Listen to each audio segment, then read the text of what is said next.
Welcome back, brothers, to Warhammer. Tonight's story, we're diving into the dark truth behind the Badab War. Before we get into the madness, be sure to like and comment any videos and topics you want to see in the future. Be sure to subscribe from the Emperor. I don't think you guys should support. I've been killing it like always. Now, let's get to the madness. The vault had no name upon any living chart, and no pilgrim shrine above it admitted that anything slept below the cracked basalt of St. Karen's Rest. The world had died by inches. Its oceans had become grey salt plains. Its hive cities had been burned down to ribs of adamantium and glass. Its cathedrals still stood, but only because the ecclesiarchy had fused their bones with plasteel buttresses after the last famine riots, when the faithful had eaten the altar cloths, and then the priests. Above the dead horizon, the shrine moons hung like cataracted eyes, watching nothing, blessing nothing. Beneath the deepest reliquary, under 7 sealed crypt levels, and a stairwell lined with the flensed faces of oath-breakers preserved in wax, the Ordo Hereticus kept a chamber for histories that had sinned. The vault door was black iron, warded with hexagrammic script and the skull seal of the Holy Orders. Its hinges were thicker than a mortal's torso. Its surface was not polished. It had been left rough, scarred by melter heat and power blade gouges from those who had once tried to enter without sanction. Their names had been removed from every roll of service. Their bones had been powdered and mixed into the mortar of the outer wall, so that even in death they served the Imperium as warning. Inside, there was no silence. The skulls whispered. They lined the walls in ordered ranks, thousands of them, each one bleached and lacquered, each one drilled through the brow and fitted with a brass vox grill. Condemned scribes, failed savants, archivists who had read too deeply, adepts whose hands had trembled over forbidden names. Their tongues had been removed before death, but their last neural patterns had been caught and nailed into cogitator loops. They spoke forever now, each skull reciting a different account of the same war. Badab was rebellion. Badab was necessity. Badab was treachery. Badab was judgment. Badab was the tyrant's sin. Badab was terror's design. The voices overlapped until they became a dry storm of accusation, a chapel choir made from dust and copper. Lumen globes swung on chains from the vaulted ceiling, their light diseased and yellow, staining everything like old fat. Servo skulls drifted through the air with parchment streamers trailing from their casings.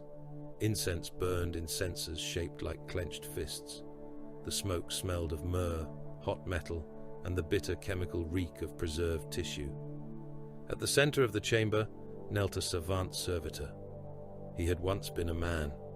Enough remained to prove the crime: a narrow torso, a shaven skull, one milky eye left in place so that he could be judged as human by the machine that owned him. His jaw had been removed and replaced with a hinged augmetic of dark steel. Iron teeth clicked in rows within the mechanism, designed not for speech, but for the consumption of parchment. Bundles of sealed records were fed between his metal lips by articulated limbs sprouting from his back. He chewed the pages slowly. Cogitator needles pierced his spine. Each time his teeth shredded a strip of vellum, data bled from the parchment's Electu script and passed through him into the vault engines. He was reading by devouring. The file before him had been bound in skin and clasped shut with a lock of black adamantium. Its cover bore only 2 words: Badab obliterated. No date, no author, no seal of release. Only the red slash of the Edict of Obliteration burned across the binding like a wound. The servitor's teeth closed on the first page. A bell tolled somewhere beneath the floor. The skulls began to whisper louder. Interrogator Mordain Voss spoke from the dead file in a voice reduced to static, iron, and old pain. The tyrant lit the pyre. We taught him where to place the bodies. The savant servitor paused. A droplet of oil slid from his chin and fell onto the open file. One of the servo skulls drifted closer, its picked lens irising wide. The vault's cogitator banks woke in stages, like beasts disturbed beneath ice. Clicks became rattles, Rattles became chanting binary. Prayer strips fluttered in the machine wind. The voice of Voss continued. I make this confession under sentence of erasure. I have been judged unsound by my masters, which is to say I have remembered what I was ordered to forget. My name will be removed from the rolls of the Ordo. My flesh will be rendered into nutrient paste for penitents. My skull, if they are merciful, will join the wall and contradict itself until the stars burn out. Yet before they take me, let this stand in the dark. The Badab War was not born in a single act of pride. It was not merely the rebellion of Luft Huron, master of the astral claws, tyrant of Badab, guardian of the maelstrom's bleeding edge. His pride was real, his ambition was real, his cruelty was real. But pride is a blade, and a blade does not choose the hand that draws it. The vault accepted the words. Somewhere, a quill moved by invisible mechanism scratched them into a ledger made from pressed bone. Voss's voice lowered. We named the hand Cineris. At that word, several skulls along the western wall began to scream. Their vox grills spat distortion. Their eye sockets smoked. One split from crown to jaw, the lacquered bone cracking open as though the name itself had weight. A hovering servo skull turned toward the damaged relic and bathed it in a thin beam of blue light. The screaming skull was silenced by a needle of force that pierced its brow. Its fragments were gathered by a cherub servitor with no legs and a face stitched into permanent devotion. The savant servitor chewed another page. Memory unfolded.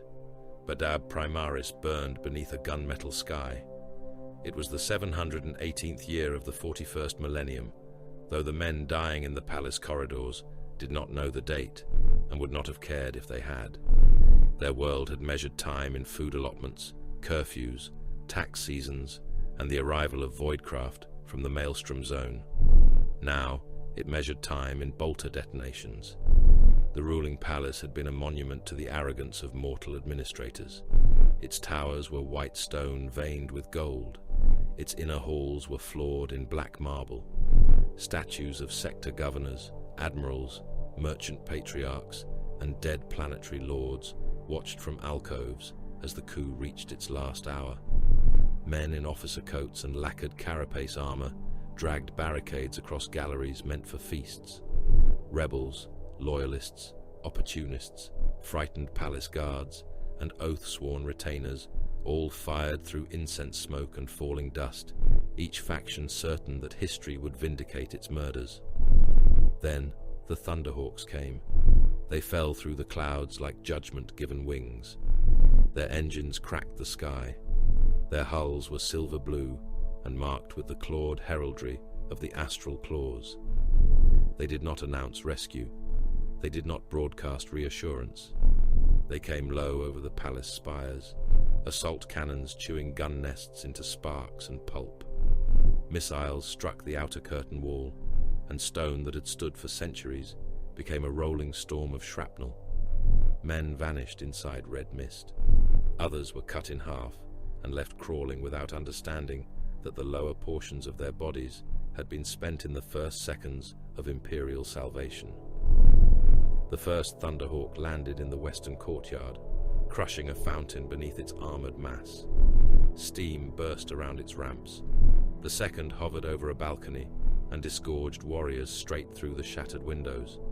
The third remained aloft, heavy bolters raking the palace roof, where fleeing rebels tried to reach emergency landers. Bodies danced under the impacts. A man took a bolt round through the chest and burst backward across a marble saint, painting the holy face with his lungs. The astral claws entered the palace. To call them soldiers was to insult the scale of what they were. They were the emperor's wrath hammered into ceramite. They were post-human murder in sacred plate, giants with red eye lenses and bolters that roared like caged artillery. Their boots cracked the marble. Their pauldrons scraped frescoed walls. Their presence changed the air, as though the palace itself knew a higher predator had arrived. Mortal gunfire struck them and failed. Autogun rounds sparked from breastplates. Last bolts scorched heraldry and left black kisses on ceramite. A rebel heavy stubber found the gorget of the lead astral claw and stitched sparks across his helm. The warrior turned his skull-faced helm toward the gunner, raised his bolter one-handed, and fired once. The gunner's upper body came apart. His arms remained gripping the weapon for a heartbeat before they slid down the tripod in strings. "Advance by fire and contempt," voxed the sergeant. His squad obeyed. They moved through the palace corridors with the calm of executioners in a slaughterhouse. Bolters barked. Each shell was a fist-sized sentence. Men did not merely fall when struck. They ruptured. Chests opened like burst fruit. Heads became wet crowns of bone splinters. Bellies tore outward and spilled ropes of intestine across polished floors. The corridor became slick. The astral claws did not slow. Their boots mashed organs beneath ceramite soles, leaving red tracks over the black marble. A rebel captain emerged from a side archway, with a plasma pistol raised in both shaking hands. He managed one shot. The sun-bright blast struck an astral claw in the shoulder and burned away a chunk of plate, exposing blackened fiber bundles beneath. The Space Marine looked at the wound as though mildly offended. Then he closed the distance in 3 strides and struck the captain with a power fist. The mortal detonated against the wall. Bones, teeth, and pieces of his ribcage embedded in a tapestry showing the Emperor triumphant over a kneeling world. Flamers cleared the chapel wing. The rebels had fortified it with benches, altar slabs, and overturned reliquaries. They had placed wounded men among the dead and armed them with grenades. The astral claws did not sort the living from the corpses. They washed the chamber in promethium. Fire rolled beneath the vaulted ceiling. Men screamed until their throats cooked. Fat ran in little rivers across the tiles. Sacred banners caught and blackened. The golden aquila above the altar glowed red in the heat, watching without mercy as humans burned under the sign of the Master of Mankind. In the eastern gallery, surrender began. It started as one man dropping his lasgun, then another. Then a whole line of palace defenders fell to their knees, hands raised, faces streaked with soot and terror. They shouted oaths of loyalty. They cried that they had been misled. They begged in the Emperor's name. The astral claws halted before them. Their sergeant regarded the kneeling men through lenses the color of fresh blood. His armor clicked as internal systems compensated for the heat. His bolter tracked across the prisoners with machine patience. "Command elements?" he asked. A mortal officer in Badab livery stumbled forward, one hand pressed against a wound in his scalp. He pointed with trembling fingers. "Those men, Lord. Those 3 gave orders. I can identify more. I served the lawful palace guard. I remained loyal. I swear it by terror." The sergeant looked at him. "You remained alive." The officer swallowed. "My lord, that is not the same thing." The Space Marine shot the 3 accused commanders first. Their bodies burst over the kneeling line, showering the survivors in blood and fragments of skull. Several prisoners sobbed. One tried to rise. A second bolt round removed his pelvis, dropping him back to the floor as a shrieking torso. The sergeant voxed a command, and chapter serfs entered behind the Astartes with shock staves, iron collars, and parchment tags. "Sort them," the sergeant ordered. "Skilled hands to labor tithe, military age to penal induction, proven command staff to interrogation, priests to doctrinal review, cowards to the wall." One of the kneeling men looked up, tears cutting pale tracks through the soot on his cheeks. "You are the Emperor's angels." The sergeant turned away. "No," he said. "We are what he sends, when angels are insufficient." Above the palace, more thunderhawks circled in the smoke. In the command spire, Luft Huron watched the final resistance die. He stood taller than the warriors around him, not merely by height, though he possessed that too. There was gravity in him, a pressure. His Terminator plate made him immense, an armored monarch wrought in silver and midnight blue. The clawed insignia of his chapter marked him as servant and master both. His helm was mag-locked to his hip, exposing a broad, severe face, with eyes that did not blink often enough to seem mortal. Around him, lumen light flickered through drifting smoke. Beyond the shattered windows, Badab Primaris groaned under bombardment alarms and victory sirens. A planetary minister had been dragged before him. The man's robe had once been white. Now it was grey with ash and red at the hem. He trembled between two astral claws, trying to keep his dignity and failing. "My Lord Huron," the minister said, "the coup is ended. We thank the chapter for its intervention. Authority can now be restored to the lawful council." Huron looked down at him for a long moment. The lawful council permitted sedition to reach the palace gates. "My lord, the situation was complex." "No, it was mortal." The minister flinched as if struck. Huron stepped closer. The servos in his armor growled. "Your councils debated while the maelstrom spat raiders into imperial shipping lanes. Your nobles counted coin while orbital bastions decayed. Your admirals falsified patrol logs to hide fuel shortages. Your manufactoria underproduced munitions and overproduced excuses. You ruled a fortress world as though it were an inheritance." The minister found some last thread of courage. "We are loyal servants of Terra." "Terra is distant," said Huron. "The maelstrom is not." The words hung like a blade. Around him, captains of the astral claws stood in silence. None interrupted. None needed to. Huron had already decided the shape of the future, and those who knew him understood that his decisions did not ask permission from lesser men. "My lord," the minister whispered, "you cannot simply seize governance." Huron's eyes narrowed. "I do not seize power. I assume burden." The minister was still breathing when the order went out.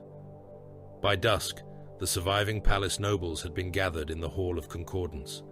They had signed decrees beneath the gaze of armed space marines. Some did so with steady hands. Others shook so badly that clerks had to guide their fingers. Those who refused were removed through the western doors. None returned. By midnight, the planetary defense forces answered to Astral Claw's command. By the next day, the orbital bastions had received new codes. By the end of the week, every astropathic message leaving Badab Primaris passed through chapter sensors. By the end of the month, the old ruling council still existed in name, as a corpse exists in name before the grave is sealed. The Imperium had been preserved. That was what the proclamation said. In the hidden record, Mordain Voss spoke over the memory with the coldness of a man who had read too many death warrants to still believe in innocence. Huron did not become a tyrant in that hour. That would be too simple, and simplicity is the first refuge of cowards. He became necessary. There is no poison more beloved by strong men. The file shifted. The years turned like pages chewed between iron teeth. Badab hardened. Orbital bastions were stripped, rebuilt, and renamed according to Astral Claw's battle cant. Defense lasers were realigned to overlap fields of fire across the inner approaches. Shipyards that had once serviced merchant clippers and patrol craft were expanded into armored wombs for warships. Press-ganged labor crews worked in void harness under the lash of overseer servitors, welding armor plate, while prayer vox units barked litanies against weakness. Men who collapsed from exhaustion were given stimulant injections. Men who collapsed again were rendered for corpse starch and issued back to the work gangs as ration blocks. The Ring of Steel began as prudence. That was how the chapter records described it. A necessary chain of orbital guns, minefields, bastion platforms, watch stations, auger relays, and rapid response docks. A shield against pirates, renegades, Xenos corsairs, and the screaming madness of the maelstrom. It made sense. That was the horror of it. Every defense was justified. Every restriction was practical. Every act of centralization could be defended before a tribunal, provided the tribunal did not ask who held all the keys when the work was done. The planetary defense forces changed next. Old uniforms vanished. Regimental histories were reviewed for weakness, deviation, and inefficiency. Officers who could not meet Astral Clause standards were dismissed, flogged, executed, or reassigned to penal formations, depending on the usefulness of their bloodline and training. Veterans were placed under chapter sergeants.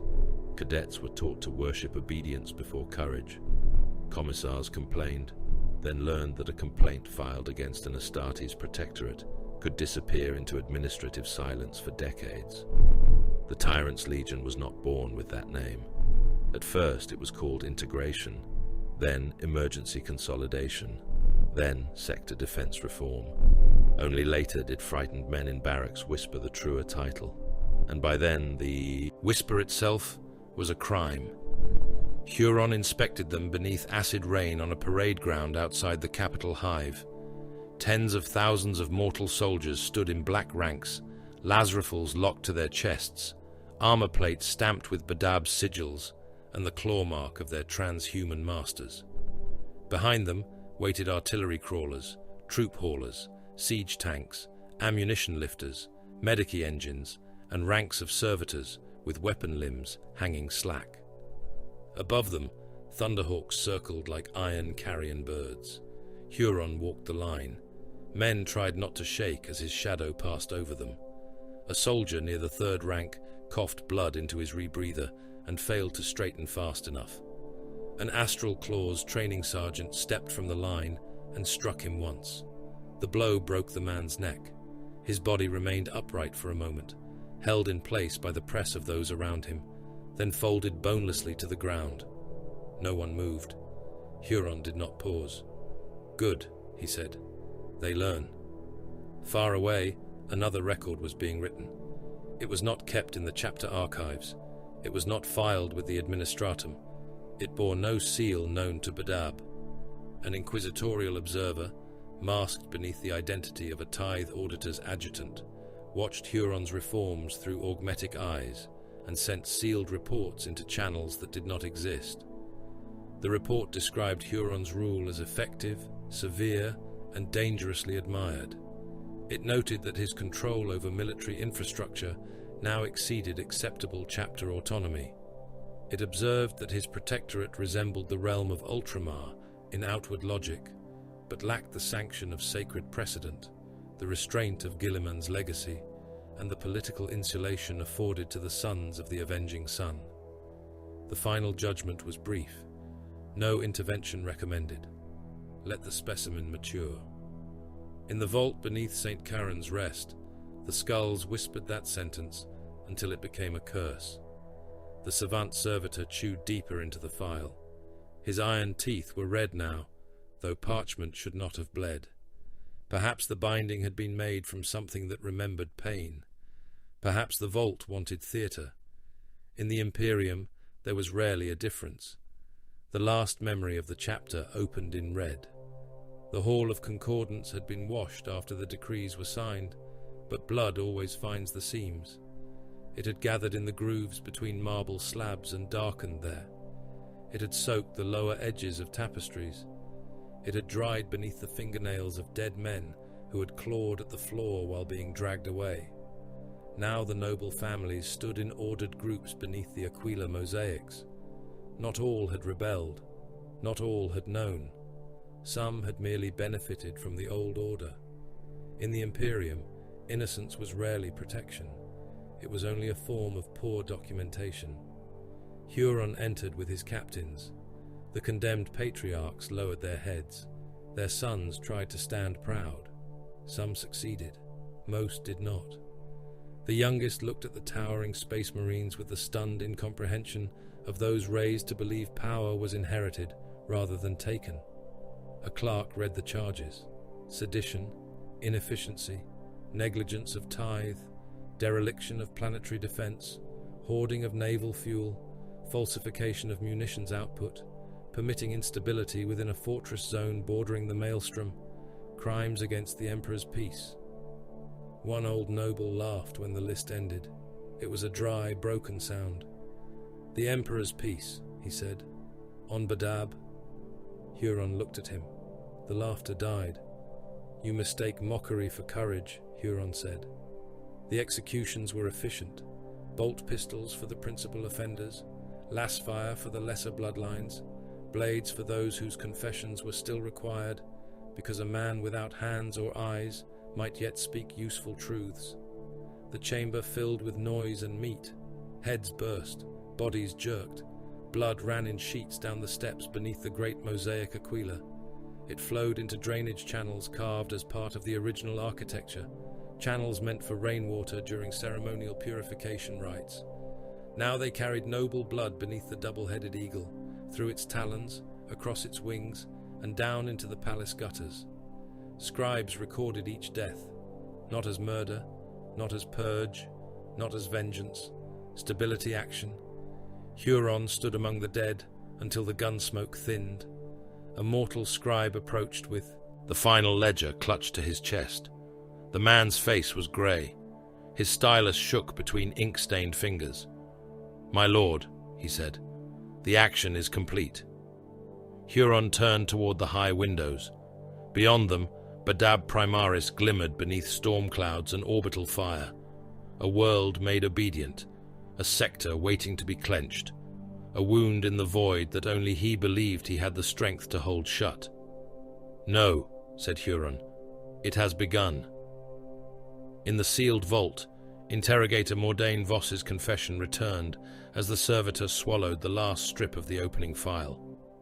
The first lie was that the Inquisition feared Huron. We did not.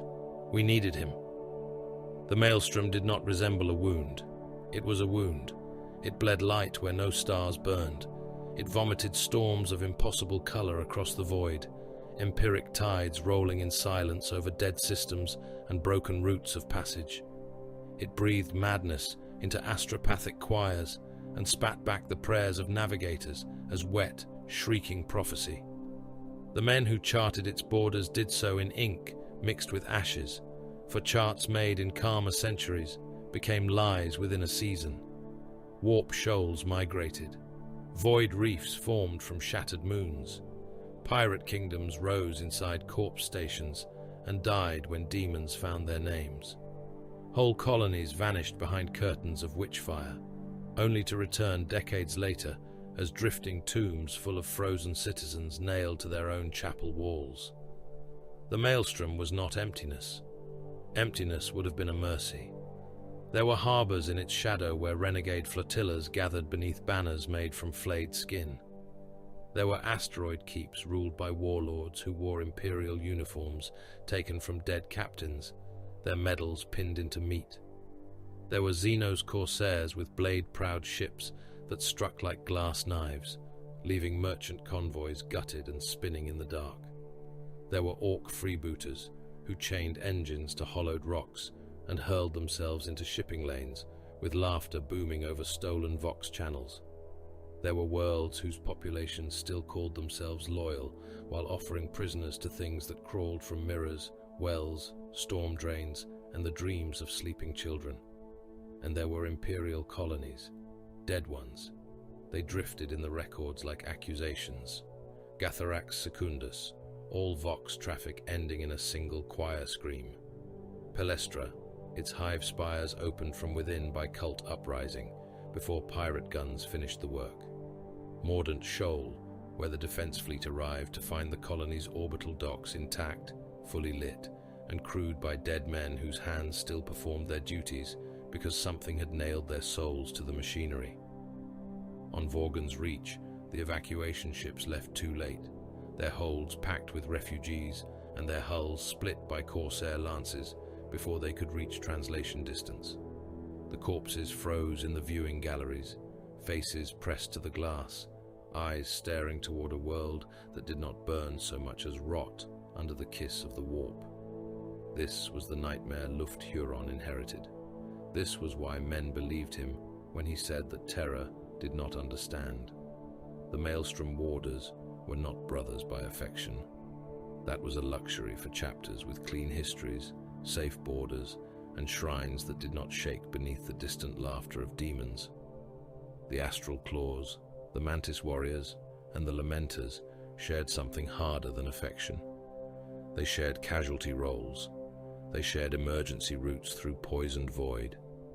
They shared the burden of answering distress calls from worlds already dead by the time the astropathic scream reached them. They shared hatred for pirates, contempt for weak governors, and a silence that settled whenever anyone spoke of reinforcements from the Segmentum authorities. Terror was always listening, the priests said. The warders knew terror was far away. Their councils were held aboard battle barges, fortress monasteries, orbital bastions, and once within the command nave of a shrine ship that had been emptied of pilgrims to make room for war charts. There were no embraces, no easy warmth. When Huron stood among the chapter envoys, he did not speak as a petitioner. He spoke as a commander, addressing men who understood blood mathematics. A convoy lost meant a regiment unfed, meant a bastion under strength. A bastion under strength meant a world taken. A world taken meant a warp cult, a pirate haven, an orc staging ground, or worse. The Mantis warriors spoke little. Their envoys wore green plate marked with mantis talons and campaign scars, moving with the stillness of hunters among trees no one else could see. They understood ambush, patience, the murder of supply lines, and the art of letting the enemy believe a route was safe until every ship on it burned. The Lamenters came in yellow armor dulled by void soot and old grief, their nobility cracked by losses that would have destroyed a lesser chapter. They fought as though every campaign were penance for some doom only they could hear approaching. And the astral claws endured at the center, silver blue and severe, their fleets moving from crisis to crisis with the exhausted precision of a blade that had been sharpened too often. Huron was not wrong when he called himself a shield. That was the first truth, and the most dangerous. He broke the Corsair Prince of the Thurn Reach in a campaign that lasted 11 bitter months and ended with the pirates' flagship boarded amid plasma fire and decompression storms. Huron himself led the assault through a breach in the dorsal hull, his terminator plate scorched black by lance backwash, his heavy flamer pouring burning promethium into corridors where raiders had hung Imperial voidsmen from hooks. Astral claws advanced behind him in disciplined wrath, bolters coughing explosive death at close range. Corsairs with mirrored helms and splinter rifles died screaming, their bodies blown apart against bulkheads decorated with stolen Aquilas. When the pirate prince begged for ransom, Huron had him chained alive to the prow of the reclaimed merchant hauler St. Drusus Ascendant. The ship was then sent through the outer trade lanes as warning. By the time it reached Badab, the prince had frozen solid, eyes burst from their sockets, mouth open around a final prayer to gods that had not answered. Huron burned orc freebooter docks in the ash belt of Dromar. He crushed renegade armor columns on the sulfur plains of Carex with Land Raider spearheads and Vindicator siege tanks, the Demolisher shells turning bunkers into fountains of concrete, steel, and meat. He sent whirlwinds to erase cult musters before they could speak the full names of their patrons. He deployed Terminators into the guts of captured void stations where mortal troops would have lasted minutes, and the astral claws came back coated in blood that was not always human. At Helios Morcant, warp-tainted raiders seized an administratum counting world and impaled the tithe clerks along the orbital elevator. They broadcast the screams for 9 days. Huron arrived on the 10th. He did not negotiate. Thunderhawks fell through anti-air fire in black formation.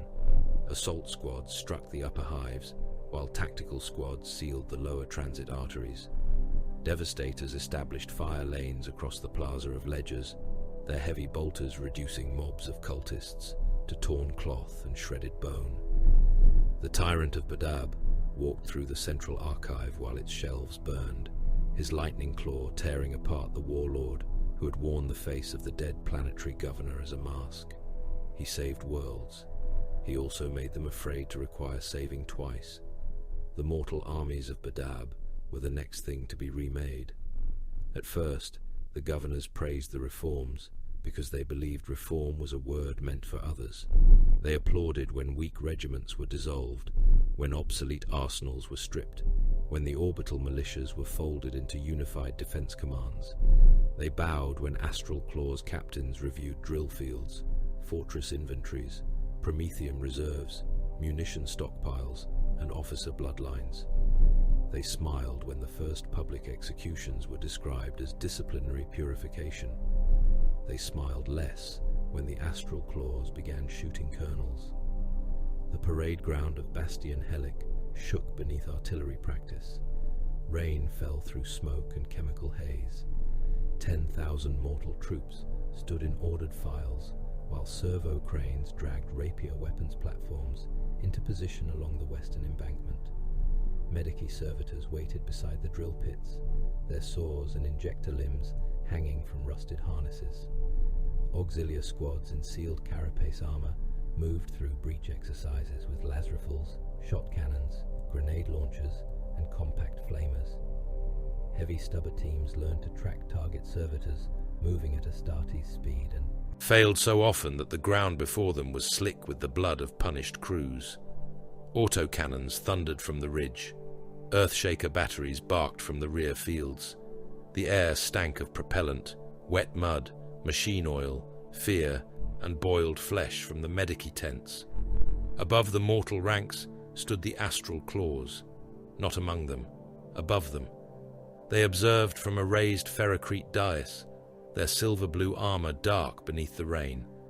Behind them waited vehicles that made the human arsenal look like children's offerings. Land raiders growled on idle engines, each one a moving shrine to armored murder. Vindicators squatted like blunt threats. Whirlwinds held their missile racks elevated toward the storm clouds. Thunderhawks rested beyond the field, their hulls scarred from campaigns at the maelstrom's edge. In orbit, strike cruisers maintained silent overwatch, their lance batteries capable of killing every man on the parade ground before the first scream reached the Voxnet. Centurion Arvan Cord inspected the line. He was not a centurion in the old Legionnaires Astartes sense, though the title pleased Huron's commanders enough that it had endured in their internal cant. He wore artificer-modified power armor with a bronze-edged helm and a cloak made from the banners of defeated raiders. His left gauntlet rested on the grip of a sheathed power sword. His right hand carried a bolt pistol. Colonel Halbrecht of the former 9th Badab Primaris Defense Cohort stood before him, face pale but jaw clenched. "My lord," said the colonel, "with respect, the order will break the regiment. We cannot maintain readiness if every command echelon is stripped and replaced in a single rotation." Cord regarded him. The rain ticked against ceramite. "Readiness," the Astral Claw said, "is not a relic you inherited. It is a state you achieve or a lie you tell." Halbrecht swallowed. "My men have held the eastern bastions for 30 years. Against whom?" The colonel hesitated. Cord stepped closer. "Against whom?" "Pirate probes, smuggler raids, internal disturbances. Not war. My lord, mortal forces cannot be expected to perform as Adeptus Astartes. No, they are expected to die correctly until we arrive." The colonel's face tightened. Around him, officers stared at the ground. The Vox officer behind Halbrecht, a young man with rain running from the rim of his helmet, looked as though he wanted to disappear inside his own uniform. Halbrecht made his last mistake. "This is not command," he said. "It is butchery of our traditions." Cord shot him in the head. The bolt round detonated inside the colonel's skull and sprayed the Vox officer with blood, teeth, and grey matter. Halbrecht's body took one step backward without a head, then folded into the mud. The line did not move. No one screamed. No one dared. Cord holstered the pistol and looked at the Vox officer. "Your name?" The man's lips moved before sound came. "Varus, my lord. Lieutenant Varus." "Captain Varus," said Cord. "You now command this regiment. Relay my order." The newly made captain stared at the corpse, then at the giant in silver blue plate. Cord's voice did not change. "Relay my order." Varus grabbed the blood-slick Vox horn with shaking hands. "All companies," he said, voice cracking across the field speakers. Command rotation proceeds. By order of the Astral Clause. Non-compliance is treason. Cord turned away before the words ended. The Tyrant's Legion took shape from such moments, not in a single founding ceremony, not by noble decree. It was hammered into being through terror, discipline, hunger, logistics, and the cold logic of transhuman commanders who regarded mortal institutions as scaffolding around the only thing that mattered: war. The weak regiments vanished. Some were absorbed into labor battalions. Some were sent to penal fronts. Some were marched into training grounds and not marched out again. Survivors were issued new armor, new oaths, new tactical cant, and new masters. Auxiliary infantry drilled beside rapier batteries and mobile flak platforms. Siege cohorts learned to hold breach lines under bombardment until Astral Claws counter-assaults struck. Void-sealed carapace squads trained for station actions, fighting in vacuum with mag boots and short-pattern laser guns, while instructors vented compartments without warning to punish poor SEAL discipline. Medici servitors became more numerous than priests. Confession was shortened to efficiency.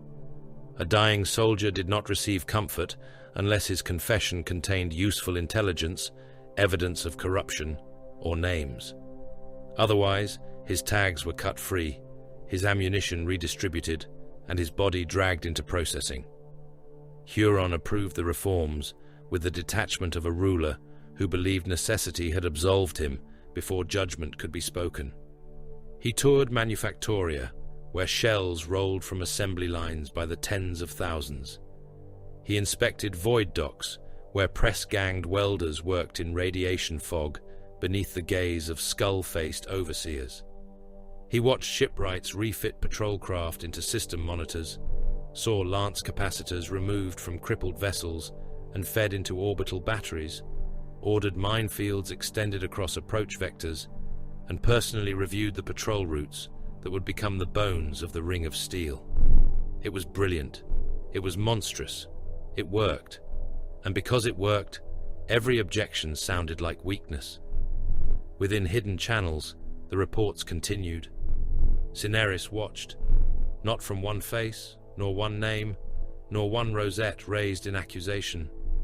Cineris existed as a pressure in sealed rooms, a hand upon a document before it reached the correct desk, a whisper in the ear of a functionary who did not know he served anything beyond procedure.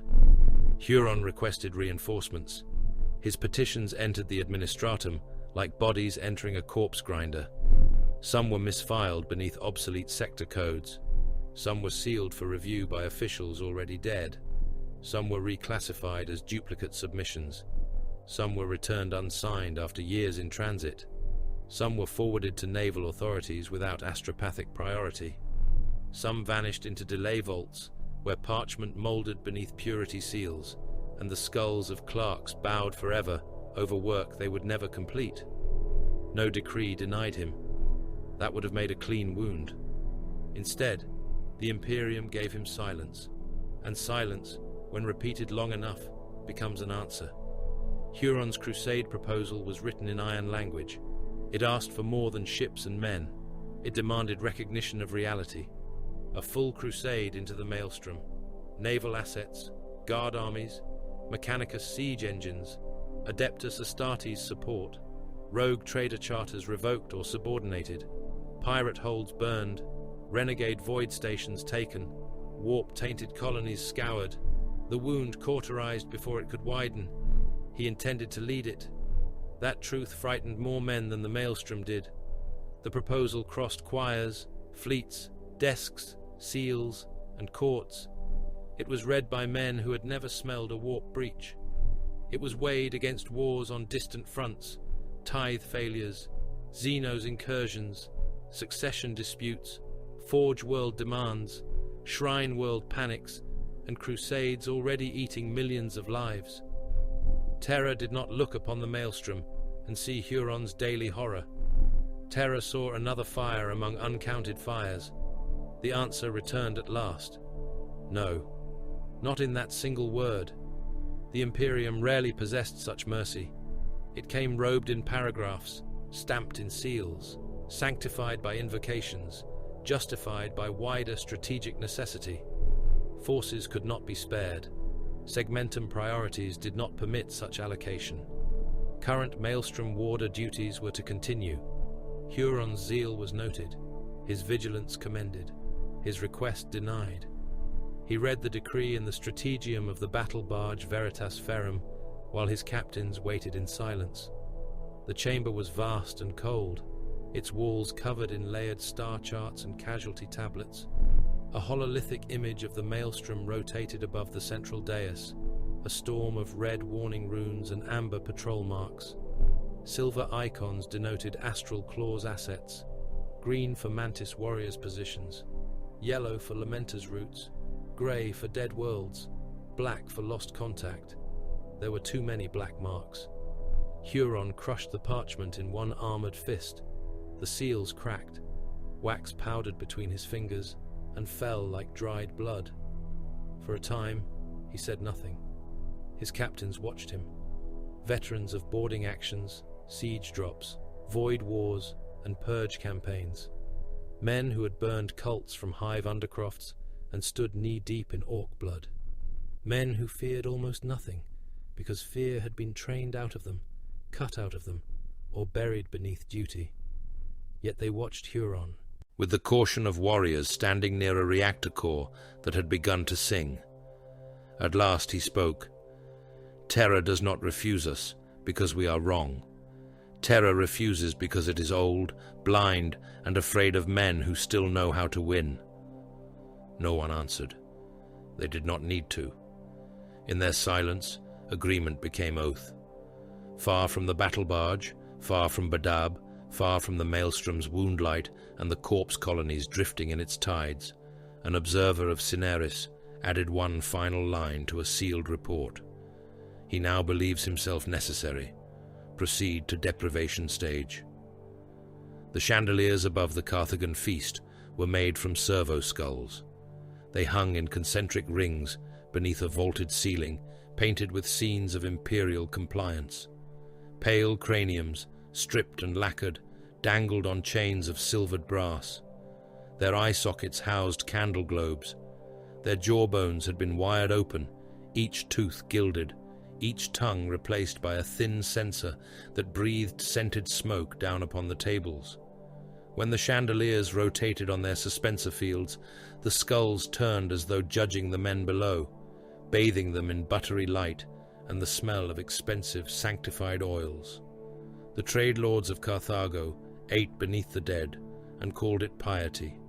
They sat in high-backed chairs of blackwood and chased gold, their robes heavy with merchant seals, guild chains, naval permissions, hereditary tithe warrants, and little aquilas worked in thread so fine that a manufactorum family might labor a lifetime to purchase a single sleeve.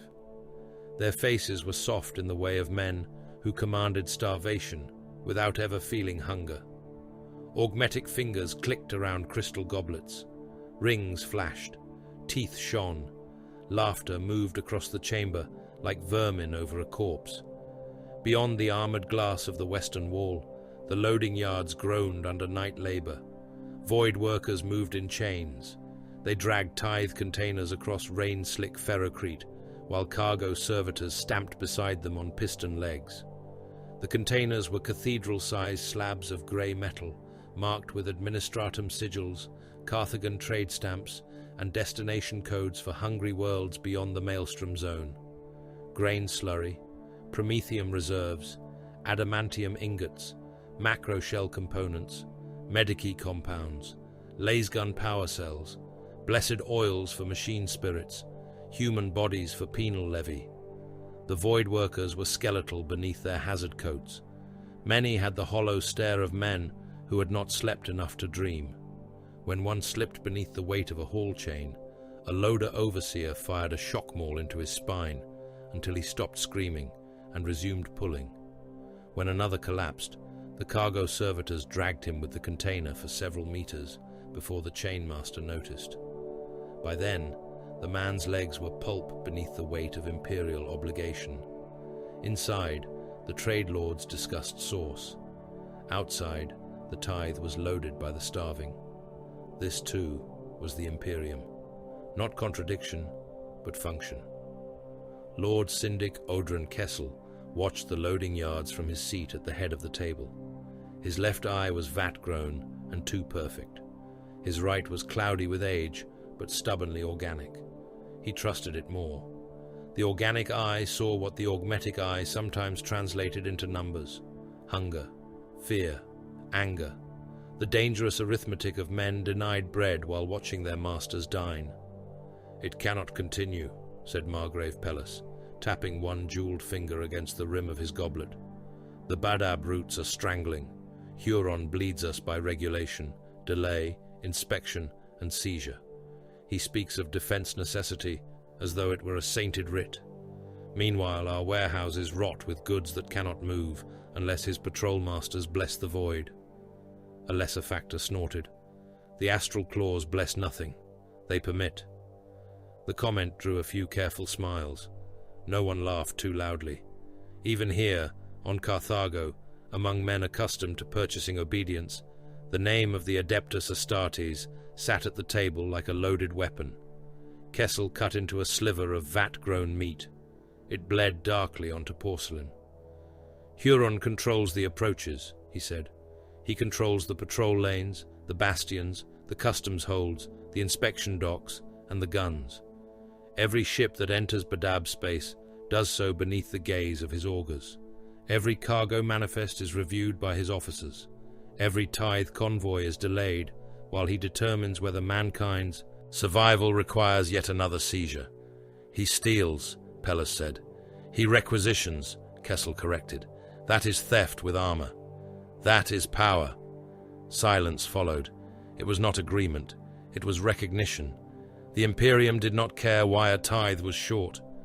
A short tithe was a sin, even if pirates took the convoy, even if warp storms swallowed the route, even if plague killed the workers, even if the governor had sent every last ingot to forge shells for a war the Imperium itself had ordered. The ledger did not bleed. The ledger did not pity. The ledger waited, and after waiting came auditors, and after auditors came censure, seizure, replacement, or fire. Carthago's merchant houses had thrived because they understood the sacred terror of flow. Resources must move, coin must move, flesh must move, munitions must move. The great arterial system of imperial exploitation could clot for 1,000 reasons, but only those nearest the clot were punished first. Huron was the clot, or so they told themselves.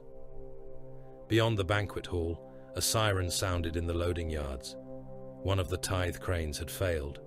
A container had fallen badly, breaking open like a coffin. Preserved ration bricks spilled across the ferrocrete.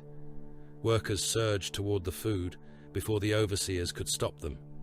The first shock maul strikes drove some back. The second wave came anyway.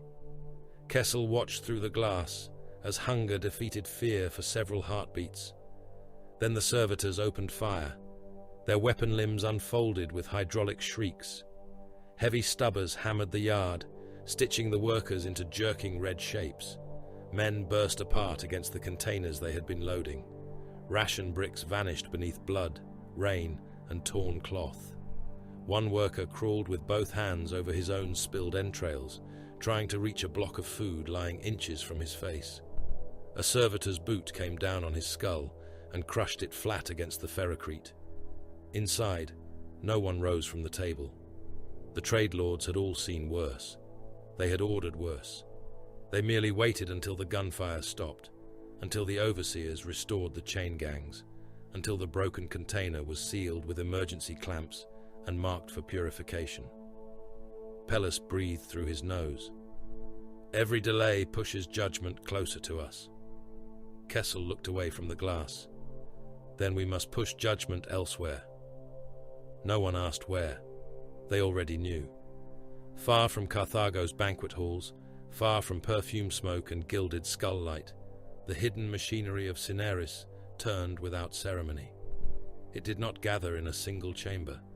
That would have been vanity. Vanity left bodies, and bodies left evidence.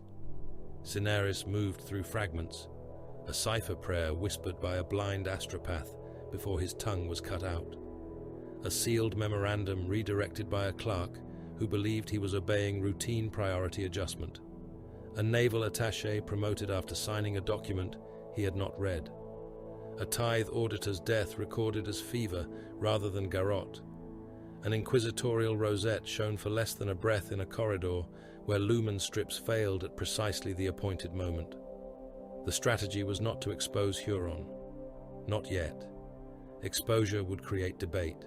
Debate would create advocates, delays, jurisdictional struggle, chapter honor petitions, naval review, Mechanicus counterclaims, and the endless rot of imperial procedure. Huron had victories to cite, dead worlds to mourn, pirates burned in their own holds, and corpse colonies reclaimed under the guns of his fleet. He could still present tyranny as vigilance. He could still call hoarding necessity. He could still wrap every act of overreach in the torn banners of planets he had saved. Cineris required something cleaner, not truth. The Inquisition rarely desired truth in its raw form. Truth was unstable. Truth inspired argument. Truth had edges that cut the hand holding it. Cineris required inevitability. Huron's independence had to become undeniable. His protectorate had to look less like a strained defense command and more like an Astartes dominion. His refusal had to harden. His allies had to be implicated. His enemies had to be humiliated enough to demand blood. Terror had to be presented with a war already born, crying, and slick with afterbirth. Only then could the Maelstrom power block be dismantled beneath the sacred language of restoration. A scribe in a windowless cell beneath. Carthago's administratum spire received a packet of legal phrasing without sender's mark. He read it once and began to sweat. He read it again and crossed himself with shaking fingers. By dawn, he had copied its structure into a draft petition for the trade lords. By noon, he was dead, his throat opened by a monofilament loop while he knelt before his ration heater. His death was logged as devotional suicide caused by tithe stress. The draft survived. Elsewhere, Mechanicus pressure began to increase. The Magos biologist envoys did not speak of politics. They spoke in sample integrity, tithe interval, zygote purity, progenoid accountability, and the sacred obligation of gene seed submission. Their bodies were towers of red robe, brass limb, glass vial, and clicking mechadendrite. Their voices emerged from vox grills in binharic undertones, too layered for mortal patience and too cold for mortal comfort. They had concerns: delayed gene seed tithes, incomplete submissions, irregular apothecarian traffic, casualty ratios that did not align with declared replacement requests. To the Mechanicus, gene seed was not merely inheritance. It was wholly biological technology, a covenant of flesh and machine, the Emperor's design rendered into organs and guarded through ritual, analysis, suspicion, and steel. A chapter might bleed in battle. A chapter might withhold for necessity. A chapter might be slow because warp routes failed or enemies pressed too hard. Yet delay invited inquiry. Inquiry invited comparison. Comparison invited knives. Cineris did not invent the irregularities. That would have been crude. The astral claws had already provided the rot. Cineris merely watered it. Reports from Magos biologist envoys were amplified. Delays became patterns. Patterns became concern. Concern became suspicion. At the same time, casualty evidence that might soften judgment vanished into sealed review vaults. Engagement records showing astral claws losses against corsairs and warp-tainted raiders were misrouted. Apothecarian pleas for emergency leeway were returned to dead channels. Huron's burden remained real, but reality was being edited around him. In the lower vaults of the astral claws apothecarian, the secret had a heartbeat. The chamber was buried beneath meters of adamantium, sanctified stone, and weapon-locked doors. Terminators guarded the approaches, their storm bolters held across breastplates, their eye lenses fixed on nothing and everything. Mortal serfs were not permitted below the third seal unless blinded first. Those who carried instruments beyond the fourth seal were fitted with cranial kill needles that detonated at a coded thought. Those who cleaned the floors did so, while servitor cherubs recited memory suppression catechisms into their ears. Gene caskets lined the walls. Some bore astral claws marks, some did not. The hidden survivors of the tiger claws existed in whispers, in sealed armories, in altered heraldry, in names scratched from plates and rewritten in chapter cant. They were kin by convenience and bloodline by necessity, ghosts sheltered beneath Huron's expanding ambition.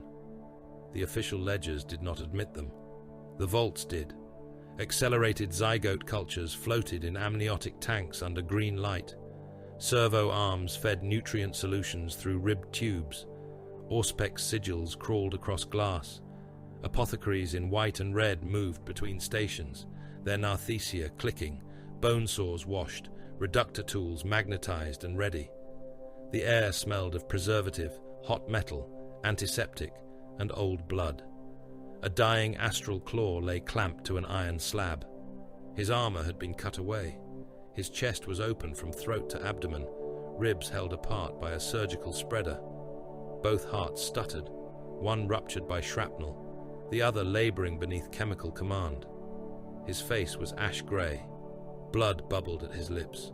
One of his hands twitched against the restraint, fingers moving in the half-memory of bolter drill. Apothecary Valdren leaned over him. The dying warrior tried to speak.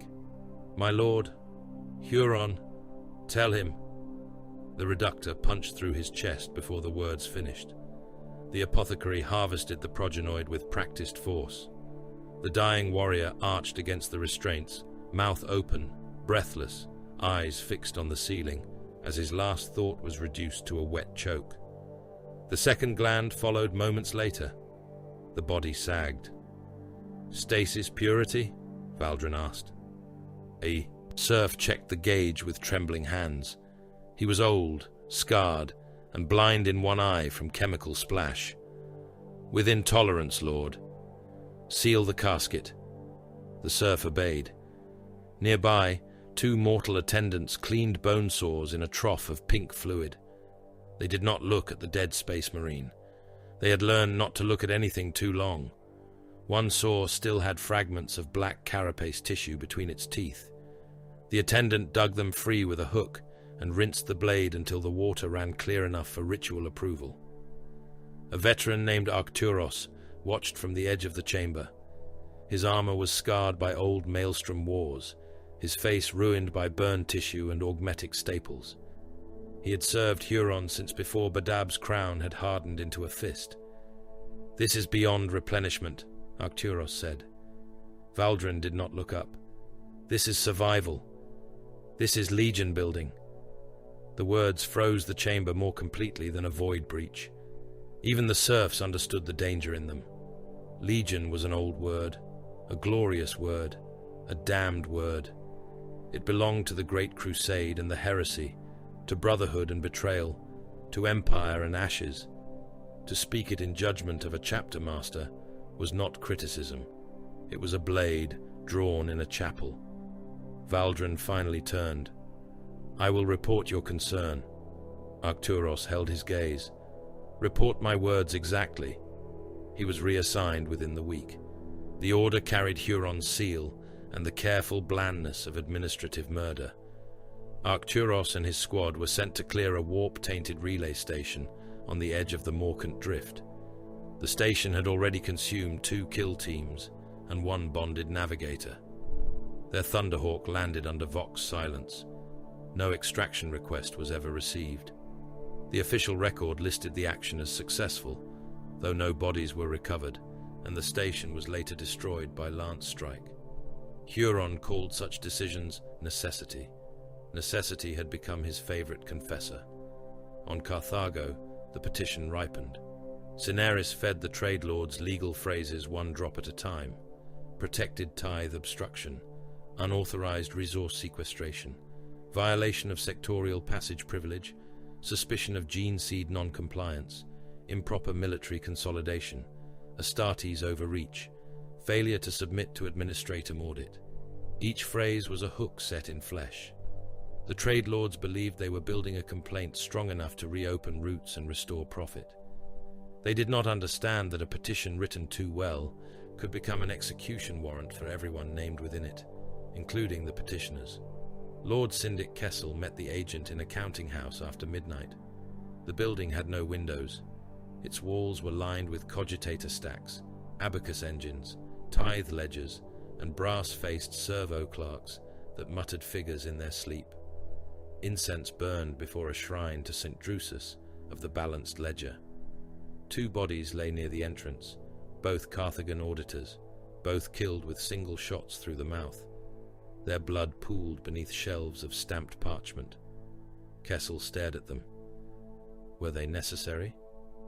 The agent wore no rosette openly. He was robed like a minor administratum functionary, thin and grey, with parchment skin and eyes like cold nail heads. His voice had the softness of a knife wrapped in silk. They were listening. "This is my counting house." "Then choose better walls." Kessel's mouth tightened. "You said you could help us." "I said I could provide language. Language does not move fleets." "No," said the agent. "Language makes fleets lawful." The distinction chilled the room.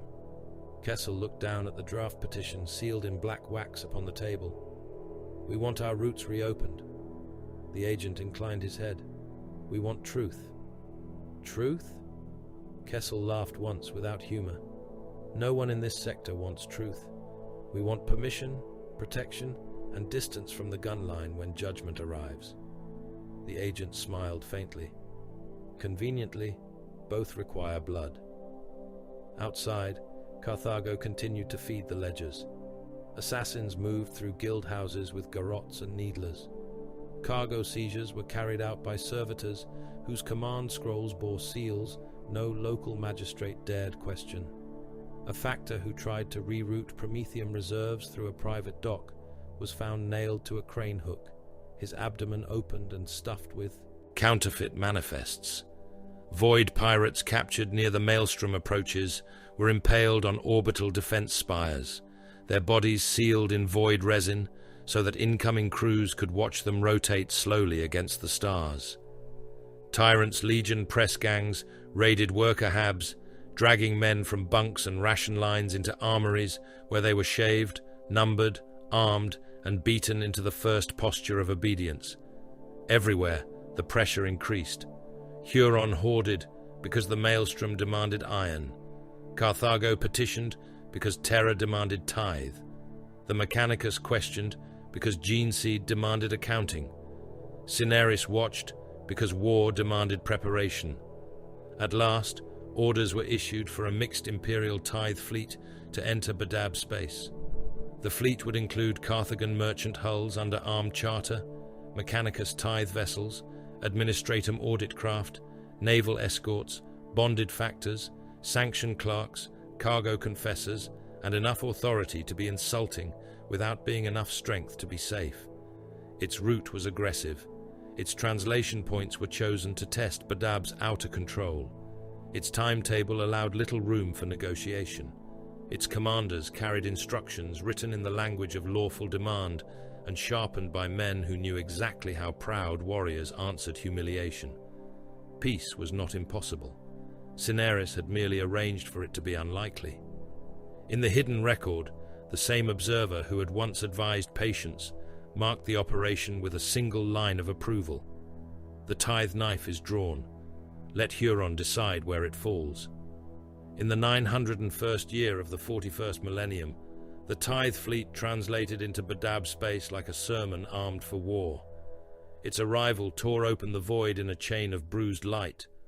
Warp flare bled across the system edge, painting the cold darkness in violet, corpse green, and the sick gold of fevered suns. One by one the vessels came through, shields howling, Geller fields guttering, auger masts burning with frost from the immaterium. Carthagen trade hulks emerged first, fat with authority and cargo contracts, their flanks marked by guild sigils, administratum brands, and the sacred numerals of tithe entitlement written in high Gothic script along their rust-red hulls. Behind them came Mechanicus tithe ships, cathedral-backed and incense-choked, each one bristling with antennae, survey spines, auspex arrays, and weaponized docking claws. Naval escorts followed in disciplined formation, their prows shaped like shrine towers, their macro batteries loaded, their lance capacitors brightening with restrained threat. They did not arrive quietly. Cathedral vox arrays opened across the fleet and hurled proclamation into Badab's outer dark, by mandate of the Adeptus Terra, by seal of the Administratum, by rights of tithe, audit, survey, inspection, reclamation, and correction, by ancient compact and present necessity. Stand ready for lawful boarding. Stand ready for cargo review. Stand ready for submission to imperial authority. The words rolled through the void with priestly arrogance, repeated in Binharic, Low Gothic, High Gothic, Naval Battle Cant, and Cold Mechanicus data bursts. They struck the listening buoys of the Ring of Steel. They entered auger towers. They crawled through the machine spirits of orbital mines and defense stations. They reached Badab's patrol command and were recorded, sanctified, and sent inward under priority seal. At the system edge, the Badab naval picket turned to face them. The picket was not grand by Imperial Crusade standards. It was lean, hard-used, and dangerous, like everything Huron had made.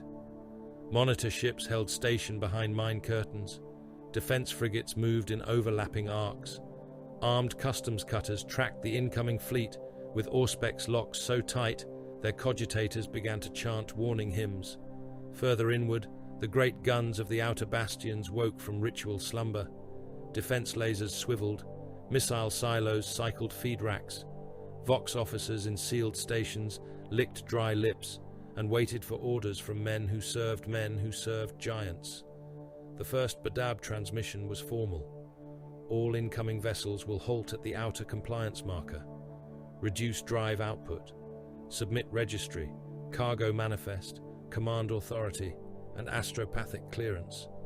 Await assigned pilots. Do not proceed under independent thrust. Violation will be treated as hostile penetration of a fortified war zone. The Tithe fleet did not halt. Its commanders had expected obstruction. They had been briefed on Huron's arrogance, his unlawful seizures, his hoarding of tithe materials, his growing contempt for neighboring sector authority. They had been told that to submit to Badab pilotage at the system edge would be to acknowledge the tyrant's unlawful sovereignty. Some believed this because pride made it easy. Some believed it because fear of punishment made obedience impossible. Some had read sealed instructions written by hands that did not sign their own names, instructions that used the language of imperial dignity to strip them of every path toward caution. The lead Carthagen vessel, the mercantile St. Iolanth, kept its drive plume burning. The Mechanicus Caravel Omnissiah's dew followed, its machine spirit broadcasting irritation in sharp pulses of code. The naval escort line tightened. Gun crews stood ready at their stations. Priests walked the firing decks, anointing shell casings with oil and ash. In the belly of one cruiser, men loaded macro cannon shells as tall as hab blocks onto rail-fed cradles, each shell inscribed with catechisms against disobedience. In the Carthagen holds, bonded cargo masters clutched ledgers to their chests and whispered that no space marine would dare fire upon a lawful tithe fleet. They were wrong about many things. That was the nature of the day. Badab repeated the order. Halt. The fleet replied with mandate. Badab demanded compliance. The fleet demanded passage. The void between them filled with words sharpened into weapons. On the command deck of the Veritas Ferrum, Luft Huron stood beneath the cold light of the Strategium. Hololithic icons drifted before him, each one marking a ship, a gun line, a bastion, a minefield, an approach vector. He wore full warplate, not because he expected boarding action on his own bridge, but because he had long ago ceased separating rule from war. Around him stood captains of the astral claws, helm lenses glowing red, armor silver blue beneath the lumen glow. Mortal officers remained below the dais, present only to relay commands too insignificant for Astartes' hands. The fleet's proclamation played again. Huron listened until the voice reached the phrase, "lawful boarding." His expression did not change. "They enter under guns and call it law," said one captain. "They test the ring," said another. Huron looked at the icons moving inward. The Tithe fleet had crossed the first marker. It approached the second. "Warn them once more," he said. The mortal Voxmaster bowed so sharply his forehead almost touched the console. "At once, my lord." The warning went out in Huron's name. "By authority of the Maelstrom Warders and the Protector of Badab, halt your advance. Submit to inspection protocols. Proceed no further. You approach a restricted defense zone. Compliance is survival." The answer from the Tithe fleet came back wrapped in hymn tones and contempt. "Imperial authority does not submit to rebel obstruction." The word rebel entered the bridge like a blade. Several mortal crewmen stopped breathing. One began to shake so violently that the plugs in his spine clicked against his station socket. An astral claws sergeant turned his helm toward the man, and the shaking stopped through force of terror alone. Huron closed his fist around the railing before him. "Lock weapons," he said. Across the outer system, machines obeyed. In later years, no one would agree on who fired first. Huron's record claimed the Tithe fleet lit its lances before the final warning expired. The astral claws maintained that the Omnissiah's due opened targeting solutions against Defense Station Vordred, and that a Carthagen escort crossed into mine space with batteries hot.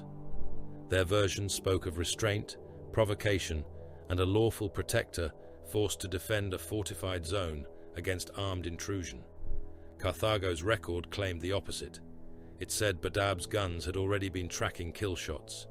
It said Huron never intended compliance, never intended negotiation, never intended anything except seizure and terror. It named the first shot as a lance beam from outer bastion Helgath, a spear of white fire that cut through the prow chapel of the mercantile St. Irelanth, while its choir still sang the hymn of lawful arrival. The sealed inquisitorial record said less and more. It said the first shot was irrelevant. It said both sides had been walked to the altar with knives in their hands. It said the command delay inserted into the Tithe fleet's withdrawal protocols worked as intended. It said the Badab defense net had received a false auger spike matching pre-attack lance charge from the Mechanicus vessel. It said one word in red ink: proceed. In every version, the void bloomed.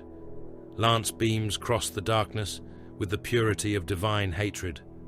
Macro cannon broadsides rolled from naval hulls in cathedral thunder, shells moving through vacuum as silent mountains until they struck shields and became brief artificial suns. Plasma torpedoes burned blue-white trails through the engagement zone. Defense lasers from Badab's outer bastions stabbed into the Tithe fleet with surgical wrath. Minefields woke and drifted inward on cold thrusters, cogitator minds eager to embrace hulls and become fire. The mercantile St. Irelanth died first in most accounts. A lance strike opened its spine. For a heartbeat, the ship remained intact, a city-sized carcass refusing to understand that it had been killed. Then its midsection split. Atmosphere burst outward in a glittering storm. Thousands of men and women, clerks and cargo hands, bonded factors and chained laborers were thrown screaming into vacuum. Their blood boiled into red mist. Their eyes froze.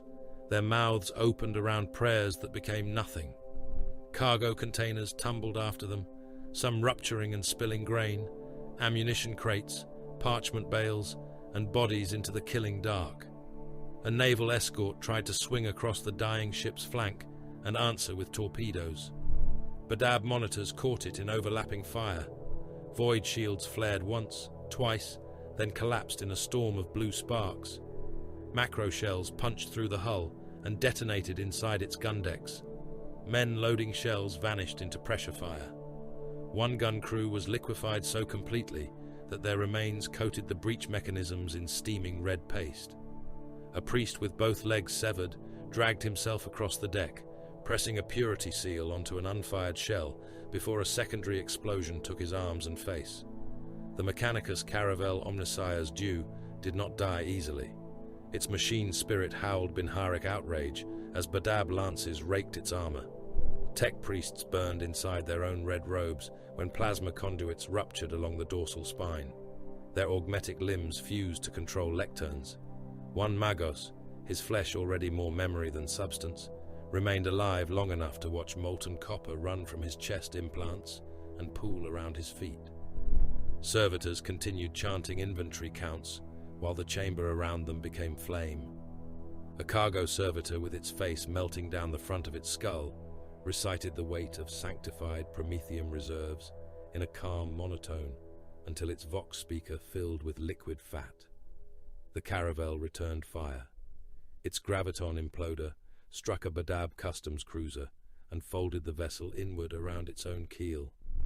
The crew died crushed against bulkheads, their bodies compacted with machinery, shrine icons, ammunition racks, and command thrones into a twisted knot of metal and meat. The wreck drifted for 3 minutes before its reactor gave up and painted the nearby minefield in white flame. The battle did not last long. That was another truth later buried beneath argument. The Tithe fleet had authority, not superiority. Its escorts had guns, but Badab had the ring.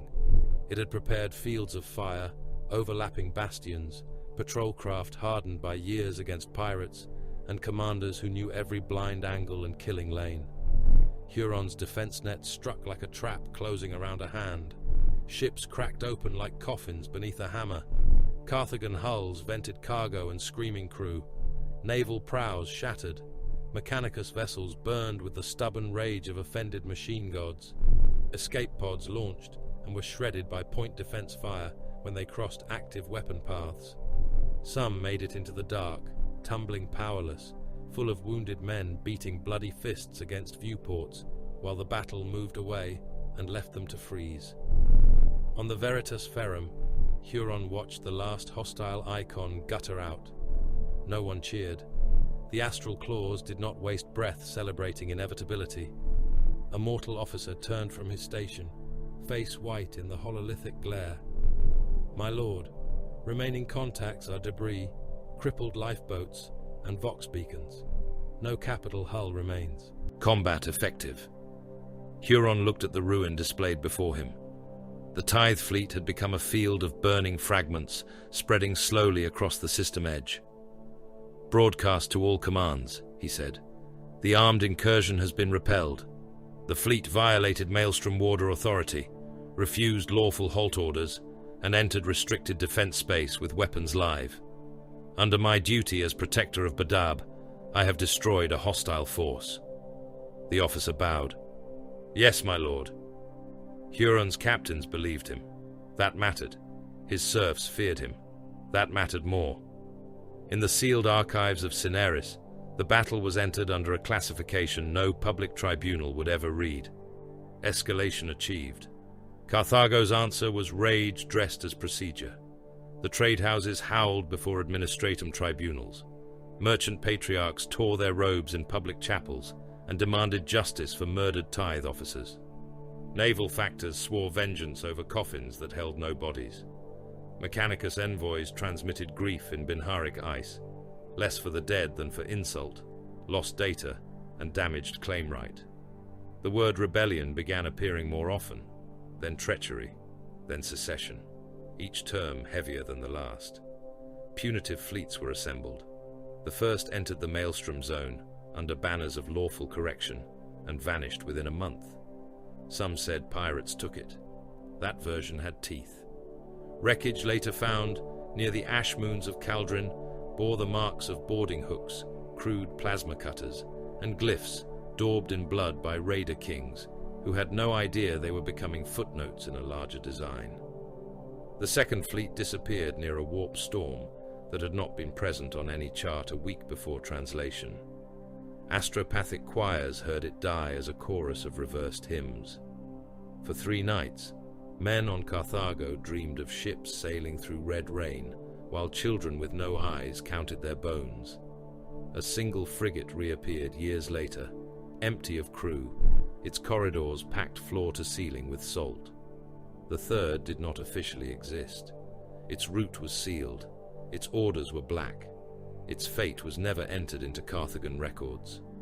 In the hidden version, Astral Claw's strike craft intercepted it under blackout orders beyond the Morkant Drift. No surrender was accepted from command personnel. Useful ratings were taken. Ammunition was stripped. Astropaths were executed first. The ships were scuttled into a debris field, already seeded with pirate wreckage. When Huron heard the reports of missing punitive forces, he did not smile. He summoned the warders. They came to Badab beneath the eyes of the Ring of Steel. The council was held in the Palace of Thorns, in a chamber once used by mortal governors to host trade delegations and now remade into a war hall. The old murals had been covered by campaign maps. The floor bore claw marks from Terminator boots. Servo skulls drifted above the assembly, recording nothing that would survive unchanged. Astral claws stood in silver-blue ranks behind Huron. The Mantis warriors arrived in green, quiet as drawn blades, their helms held under their arms, their eyes reflecting patience and distrust. Their speaker was lean even by Astartes standards, his face cut by old scars, his movements too still to be harmless. The Lamenters came in battered yellow, their armor marked by grief and war.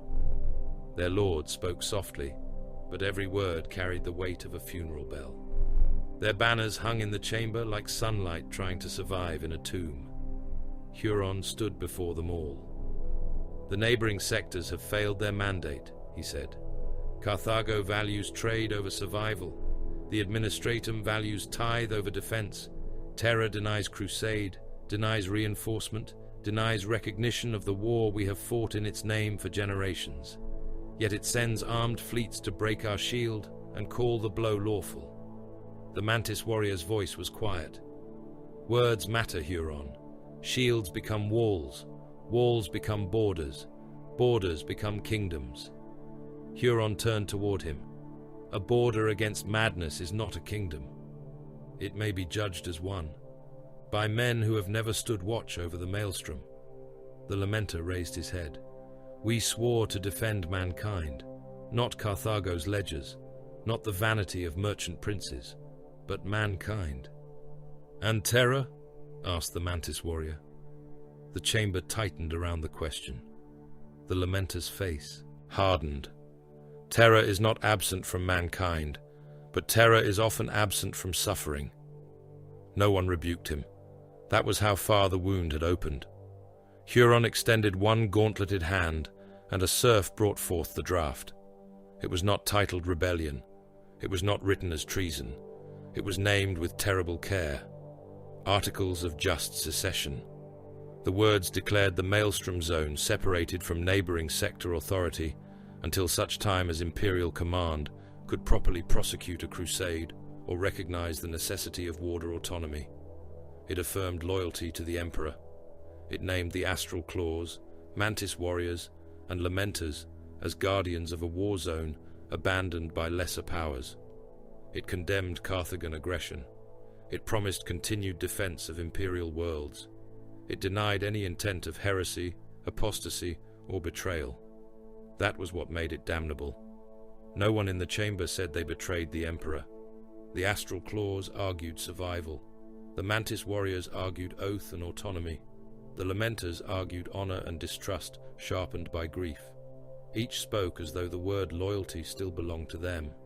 Each believed in that hour that they were drawing a line against corruption, weakness, and distant negligence. None saw the line curl around their own throats. Huron signed first. His name cut the page like a wound. Others followed. Far from Badab, Cineris received copies before some intended recipients did. The articles did not travel intact. To sympathetic ears, selected passages showed honorable defense, continued loyalty, and the desperate logic of warriors abandoned at the edge of nightmare. To hostile tribunals, the loyalist invocations were trimmed, softened, or buried beneath emphasis on secession, refusal, unlawful military consolidation, and defiance of tithe authority.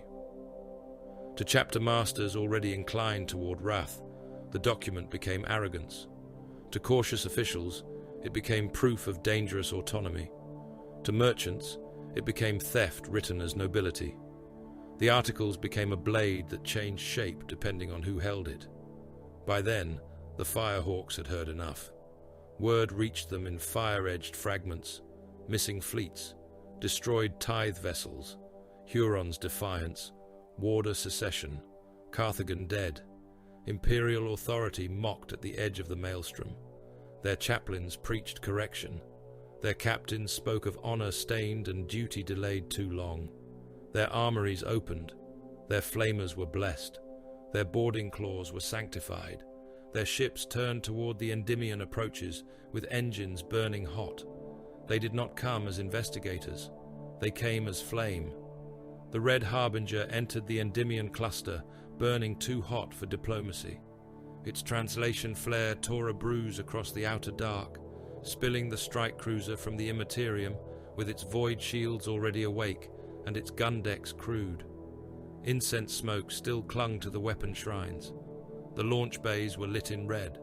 Firehawk serfs hurried beneath the bellies of storm talons and thunderhawks, fastening devotional chains around missile racks, while chaplains stalked the embarkation decks with Crozius and Flamer, anointing helms with ash from old campaigns. Every Vox channel carried the same demand, repeated with the arrogance of warriors convinced that righteousness was armor enough.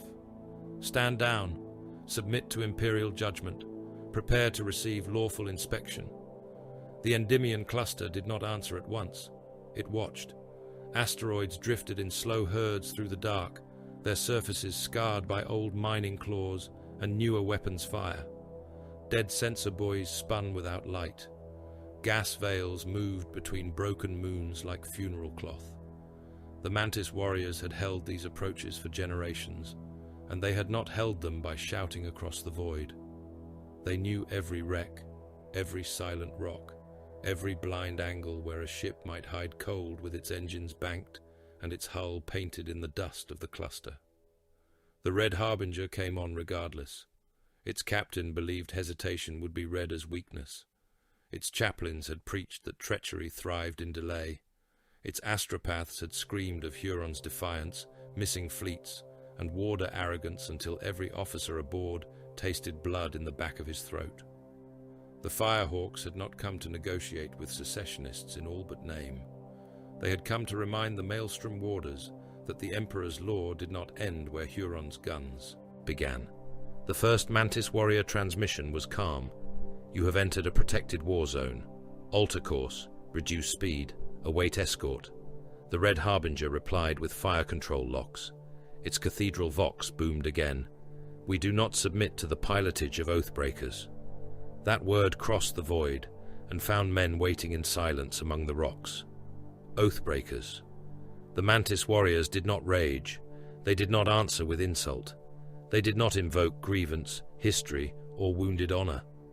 Those were luxuries for chapters that preferred the clean theater of challenge. The sons of the Mantis understood the kill before the roar. Auspec's relay Endymion Green went blind first. No explosion, no warning. Its feed simply died, swallowed by a burst of scrap code and static. Then 2 outer auger buoys began transmitting phantom signatures, each one painting false contacts among the asteroids. The Red Harbinger adjusted formation, void shields flaring toward threats that were not there.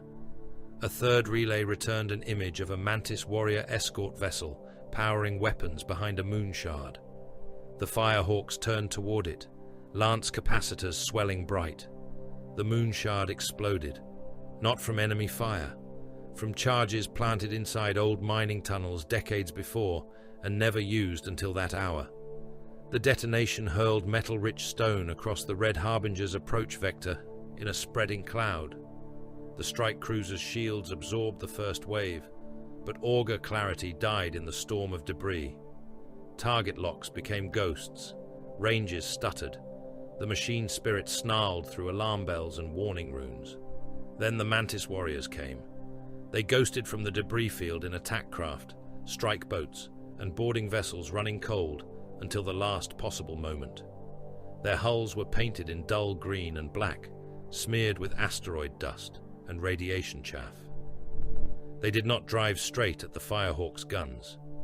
They approached from blind slopes and dead relay shadows, cutting across vectors the Red Harbinger had dismissed as impassable. Boarding hooks launched from unexpected angles. Mag clamps bit into armor plating. Melter charges burned through outer hull. The Red Harbinger finally opened fire in earnest. Its point defenses filled the void with streams of shells. Attack craft died in blossoms of flame. One Mantis boarding cutter took a direct hit and folded in half, bodies and armor tumbling from its torn belly. Another spun out of control and smashed against the strike cruiser's flank, spilling burning fuel across the shields in a brief halo. Firehawk's gunners cheered for half a breath. Then the first breach alarm sounded. Inside the Red Harbinger, the war became intimate. The Mantis warriors entered through the dorsal maintenance spine, the portside reliquary deck, and 2 lower cargo shrines. They came through smoke and molten metal with bolters raised, helms dark, movements precise. Firehawk squads met them in corridors lined with votive plaques and weapon racks, where there was no room for honorable distance and no space for grand maneuver. The first Loyalist and Secessionist Astartes collided beneath a flickering lumen strip that had illuminated 1,000 quiet maintenance shifts before being baptized in transhuman blood. Bolters roared at ranges meant for knives. A Firehawk took a shell to the chest. The round punched through scorched red and yellow ceramite and detonated inside his ribcage. His breastplate bulged outward. Blood burst through his gorget in a black spray. He stayed upright long enough to fire twice, both shots striking a Mantis warrior's pauldron and helm. The Mantis staggered, half his faceplate gone, one eye exposed and running with blood, then drove forward and rammed a combat blade beneath the Firehawk's chin seal. The blade found the soft junction, punched upward, and turned the inside of the helm into a red bowl. A chain blade screamed. It bit into a gorget, sparked against reinforced collar plate, then chewed through. The teeth caught flesh. The Firehawk beneath it tried to wrench free, but the Mantis warrior braced a boot against his knee and leaned into the cut. The chain blade clogged on meat, spat fragments of spine, and finally tore the head loose in a wet, ragged arc. The severed helm hit the deck, still voxing a battle prayer. Power fists turned armor into coffins. One Firehawk sergeant smashed a Mantis warrior against the wall so hard the corridor, plating dented around him. The second blow crushed the helm inward. Red fluid pumped from the broken eye lenses. A Mantis breacher answered by placing a melter charge directly against the sergeant's side. The explosion did not fill the corridor with flame so much as white hunger. When it faded, the Firehawk remained standing from the waist up, fused to the bulkhead, his lower body gone in a fan of ash, slag, and cooked organs. There was no victory shout. The Mantis warriors advanced over the dead, while the Red Harbinger's internal vox descended into overlapping command screams. The Firehawks fought like their name. They struck with fury, flame, and pride.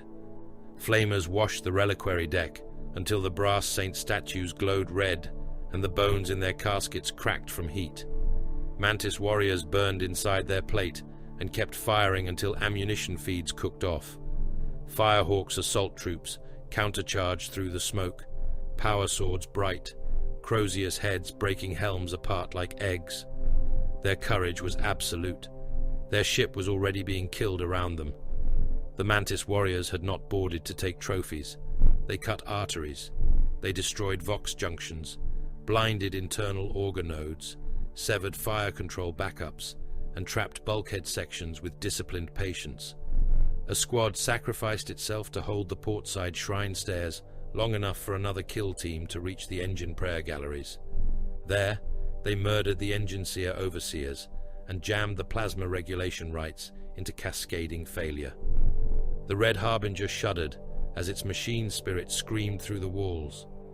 On the command deck, the Firehawk's captain ordered all hands to repel boarders. The order reached half the ship. The rest heard only static and the hiss of severed systems. By the 7th hour, the strike cruiser was crippled. By the 9th, its weapons had fallen silent.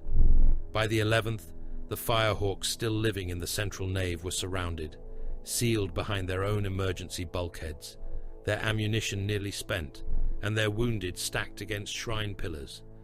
The Mantis warriors offered terms. The Firehawks refused. The Mantis warriors vented the adjacent compartments and opened the nave from above.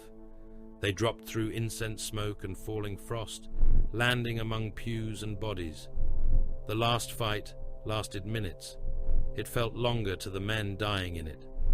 A chaplain of the Firehawks killed 3 Mantis warriors with his Crozius before a bolt round blew out the back of his knee and another shattered his helm. He fell still, swinging. A Mantis warrior sergeant broke his wrist, took the Crozius from him, and ended the prayer with a blow that caved in the chaplain's skull. Those who survived were taken prisoner. That was the deepest humiliation. Not death, not defeat, capture.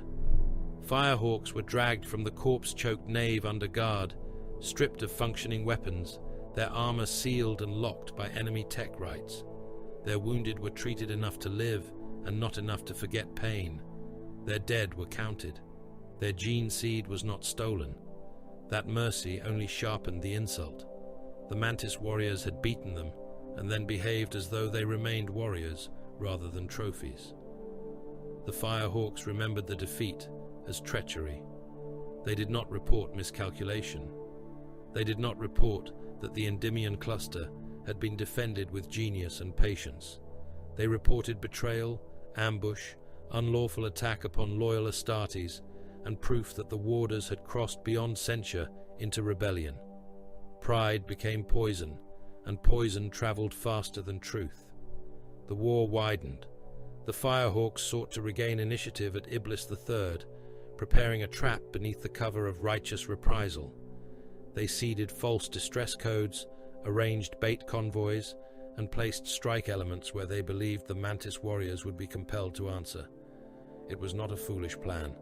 Against many foes, it would have worked. Against the warders, it was too loud.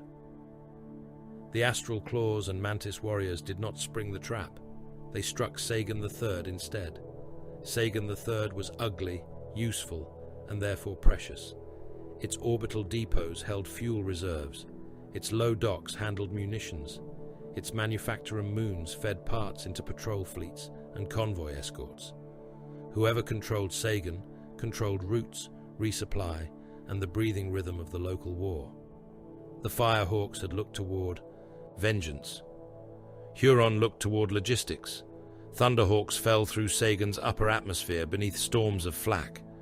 Astral Claw's spearheads struck the primary defense citadel with land raiders and vindicators, demolisher cannons breaking bastions open and disgorging men in flames. Mantis warriors came through the ash wastes and refinery gullies, killing command vox nodes before the defenders understood where the attack had truly begun. Tyrant's Legion Auxilia followed in massed waves, Lazarifals glowing in the soot, heavy stubbers hammering windows, autocannons punching apart gun nests. The fighting on Sagan was not clean conquest. It was industrial murder. Men died in refinery corridors where promethium ran ankle-deep and caught fire from stray shots. Tank crews cooked inside their own hulls. Servitors marched through artillery strikes until they were nothing but weapon limbs dragging themselves across broken rock. A planetary defense commander broadcast surrender from a bunker beneath the eastern depot. The Astral Claws accepted it, then executed his staff for delaying compliance and folded the surviving defenders into labor battalions before their hands had stopped shaking. The Firehawks answered with firebombing. Their strike craft came low over population blocks suspected of aiding warder movement. Promethium canisters fell in tumbling lines. Whole hab stacks became furnaces. Civilians hammered at sealed blast doors, while the streets outside turned into rivers of orange flame.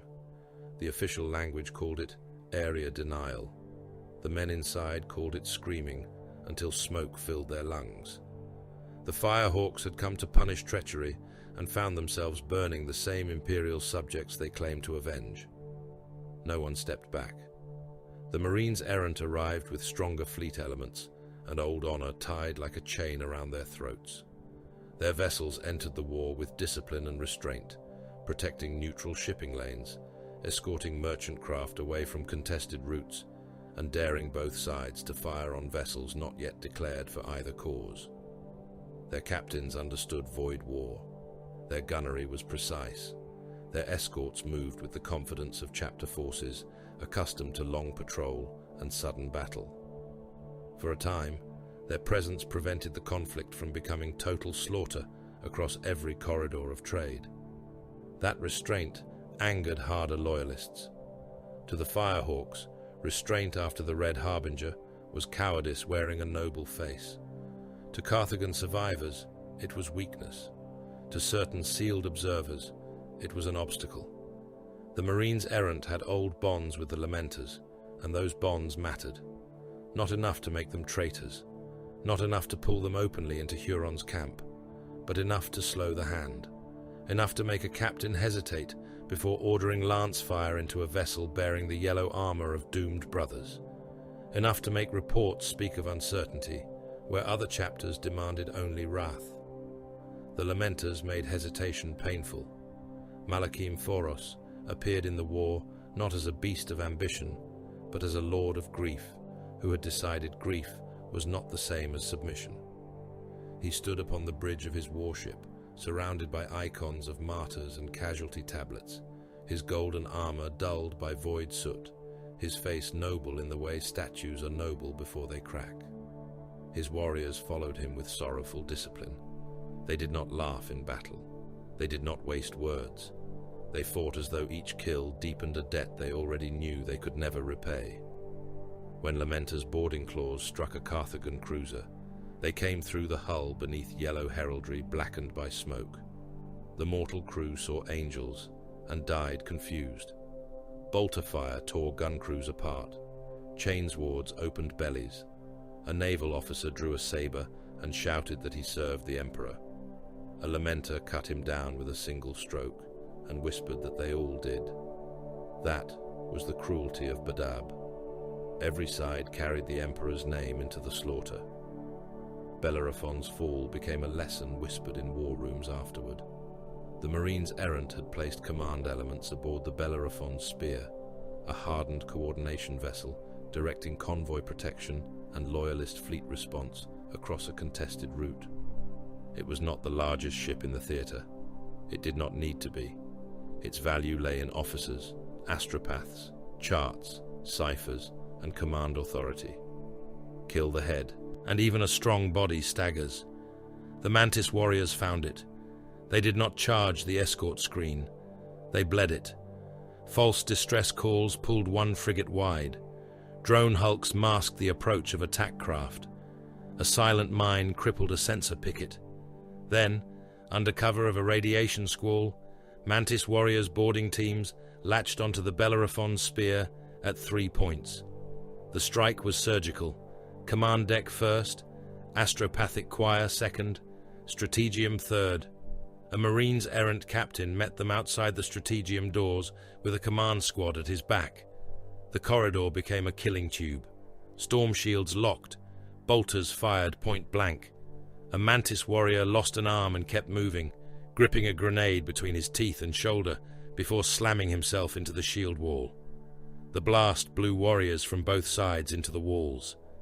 The Marines' errant captain killed 2 attackers with a power sword before a Mantis sniper, firing from a maintenance crawl space cut open by breaching charges, put a round through his helm lens.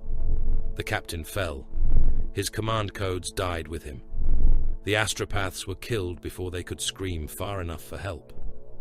The Strategium was taken in less than 10 minutes. The Bellerophon's Spear survived as a hull, but died as a mind. Across the local theatre, Loyalist coordination collapsed into confusion. Convoys altered course into danger. Escort squadrons received contradictory orders. Firehawk's commanders cursed the Marines Errant for weakness. The Marines Errant cursed the Mantis Warriors for dishonor. The Mantis Warriors had already gone. That was how terrifying a wounded chapter could be. Not by numbers, not by grand assault, by knowing where to cut. Then, Battlefleet Carthago broke. The trade lords had wanted their routes reopened. They had wanted profit restored, tithe flow secured, humiliation answered, and Huron forced back into the obedient shape of a useful protector. They had imagined pressure, sanctions, armed escort, perhaps even exemplary violence. They had not imagined watching their own void power gutted in the name of the war they had helped summon.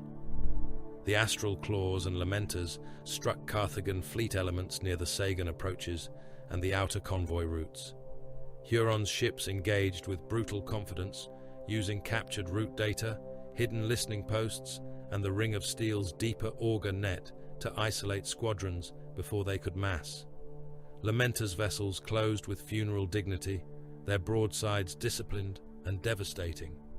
Astral Claws strike cruisers knifed into weak points and unleashed boarding actions where merchant admirals had expected warning shots. Carthagan crews died in numbers that made ledgers meaningless. A guild flagship took lance fire through its counting basilica, vaporizing generations of hereditary factors in a single white flash. A transport full of hired arms broke apart under macro cannon impacts, spilling soldiers, tanks, ammunition, and prayer banners into the void. One trade lord watched from an escape chapel as his fleet burned around him, his augmetic eye calculating financial loss until a hull fragment punched through the chapel wall and turned him into a smear across his own family shrine. In a distant banquet hall on Carthago, the chandeliers of servo skulls continued to turn. Their candle eyes watched empty chairs. The first phase of the war had ended without anyone admitting that it had begun. A tithe fleet had become wreckage. Punitive forces had vanished. Warders had signed articles. Firehawks had been captured and shamed. Sagan had been seized. Iblis had become a feint. Marines' errant restraint had been punished. Lamenter's honor had been stained. Mantis warriors' patience had drawn loyalist blood. Carthago had discovered that calling for force did not mean controlling where force fell. And now, Adeptus Astartes had killed Adeptus Astartes openly. There were too many dead to hide, too many gene seed caskets to seal quietly, too many broken helms bearing chapter heraldry, too many astropathic screams, too many proud warriors sending reports written in fury, grief, accusation, and blood. Terror could no longer pretend Badab was a tithe dispute. In the hidden archives of Cineris, the observers read the casualty transmissions and did not mourn. They had desired a threshold, and the threshold had been crossed. What had begun as ledgers, petitions, root rights, and wounded pride had become something bolder and holier in the Imperium's diseased heart. Civil war. A local dispute had become a crusade waiting for a name. Cineris marked the file accordingly and let the galaxy burn closer. Terra noticed Badab the way a corpse might notice hunger. Not swiftly, not cleanly, not with anger born of living blood. The awareness moved through the palaces and archives of the throne world in shudders, twitches, and delayed spasms. A prayer came first, sealed in black wax and carried by astropathic relay through choirs that bled from their eyes while speaking the names of dead ships. Then came tithe failures, stamped in vermilion, each failure multiplied by subordinate ledgers, until clerks who had never seen the maelstrom began to write the word anomaly with shaking hands. Then came casualty lists, Carthagan accusations, Firehawks' oaths of vengeance, Mechanicus Binharic grief, Marines' errant restraint, Lamenter's ambiguity, Mantis warriors' silence, Huron's declarations of necessity. The administratum received them all and arranged them into towers of parchment, tall enough to bury truth beneath procedure. In a chamber beneath the Senatorum Imperialis, where no sunlight had touched stone since before uncounted generations of scribes had died at their desks, the reports were read aloud. Servo skulls drifted through incense fog, quills scratched, seals cracked. Cherubim with stitched mouths carried scroll cases from iron lecterns to robed adepts whose hands were stained black with archival ink. Above them, statues of saints and forgotten high lords leaned from the walls, their faces worn smooth by candle smoke and the breath of petitioners long dead. Every few minutes, a brass bell rang to mark another casualty transmission received from the Maelstrom zone. It did not stop ringing. Its sound became part of the chamber's pulse, solemn, repetitive, and obscene. A gaunt adept with augmetic eyes recited the latest astropathic extraction in a voice stripped of pity. Armed tithe fleet destroyed at Badab outer compliance limit. Punitive elements lost. Firehawk strike cruiser crippled and boarded in Endymion approaches. Sagan III contested. Carthagen fleet assets reduced by hostile action. Maelstrom warder chapters implicated in unlawful secessionist articles. Adeptus Astartes casualties confirmed on both loyal and warder sides. Gene seed recovery uncertain. An older clerk crossed himself. No one looked at him. Piety was permitted. Interruption was not. Another adept read the counterclaim, this one sealed with Badab's own ciphers and scarred by translation degradation. Maelstrom Warder Command asserts continued loyalty to the Master of Mankind. Actions undertaken in defense of restricted war zone. Carthagen forces declared aggressor. Tithe movements judged strategically compromised. Requests for crusade support previously denied. Local authority compelled by necessity. Necessity. The word appeared again and again. In Huron's messages. In Carthago's petitions. In fleet orders. In casualty justifications. In administratum excuses. It was the most imperial of words, because it could sanctify anything. In the highest chambers, where the High Lord's will descended through layers of officials, proxies, seals, and frightened interpretation, the machine of response finally began to move. It moved slowly, because everything in the Imperium moved slowly, unless it was killing. Even outrage required routing. Even vengeance needed authorization. Even Space Marines murdering Space Marines had to be translated into the correct categories of jurisdiction, censure, tithe correction, investigation, and force deployment. By the 905th year of the 41st millennium, the answer had acquired hulls. Naval vessels gathered under writs of enforcement. Administratum auditors were assigned with their caskets of ledgers, warrants, and prepared accusations. Inquisition envoys moved among them like black knives hidden in a procession of priests. Astropaths were chained into choir vaults and fed stimulants until their voices could cross the distance to Badab without breaking. Adeptus Arbites detachments embarked. Stormtrooper cadres sealed their armor and checked hellgun packs in silence. Munitorum factors argued over shell allocations, while confessors blessed the ink on surrender terms. The demand was composed in layers. Its outer layer was lawful mediation. Its inner structure was humiliation. Ceasefire. Stand down. Submit all contested worlds, bastions, ships, armories, gene seed repositories, fleet registers, tithe records, and command authorities to imperial audit. The chapter masters and senior officers of the Astral Claws, Mantis warriors, and Lamenters were to surrender themselves for questioning under inquisitorial and High Lord's sanction. Operational autonomy was to be suspended. Warder Patrol authority was to be rescinded pending judgment. All resistance would be judged rebellion. All delay would be judged obstruction. All obstruction would be judged guilt. Interrogator Mordain Voss first saw the true draft in a side archive aboard the enforcement cruiser St. Bela's Rebuke. He had not yet been condemned then. He still wore his master's seal on a chain beneath his coat.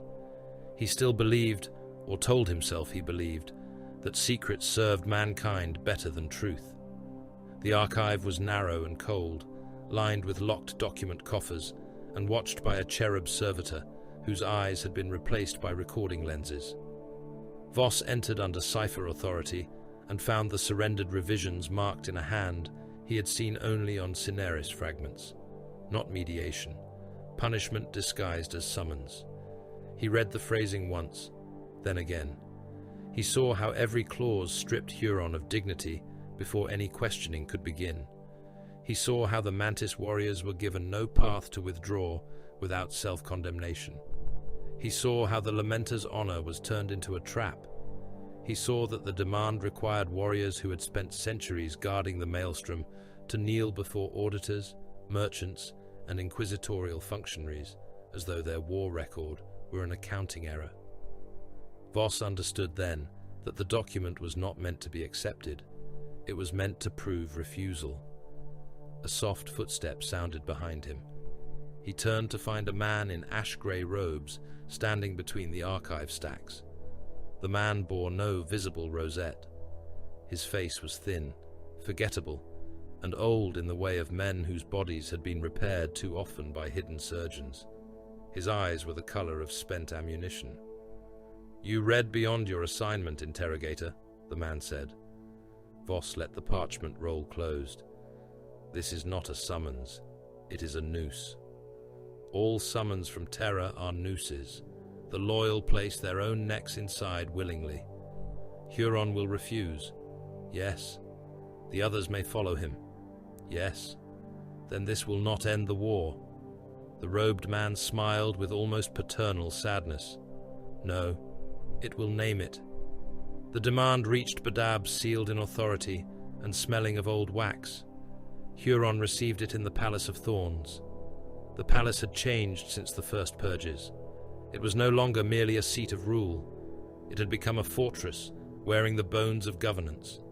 Gun servitors stood where courtiers once waited. Cogitator banks filled audience alcoves. Reinforced shutters covered the high windows. The great hall's marble floors were scarred by the passage of tracked ammunition lifters. Banners of the astral claws hung above maps of the Maelstrom Zone, and beneath them stood Huron's captains, silent in plate, each one a statue built to murder. Huron read the demand without sitting. His Terminator armor made a low growl as he shifted his weight. Servos tightened. The ghost razors rested against his side like a beast waiting to be awakened. Around him, mortal clerks stood ready with ink, wax, and execution-grade obedience. None wished to breathe loudly. At last, Huron lowered the parchment. "They sent clerks to judge warriors," he said.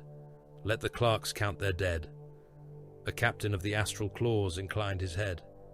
"Your answer, my lord?" Huron looked toward the chamber's far end, where the double-headed eagle of the Imperium still hung in iron above the throne he had claimed as burden. "My answer is the same as it has always been. We hold the maelstrom. We bleed where they will not. We obey the Emperor, not the frightened hands that hide behind his corpse light." No one spoke against him. That, too, was part of the tragedy. The answer that returned to Terra was refusal, not in the language of heresy. Huron was too disciplined for that. It affirmed duty. It rejected unlawful humiliation. It demanded proper recognition of Maelstrom warder authority and strategic necessity. It offered proof of hostile Carthagan action. It called for crusade support. It named the demand impossible. Cineris filed it as defiance. Then the loyalist chapters came. The Red Scorpions entered the theatre with the cold dignity of warriors who believed purity could be measured, catalogued, and enforced by fire. Their armor was grey, severe, and marked with the Scorpion's sting. Lord Commander Verant Ortis brought not fury, but correction. His command language was precise. His orders were clean. His hatred, where it existed, was locked beneath doctrine. The raptors came like patient hunters, practical and quiet, their armor muted for war rather than parade. They studied routes, terrain, and supply weaknesses with the careful contempt of marksmen examining a target's pulse. The salamanders came with forge-warm honor, their green plate marked by flame, drake, and stubborn mercy that had survived 10,000 years of the Imperium trying to beat it out of them. The Fire Angels came with wrath sanctified into discipline, warriors of zeal and blade, eager to turn judgment into action. Their arrival changed the shape of the war. Until then, Badab had been a storm of scattered strikes, convoy ambushes, fleet actions, petitions, reprisals, and contested declarations. Now it became organized punishment. War councils formed, command hierarchies hardened, supply lines were marked, loyalist staging zones were fortified, vox codes were standardized, kill zones were assigned names, lists of targets became litanies. The Maelstrom Zone, which Huron had tried to bind under his own iron logic, now received the focused attention of an Imperium that had finally decided the wound belonged to it again. Viennaya was among the first worlds to learn the difference. It was a hard, ugly place of basalt plains, storm-racked mining cities, and industrial fortress lines built around Prometheum-cracking towers. Tyrant's Legion forces had dug in deep. They had trench networks, armored redoubts, artillery pits, minefields, void-shielded command bunkers, and enough mortal bodies to make every approach expensive. They had been trained by astral claws to hold long enough for transhuman counterstroke. They had las rifles, heavy stubbers, autocannons, mortars, rapier platforms, mobile flak guns, and faith beaten into them until it resembled obedience. Lord Commander Ortiz led the assault with methodical brutality. He did not waste Red Scorpion's lives where mortal fire could be drawn first. Naval bombardment cracked the outer ridge. Fire Angels' drop elements struck the western batteries. Raptors eliminated Vox relays and artillery spotters in the high slag fields. Red Scorpion's tactical squads advanced through breach corridors under cover of whirlwind saturation fire and Vindicator siege bursts. The Salamanders held back from the densest hab approaches, arguing for civilian corridors that no one else wished to spend time securing. The Tyrant's Legion fought well. That surprised some loyalists and killed many mortals who had expected their enemies to break. They did not break at the first bombardment. They did not break when the sky filled with drop pods trailing fire. They did not break when Astartes emerged from the smoke like giants from an older age of wrath. Officers shouted Huron's name and the Emperor's in the same breath, and their men fired until barrels glowed. Heavy stubbers stitched sparks across ceramite. Autocannon rounds punched chips from pauldrons. Mines detonated beneath advancing loyalists and filled the trenches with black smoke. Rapier laser destroyers cut one Fire Angel's rhino in half and turned the squad inside into a stew of armor, fuel, and blood. Then the Space Marines reached the lines. Courage became meat. A Red Scorpion's tactical squad advanced on Com Spire Jorath through a field of 3,000 Tyrant's Legion troops. The mortals had orders to hold. They held. For 7 minutes, the field was a storm of las fire, mortar bursts, stubber tracers, and shouted prayers. The Red Scorpions moved through it with disciplined contempt, losing one battle brother to a lucky melter mine and another to concentrated rapier fire that blew his torso open and scattered ceramite fragments across 20 meters of mud. The remaining warriors reached the first trench. Bolters spoke. Men vanished in chunks. A shell struck a soldier in the stomach and burst him backward into the men behind him, showering them in organs and bone needles. Another round took a Vox operator through the face, detonating inside his helmet and spraying his squad with teeth, brain, and shredded tongue. A Red Scorpion stepped down into the trench and fired 3 times, each shot turning a clustered group of mortals into red ruin.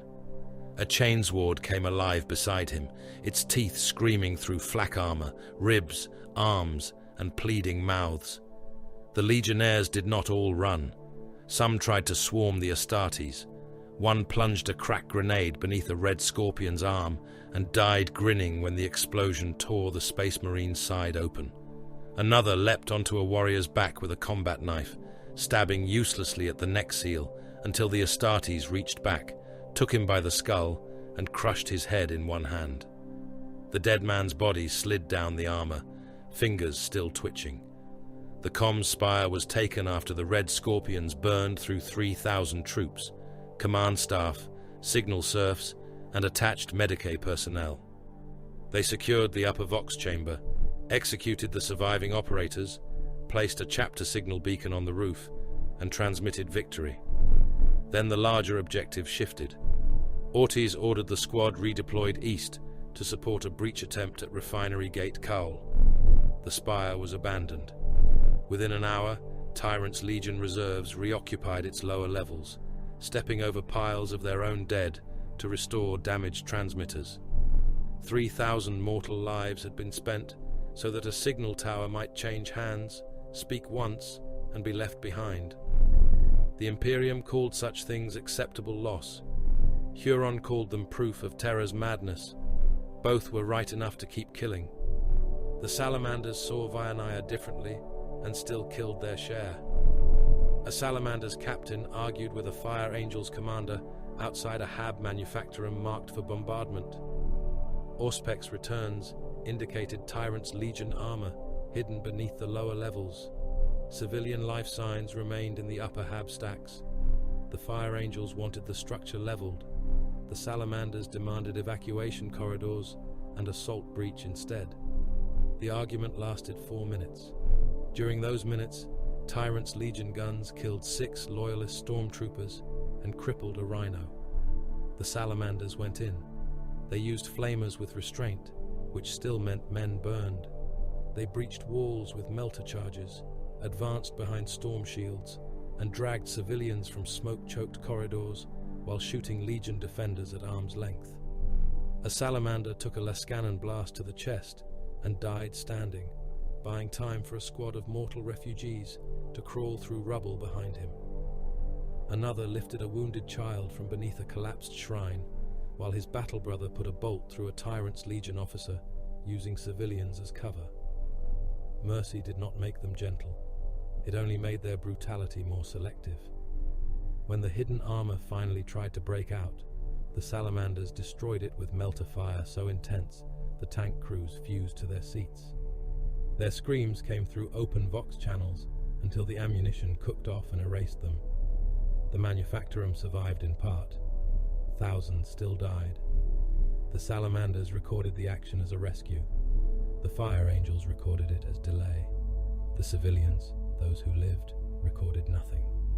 They were moved to refugee pens, interrogated, sorted, and later assigned labor duties by men with administratum seals. No faction left Vianaya clean.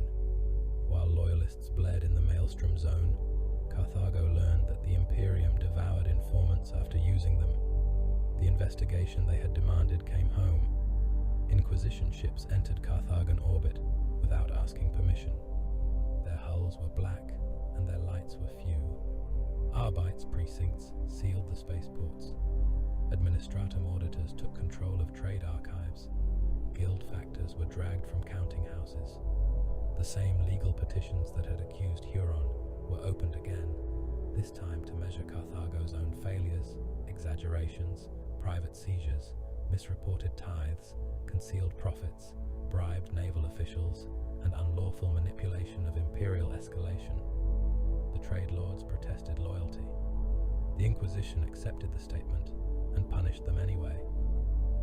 Lord Syndic Kessel stood in the same banquet hall where the servo skull chandeliers still turned overhead. The long tables had been removed. In their place stood iron lecterns, confession engines, and ranks of bound merchants. Their robes had been stripped from them. Their guild chains lay in heaps on the floor, tagged as evidence. Outside the armored glass, the loading yards were full again, but the workers now loaded Carthagan wealth onto Inquisition-sealed transports.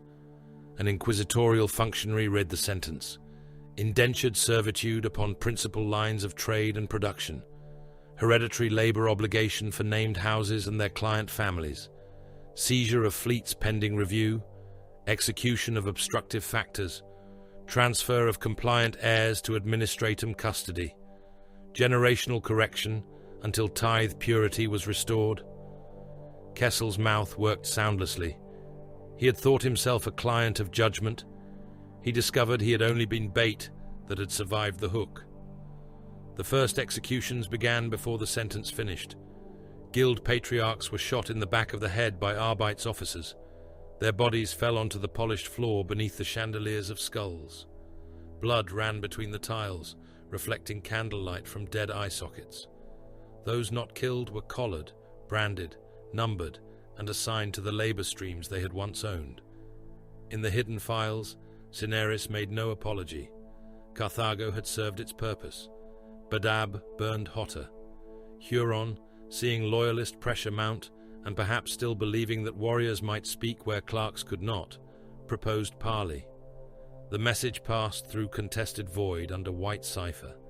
It named terms for meeting, witnesses, limited escort, and discussion between commanders rather than auditors. It did not offer surrender. It did not confess rebellion. It did not kneel. But it offered a pause, a narrow one, a blade width of possible speech before the war became too large for any hand to close around it. Mordain Voss saw the copy before it was buried. For one brief moment, he believed someone might let it stand. Then the Cineris annotation appeared in red ink across the margin. Peace risk unacceptable. The way station over Shadim had been dead for longer than any living man aboard it deserved to remember. It orbited the outer moon of the grief system in a slow, uneven crawl, its gravitic stabilizers coughing against extinction, its hull turning through bands of pale reflected light and absolute dark. Once, it had served as a customs shrine and naval relay, a place where patrol captains exchanged ciphers, merchant factors paid docking indulgences, and void priests blessed engines before the long routes near the maelstrom. Now its docking arms hung broken, its auger dishes were blind, its chapel bells had frozen in their towers. The station's name had been scoured from its hull by micrometeor impacts and old weapons fire, leaving only a suggestion of high Gothic lettering beneath frost and corrosion. Inside, the corridors were full of winter. Frost furred the walls in silver veins. Dead lumen strips dangled from ceilings like snapped bones. Old blood marked the deck plates in black smears where it had dried, thawed, frozen, and dried again through cycles of failing life support. There were corpses in sealed alcoves, some still wearing void suits, some stripped to parchment skin and iron jewelry by scavengers that had come years before and left quickly. Servo skulls lay smashed in corners, their little anti-grav units long dead, their empty eye sockets filmed with ice. A shrine to the Emperor remained in the central transit nave, its brass aquila cracked down the middle as though the station itself had grown tired of pretending unity. The parley chamber had been chosen because it was defensible, neutral, and already damned. It had once been a customs court. The benches had been cleared. The judge's pulpit had been reinforced with plasteel and wired with Auspex dampers. Emergency generators throbbed somewhere beneath the floor, feeding enough power into the chamber to keep the air breathable and the lights red. Every doorway had been measured for fields of fire. Every vent had been scanned. Every wall had been Auspex sounded for voids, tunnels, explosives, and hidden watchers. None of this made any of the warriors present feel safe. Safety was a lie mortals told one another before shells fell. Luft Huron arrived first. His Thunderhawk locked to the western docking spine with a sound like a hammer blow through a coffin. He entered the station in brutal dignity, surrounded by Astral Claws Terminators, whose armor scraped frost from the corridor walls as they advanced.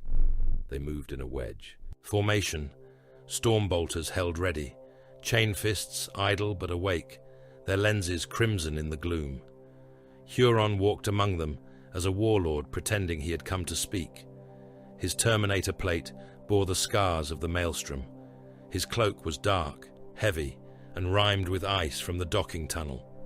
The ghost razors rested on one gauntlet, claws folded and still, each blade reflecting the red emergency light like wet murder. He removed his helm in the parley chamber. That was not trust. It was contempt for fear. His face was severe, pale under the lumen glow, his eyes hard as gunmetal. He looked at the chamber, at the exits, at the firing lines, at the hidden murder angles, and seemed satisfied only because every place in the galaxy had become a possible battlefield. Lord Commander Verant Ortiz arrived from the Eastern Lock. The Red Scorpions came with him in grey plate, marked by the sting of their chapter. They were not loud. They did not posture. They entered as disciplined Imperial authority made ceramite, each movement precise, each bolter angle correct, each warrior spaced by instinct and doctrine. Ortiz wore command plate polished, not for vanity, but for ritual order. His face was lean, controlled, and cold, the face of a man who believed purity was not a prayer, but a standard to be enforced with exact violence. He carried himself as though the station, the moon, the system, and every soul within it had already been weighed against imperial law and found awaiting correction. Chapter Master Sartak of the Mantis Warriors came last. He did not arrive like a king. He arrived like a blade in a monk's hand. His escort was smaller than the others. Green-armored warriors moved behind him in silence, their helms dark, their weapons low, but not at rest. Sartak's armor bore old campaign marks, muted, unadorned, practical. His face was calm in a way that made mortal observers look away. There was no softness in him, but neither was there Huron's iron pressure or Ortiz's doctrinal chill. He seemed patient, predatory, and weary, as if he had already seen where each word would lead and had come anyway, because oaths had gravity. The three lords stood beneath red light in the dead station over Shadim. Their honor guards faced one another across the chamber, weapons restrained by command rather than trust. Astral Claw's Terminators were statues of siege wrath. Red Scorpions held fire discipline like a sacrament. Mantis warriors seemed almost absent until a man looked directly at them and realized each one had already selected the first 3 targets he would kill.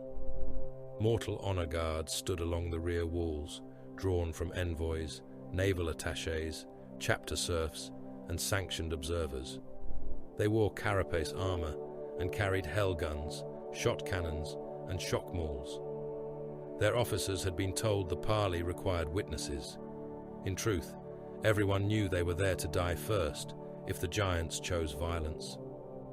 Mordain Voss stood among them in a dark coat, sealed against the cold. He wore no open rosette, only a small iron aquila at his throat and a cipher ring beneath one glove.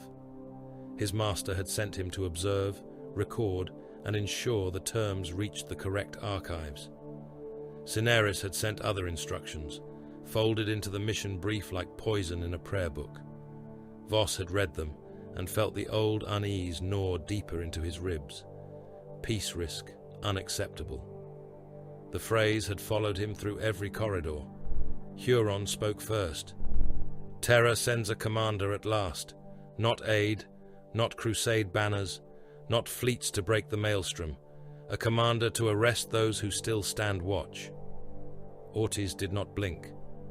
Terra sends judgment when duty is polluted by ambition. Ambition! Huron tasted the word like spoiled meat. I asked for a crusade. I asked for ships, armies, sanction, and the right to finish what lesser men have endured badly for centuries.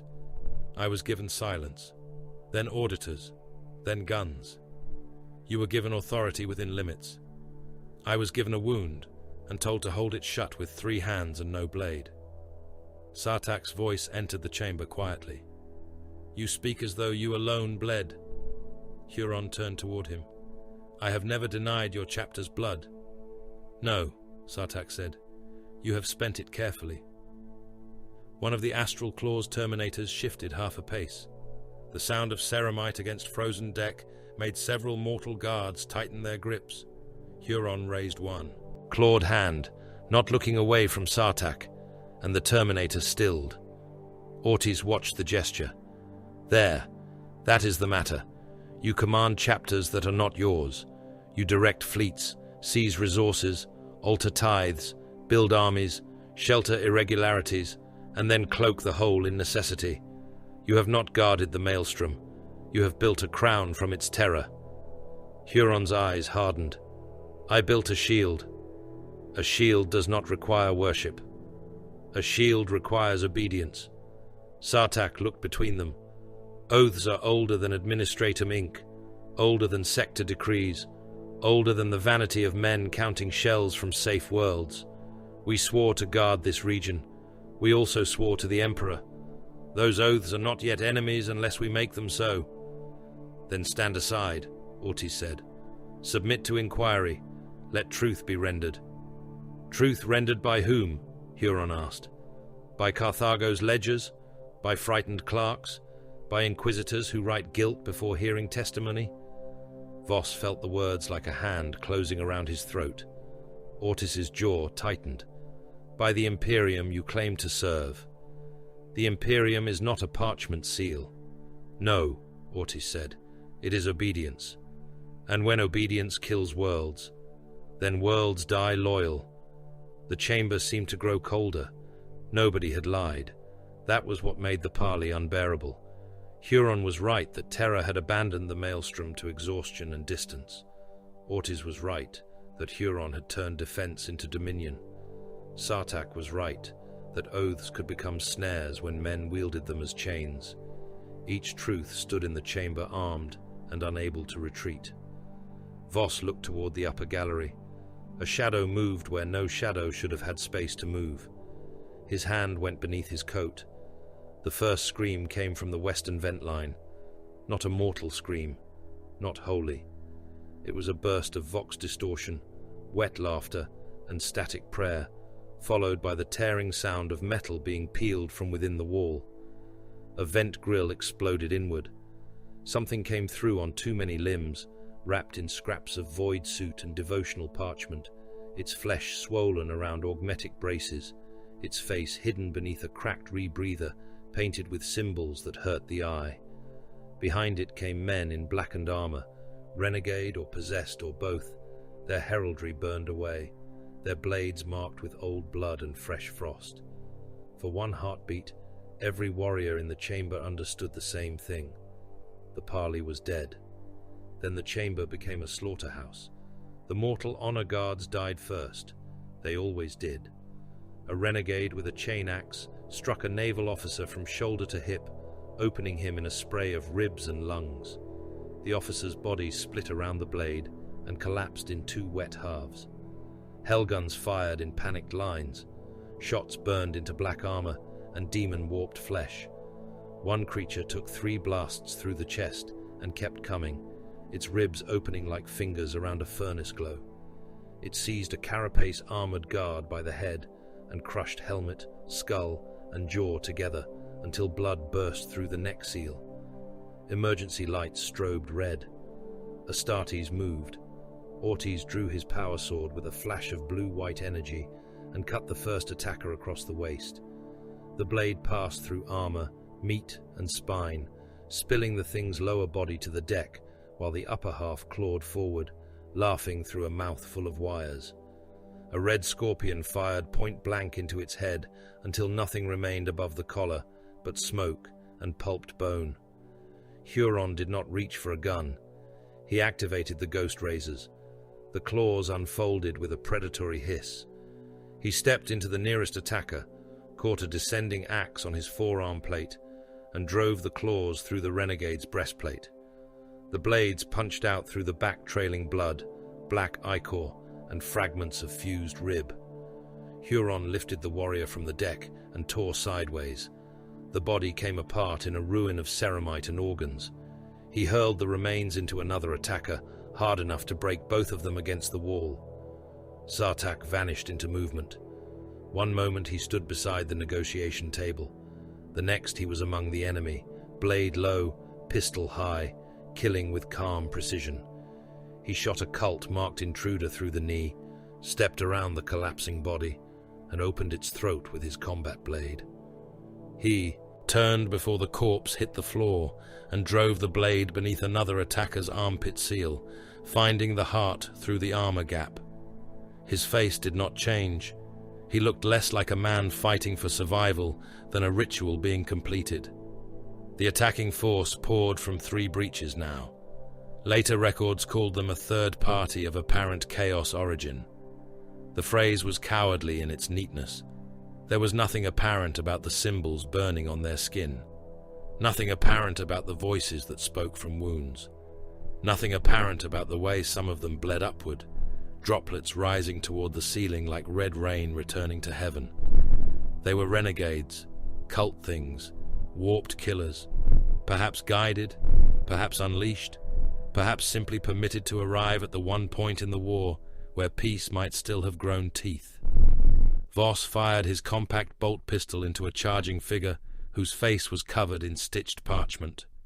The shell blew open the attacker's chest, but the thing staggered onward. A mantis warrior finished it with a blade through the spine. Voss saw something fall from the corpse. Not yet. There was no time.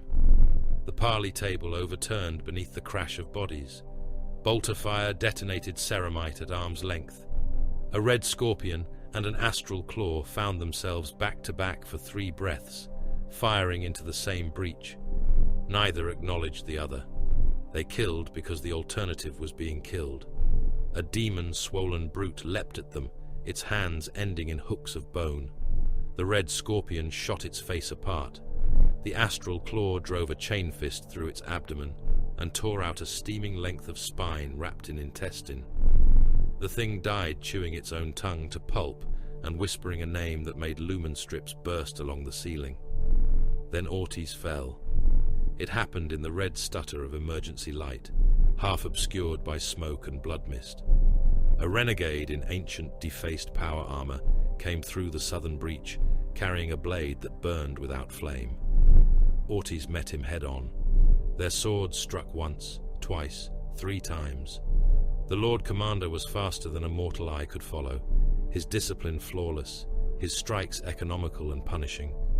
He cut through the renegade's forearm, opened the thigh, and drove his blade into the chest. The renegade leaned into the wound and smiled. Something inside the split armor opened its eyes.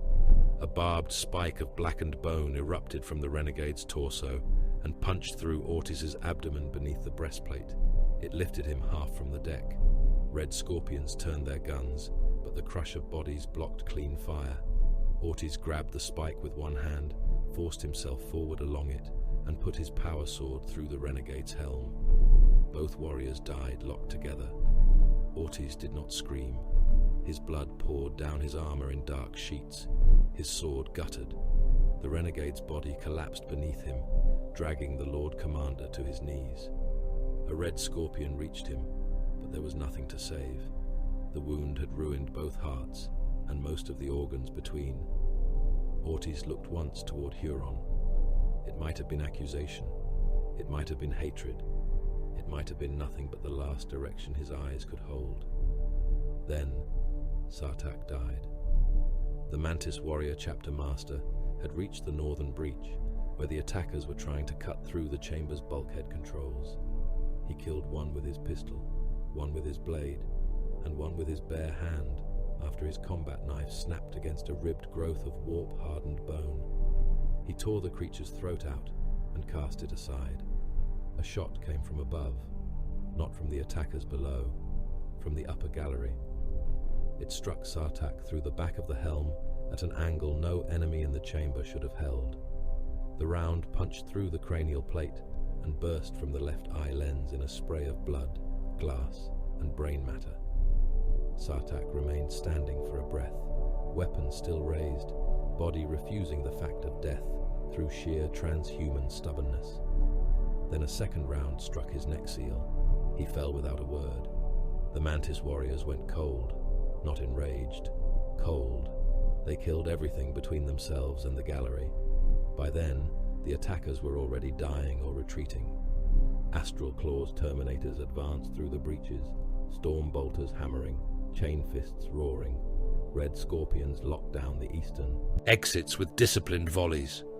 Huron tore apart the last warped brute in the center of the chamber, smashing its skull against the floor until the deck plating dented and the thing's brains spread in black-grey pulp beneath his claws.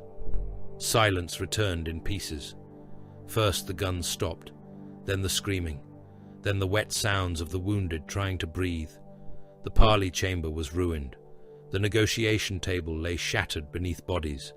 Frost melted in rivulets, where blood steamed across the deck. Mortal honor guards were piled in corners, some still twitching. Astartes' dead lay heavy and obscene, their armor cracked open, their blood pooling with that of enemies no archive would name cleanly. The air stank of propellant, promethium, ruptured bowels, hot ceramite, and the copper rot of unnatural flesh. Huron stood among the corpses, his claws dripping. Across the chamber, red scorpions knelt beside Ortiz. Mantis warriors gathered around Sartak without touching him yet, as though the moment before confirmation could be extended by discipline. No peace could survive the room. Huron looked at the dead Lord Commander, then at Sartak, then at the breaches. "They will blame this on me," he said. No one answered.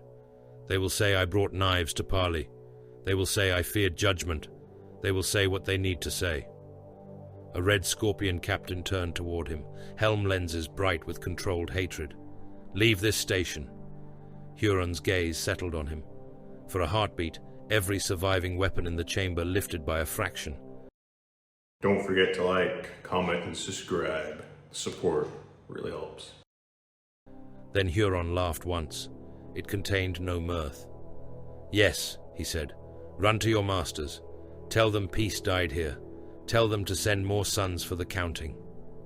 The astral claws withdrew in battle order. The mantis warriors took Sartak's body. The red scorpions took Ortiz, and a martyrdom that would harden every order to come. Mordain Voss remained after the giants departed, moving among the dead under the pretense of evidence collection. His boots slid in blood. His left hand shook, despite the stimulant patch burning against his wrist. He found the corpse he had shot near the western wall, the one with parchment stitched over its face. The body was twisted wrong, but not yet fully cold. Near its open hand lay the object he had seen fall.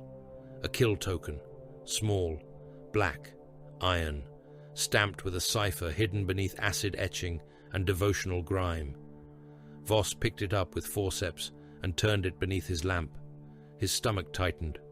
It was inquisitorial, not common issue, not a rosette, not proof a tribunal would accept, but a field token used by shadow cells to mark assets, dead drops, sanctioned killers, and things best forgotten after use. He knew the pattern because he had carried one like it on a prior mission whose records had later disappeared. The corpse should not have possessed it. The attackers should not have possessed it. No one should have possessed it at grief, unless the Inquisition's role was more than observation. Voss closed his fist around the token. In the days that followed, Carab Cullen assumed command among the Red Scorpions, and the war changed its breathing. Where Ortiz had been correction, Cullen was focus sharpened by loss. Vengeance Station was activated as a forward bastion. Its armories opened, its docks filled with strike craft, boarding torpedoes, fuel barges, gunships, and coffin racks for the dead not yet made. Loyalist commanders received new route maps and kill priorities. Supply lines were marked for severance. Patrol patterns were recalculated. Huron's empire would not be broken only by assault. It would be starved. Cullen's first orders went out across the Loyalist command net with the weight of a closing fist. Raid Astral Claws space lanes, burn fuel stores, cripple convoy routes, kill astropaths, break repair yards, deny passage, deny rest, deny certainty. In the Palace of Thorns, Huron read the first reports of the raids and understood what grief had made of him. He no longer believed the Imperium wished to question him. He no longer believed terror would allow any peace that left him armed, honored, and alive. Defensive pride became something harder, something that no longer needed to pretend it was merely defense. and in a sealed reliquary beneath his coat, Mordain Voss kept the black kill token and began, for the first time, to fear his own masters more than the tyrant of Badab. The war no longer fitted upon a single map. In the strategium vaults of Vengeance Station, hololithic stars burned red until the chamber looked as though it floated inside a wound. Gangriatha pulsed with casualty runes. Suengrad flickered beneath relief markers and distress sigils. Vianaya glowed with layered invasion arrows, each one annotated with dead companies, lost armor columns, failed supply drops, and contested bastions. Sagan shone like a coal gripped in iron tongs. Endymion was a nest of green and amber threat markers where the Mantis warriors still moved like ghosts through debris and shadow. Signax sat farther out, colder, half hidden behind encryption veils and Mechanicus warning glyphs that throbbed like infected sores. Every world had become a mouth. Every mouth screamed for ships, shells, medici, gene seed recovery, replacement limbs, fresh oaths, sanctioned executioners, and the right to call its suffering decisive. The map did not care. It merely recorded. Red Scorpion serfs dragged fresh casualty tablets into place, while servo skulls etched names onto brass with needle beam precision. The names of dead Astartes were engraved deeply, ritually, with chapter, squad, battlefield, and gene seed status. Mortal names were recorded in blocks, sometimes by regiment, sometimes by city, sometimes by estimated tonnage of ash, when no count could be made.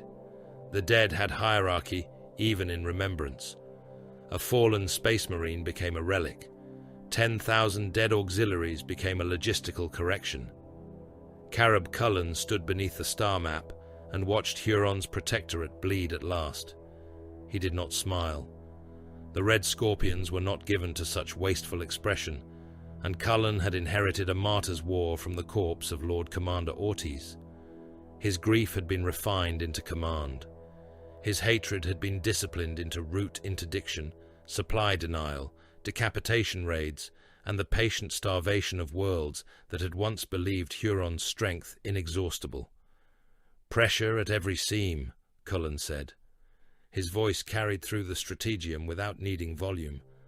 Around him stood loyalist officers and Astartes envoys from the Raptors, Salamanders, and Fire Angels, their heraldry uneasy beside one another under the red glow of contested worlds.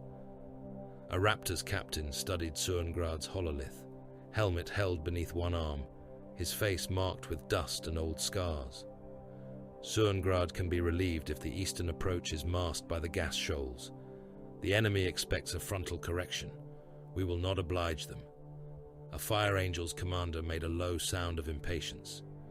Every hour spent masking approach vectors is another hour Huron's dogs reinforce the bastions. The Raptor looked at him. Then your impatience is part of the enemy's defense. The Fire Angel's gauntlet tightened around the pommel of his sword. A Salamander's captain stepped between their lines of sight, not physically, but with the weight of his presence. His green armor was soot-stained from Vianaya, his drake-hide cloak burned at the hem. The bastions hold civilian labor populations. Suengrad's lower hives have not been evacuated. Cullen's gaze remained on the map. They labor for rebel guns. They are imperial subjects. They are enemy logistics. No one answered for a moment. That was the war now, not the righteous image carried in sermons, not clean banners and oaths beneath the emperor's gaze. It was a chamber of giants, deciding whether starving men counted as citizens or ammunition. In the 907th year of the 41st millennium, loyalist pressure became a tightening chain. The Raptors moved first at Suengrad. They did not announce themselves with hymns. They did not demand surrender across open Vox. They descended through storm cover in darkened gunships, engines baffled, transponders dead, hulls painted in the colors of dirty sky and ash. The Tyrant's Legion garrisons had prepared for siege lines, artillery duels, and armored thrusts. They had not prepared for their officers to die within the same 6 minutes.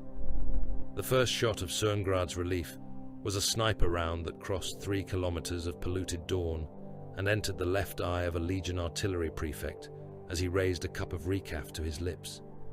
His skull opened against the bunker wall, spraying the duty slate with blood and teeth. Before the body finished falling, Vox towers, across the eastern defensive grid, went silent. Raptors killed teams, severed cable trunking, gutted signal bunkers, and murdered command staff with bolt rounds, blades, and suppressed execution fire. By the time the Fire Angels struck the front line, the defenders were brave, numerous, and half-blind. The fighting still became butchery. The Tyrant's Legion held trenches beneath rain that tasted of metal. They fired laser guns until barrels warped. Autocannons hammered the advancing Loyalists. Heavy stubbers drew sparks from ceramite. Mortars turned the mud into red spray. The Legion had been trained well enough to die in the right direction, and die they did. A Fire Angel took a crack missile to the breastplate and vanished in a flash of armor fragments and cooked organs. His brothers did not pause. They came through the smoke with chainswords revving, and the first trench became a ditch filled with opened men. The Raptors relieved Cerngrad by killing its warmind. The Fire Angels earned glory by drowning its body in blood. By dusk, Loyalist banners hung from the central bastion. By midnight, the casualty tablets aboard Vengeance Station glowed with new names. The Raptors had taken pride in precision. The Fire Angels had taken pride in wrath. The Salamanders had escorted survivors from the outer manufactoria through corridors where defenders and civilians lay piled together, indistinguishable beneath dust, until someone cried out from under the corpses. Huron's alliance began bleeding on too many fronts. That was the intent. At Endymion, Mantis warriors' patrols found their routes contested by hunters who would not be lured into familiar killing grounds. At Vianaya, Tyrant's Legion redoubts were reduced one by one, not quickly, but with the inevitability of a grinder fed by an empire. At Gangreatha, Loyalist raids burned fuel depots and left Astral Claw's armor columns motionless for want of promethium. At Sagan, every gain was paid for twice, once in blood and once in time. Huron's commands still struck hard, but they struck like fists from a body discovering it had too many wounds to close. Then the executioners entered the war in force. Their ships came without elegance. They translated from the warp as slabs of iron and oath hatred, their prows carved with axe heads, skulls, chain motifs, and old battle honors darkened by soot. Their Vox traffic was sparse, heavy with ritual acknowledgement and contempt for excessive explanation. They were bound to Huron not by love, not by politics, and not by belief in his crown of necessity. They came because blood debt had weight, because old oaths demanded payment, because some wars were joined not for justice, but because honor, once spoken, became a chain around the throat. They were murder monks in ceramite. Their chaplains walked the embarkation decks, carrying execution axes instead of croziers, their skull helms painted with tally marks. Their warriors knelt before weapon racks, while serfs daubed axe blades with ash and oil. Death speakers moved among them, murmuring kill rites, debt counts, and the names of battles where old promises had been born. No one sang, no one shouted. The executioners did not require frenzy. Their violence came from colder altars. They refused Huron's command style from the beginning. An Astral Claw's envoy demanded they strike a civilian manufactorum suspected of sheltering Loyalist informants. The executioner's captain listened without moving. When the envoy finished, the captain answered with a single sentence. "We kill warriors." "The manufactorum feeds Loyalist guns," the envoy said. "Then bring us the guns." "You are bound by debt to the tyrant of Badab." The executioner looked at him then, and the Astral Claw understood that debt was not obedience. "We are bound by debt to honor. Do not confuse your master with the thing itself." Yet when they struck military targets, they struck with terrible purity. The Howling Griffins learned this beneath a sky blackened by orbital smoke. The Loyalist position had been established around a ridge network and armoured supply yard, its banners still bright despite the ash. The howling griffins held with courage and discipline, their quartered armour shining in the dawn gloom, their gun lines prepared, their oaths spoken. They expected assault. They did not expect the executioners to walk through artillery, as though every shell merely reminded them of duty. Drop pods hammered into the ridge like iron meteors. Assault ramps slammed down. Chain axes roared. The executioners came out swinging. A howling griffin's devastator fired his heavy bolter into the first pod hatch, shells detonating against black and bone-marked plate. The executioner emerging from the pod lost half his helm, one eye, and much of his cheek. He kept advancing. His axe took the devastator at the waist and cut so deeply through armor, spine, and ammunition feeds that the Loyalist's upper body slid away in a burst of blood and belt-linked shells. The ridge dissolved into close combat. Chain axes clogged on ceramite and bone. Power axes split helms from crown to throat. Bolters fired muzzle to breastplate, each impact making corpses jump as if pulled by invisible hooks. A howling griffin sergeant drove his sword through an executioner's abdomen and was rewarded with a headbutt that shattered his faceplate. The executioner, impaled and bleeding heavily, wrapped one hand around the sword to keep the sergeant close and used the axe in his other hand to hack through the Loyalist's neck seal. It took 3 blows. The third sent the helm rolling across the mud, still attached to most of the head inside. Death speakers moved through the killing without haste. One knelt beside each fallen executioner long enough to confirm gene seed status, mark the debt tally, and speak a phrase into a bone recorder. Another counted howling griffins dead aloud while shells burst nearby. 7, 8, 9, 10, axe paid, blade witnessed, debt endures. A Fire Angels observer later wrote that the executioners fought like savages. A Red Scorpions observer corrected him. They fought like accountants of slaughter. Elsewhere, a different kind of Loyalist brutality entered the theatre. The Minotaurs arrived at Cairo. Their fleet bore down on the world in silence, bronze hulls and dark prows cutting through the void under sealed authority. Other Loyalists had heard rumours, too well equipped, too politically protected, too swift to receive orders that had supposedly not yet been written. They came with war gear beyond what many embattled chapters could spare, and they came with the dead-eyed certainty of warriors whose leash led upward into chambers no commander wished to name. A tyrant's legion force held Cairo's equatorial bastions. It was a strong mortal army by any sane measure. Trenches, artillery, void shield nodes, tank companies, flak towers, hardened barracks, minefields, command bunkers, and massed infantry drilled under Astral Claw's doctrine. Against pirates, rebels, or ordinary guard formations, they would have been formidable. Against the Minotaurs, they were meat behind walls.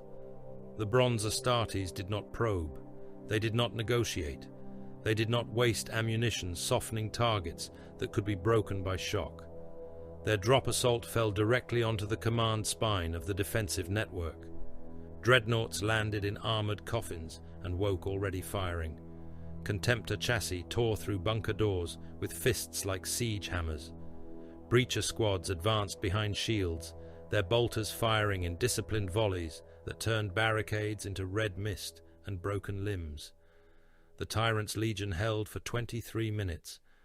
That was counted as admirable by their own records. A Minotaur with a boarding shield crushed a Legion officer against a wall and kept moving, leaving the man flattened in his armor like a burst ration tin.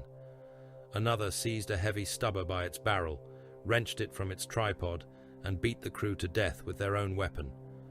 Their chaplain walked through Lassfire chanting nothing, his Crozius rising and falling with mechanical contempt. A bunker surrendered by white flare. The Minotaurs stormed it anyway, and emerged with their armor dripping blood from the knees down.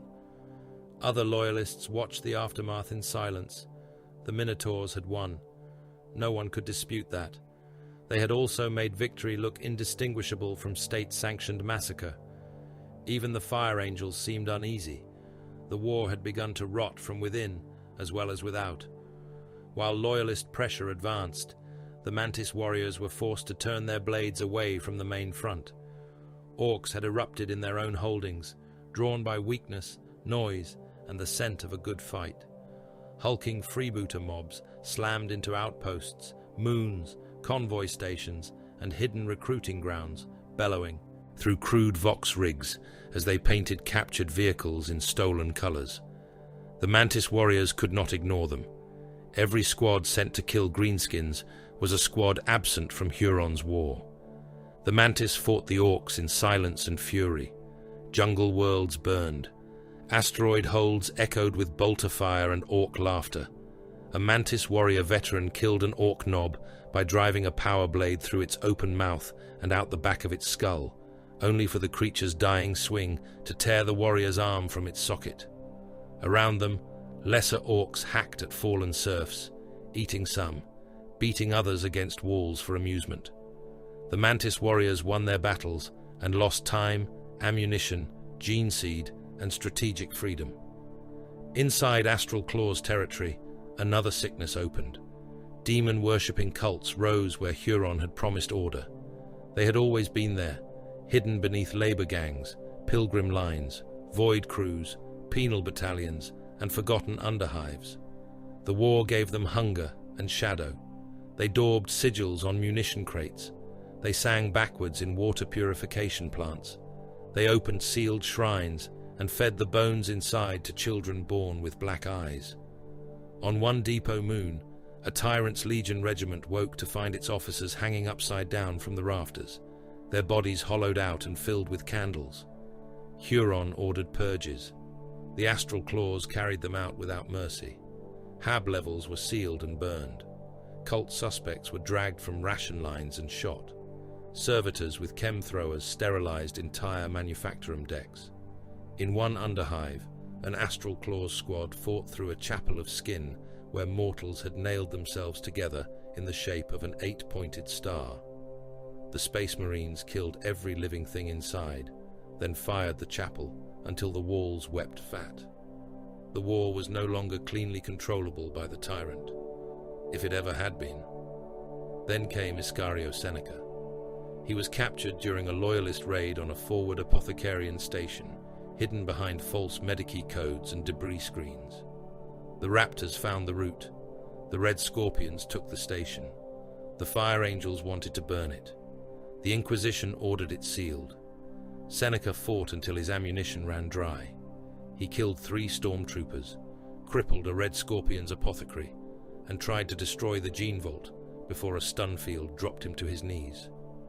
His white armor was marked as Astral Claws, but beneath the recent paint, beneath the filed heraldry, beneath the altered seals, old truth remained in places no hurried concealment had reached. Gene-coded tags, organ compatibility records, fragmented heraldic scars inside the plate, tiger claws. The name moved through the loyalist command structure like a blade drawn across bone. Seneca did not beg. He did not deny for long.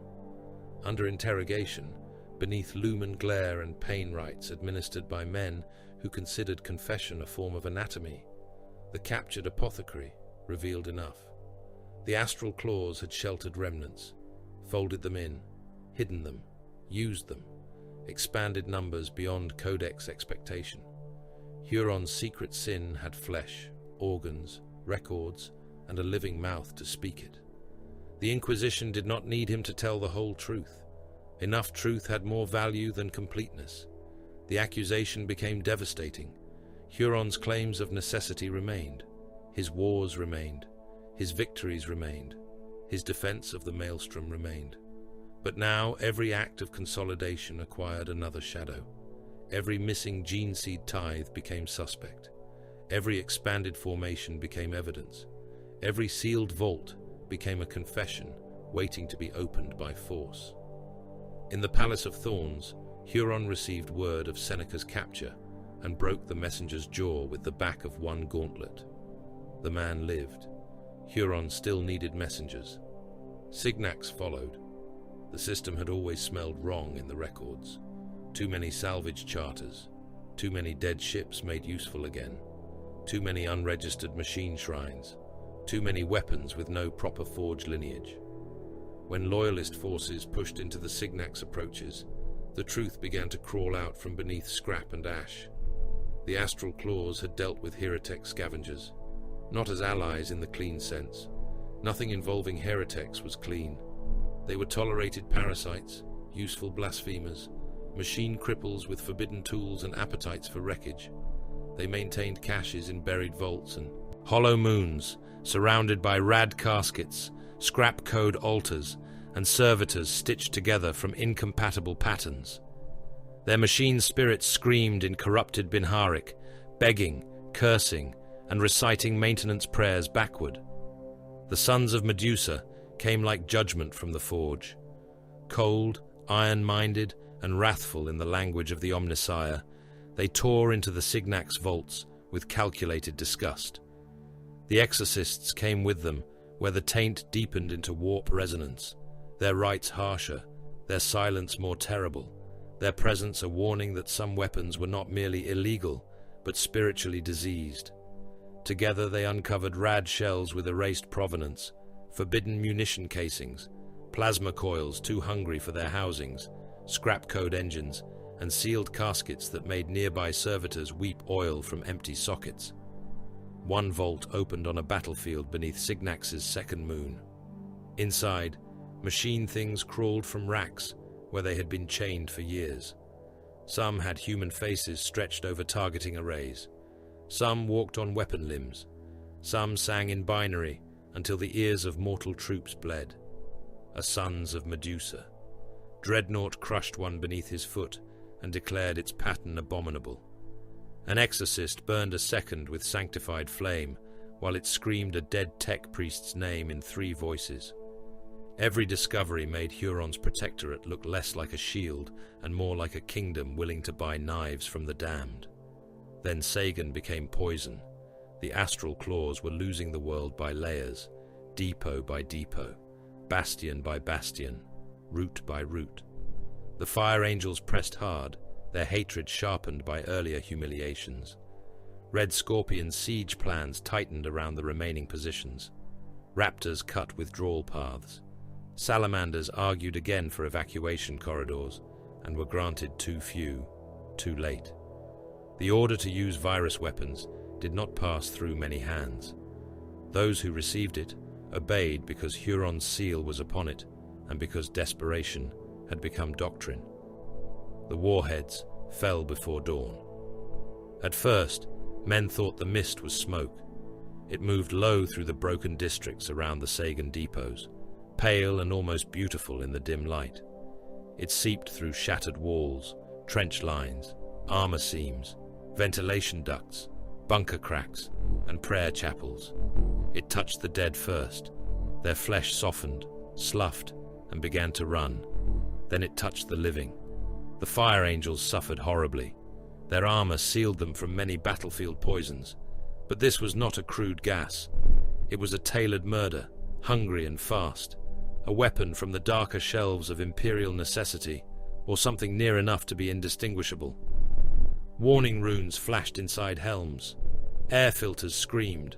Seals failed by fractions, and fractions were enough. A fire angel sergeant tore off his helm when he could no longer breathe, which only let the virus kiss him more fully. His eyes dissolved first, running down his cheeks in milky streaks. His lungs liquefied inside his chest, and he vomited pink foam until pieces of himself came with it. Around him, battle brothers staggered as flesh sloughed from bone beneath armor. Some remained sealed in their plate, dying privately inside ceramite coffins, while their autosenses recorded spasms, organ failure, and drowning breath. Others tried to fight on, firing through the mist at shapes they could no longer see. Tyrant's Legion troops died with them. So did laborers. So did wounded. So did prisoners chained in basement holds who never knew whose weapon killed them. The virus moved through Lower Sagan like an invisible saint of decay. Skin peeled, fat rendered, muscles collapsed into strings, Men became heaps inside uniforms. In one medici station, patients strapped to stretchers dissolved, while servitors continued attempting treatment, injecting coagulants into bodies that no longer possessed veins. The fire angels did not break. That was the terrible thing. They marked contaminated zones, sealed what armor still held, and advanced with flamers. Red Scorpion's artillery cut off Astral Claw's withdrawal. Raptors struck command nodes untouched by the virus. Salamanders burned corridors clear and dragged the dying from places where rescue no longer mattered, except as witness. By nightfall, Loyalist banners flew over Sagan's primary depot. By the next morning, the corpse mist had settled into the drains. The Astral Claws had spent a forbidden horror and still lost the world. Sagan's fall cut the Endymion cluster away from Badab like a surgeon sawing through infected bone. Supply routes collapsed. Mantis warriors' positions became isolated. Huron's war map changed shape, not as a shield anymore, but as a body being dissected while still alive. Every lost system exposed another artery. Every revealed secret gave Loyalist commanders sharper knives. Every atrocity committed in necessity proved the accusations waiting to condemn him. In the hidden record, Mordain Voss wrote that this was the moment Huron's empire became anatomically vulnerable. Not defeated, not yet, but opened. And once opened, even a giant could bleed to death. The Mater Lacrimarum drifted through a graveyard of ships, its golden hull blackened by war, until it seemed less a vessel than a saint's reliquary dragged through a furnace and abandoned among bones. Wreckage surrounded it in every direction. Merchant hulls gutted by lance fire. Defense monitors split open from prow to stern. Dead escorts turning slowly with their batteries still extended, as if they might yet remember how to kill. Frozen bodies moved among the debris in slow processions. Voidsmen, serfs, armsmen, gunners, ratings, priests, chapter thralls, and nameless laborers, whose last service to mankind was to become another hazard on the Auspex screens. Some still clutched tools. Some still wore rebreathers rhymed with blood ice. Some had swollen in vacuum until their faces no longer resembled men at all. Prayer beacons burned among them. They flashed amber and crimson in the dark, each one broadcasting a morning cant across the void. Some were loyalist, some were secessionist. Some had lost their identifiers and now pleaded to anyone, anything, to recover the gene seed, the honored dead, the relic arms, the sealed caskets, the devotional banners, the names. The battlefield had become a choir of loss. Every beacon cried out in machine monotone, while the Mater Lacrimarum passed through them like a wounded cathedral, sailing a sea of corpses. Within its shrine decks, the lamenters kept vigil. They had always carried sorrow as heraldry, but now sorrow had weight enough to bend armor. Their yellow plate was scarred, scorched, and marked by void soot. Their purity seals were smoke-darkened. Their serfs moved like men in a tomb, whispering catechisms as they dragged shell pallets, replaced lumen strips, cleaned blood from deck grates, and prepared wounded brothers for battles no one believed would end in mercy. The ship's chapels were full. The apothecarian was fuller. The gene seed vaults were sealed behind blast doors, guarded by warriors who stood motionless beneath banners, stitched with the names of brothers already dead.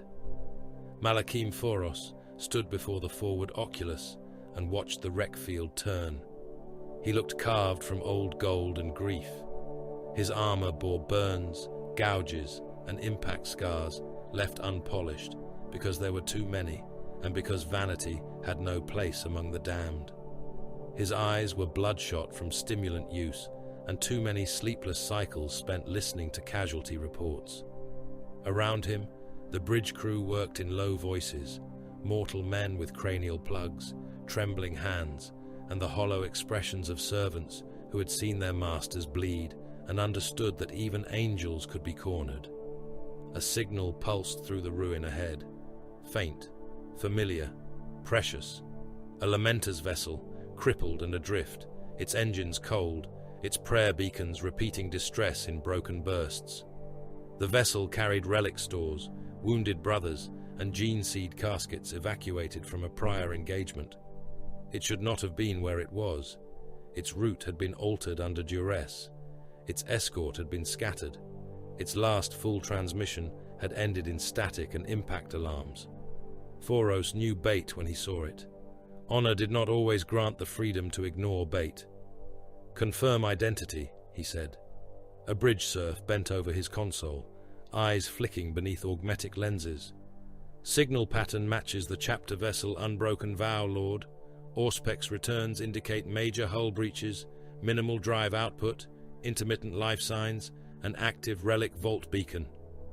Enemy presence? None confirmed. No confirmed presence meant nothing. The void could lie. Auspex could be blinded. Wreckage could hide murder. Foros had fought too long to trust absence. He also knew what waited inside. That crippled ship, if the signal was true. Wounded brothers sealed in failing compartments. Gene seed caskets cooling toward loss. Banners and relic blades that had survived longer than the men now dying beside them. To leave them was to preserve strength and murder the soul of the chapter by inches. A captain at his side spoke quietly. "My lord, the pattern is too clean." "Yes," Foros said. "We should withdraw beyond the wreck field and force identification by remote rights." "Yes." The captain waited. Foros closed his gauntlet around the rail before him. The metal groaned. "Bring us alongside." The Minotaurs had counted on that. They had tracked the Lamenters with cold patience, following not merely drives and distress routes, but character.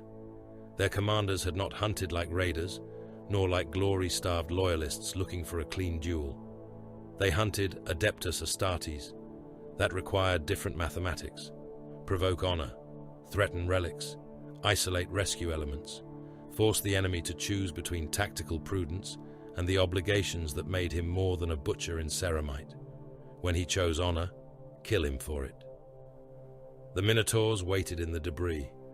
Their ships lay cold behind wrecked haulers and dead monitors, reactors banked, emission profiles masked by shattered engines and leaking plasma coils.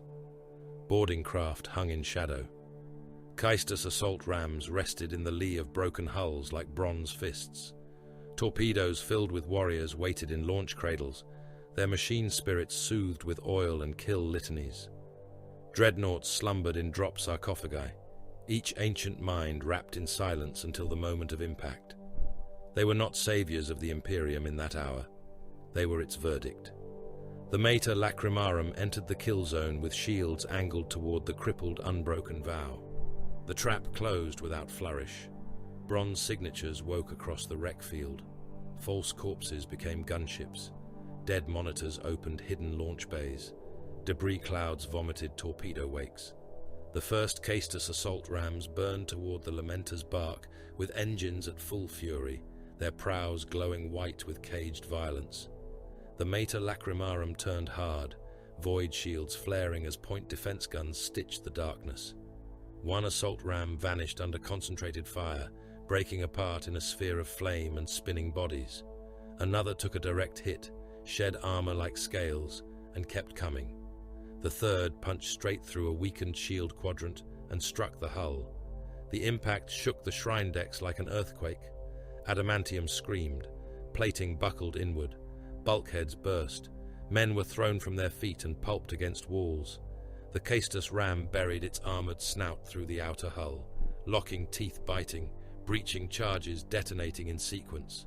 For a breath there was only smoke and pressure alarms. Then the assault ramp blew open. Minotaurs came through.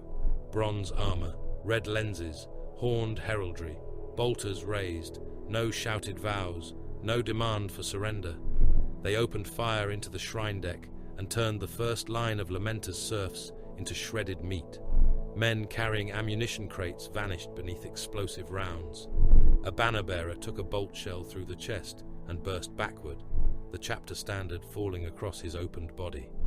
A Lamenter standing behind him caught the banner before it touched the deck and fired over it, his bolter roaring at the invaders. The first Minotaur died with 3 bolts in his breastplate and 1 through the throat seal. The second stepped over him and kept firing. Boarding torpedoes struck across the bark in a hammer rhythm. One punched into a reliquary gallery and vomited warriors among the bones of honored dead. Another pierced the armory decks, where lamenters, neophytes, and serfs fought around weapon racks and shell hoists. A third hit near the apothecarian. That strike became legend among the survivors, because the lamenters inside fought with surgical saws, empty pistols, broken blades, and their own dying bodies to keep Minotaur hands from the gene seed vault. The ship became a maze of murder. The Minotaurs advanced with terrible directness. They identified command nodes, vox junctions, shrine controls, lift arteries, and the routes to the gene vaults. They accepted casualties without hesitation. Every dead bronze warrior bought meters. Every meter brought them closer to breaking the chapter's spine. The lamenters fought like doomed angels, not cleanly, not beautifully.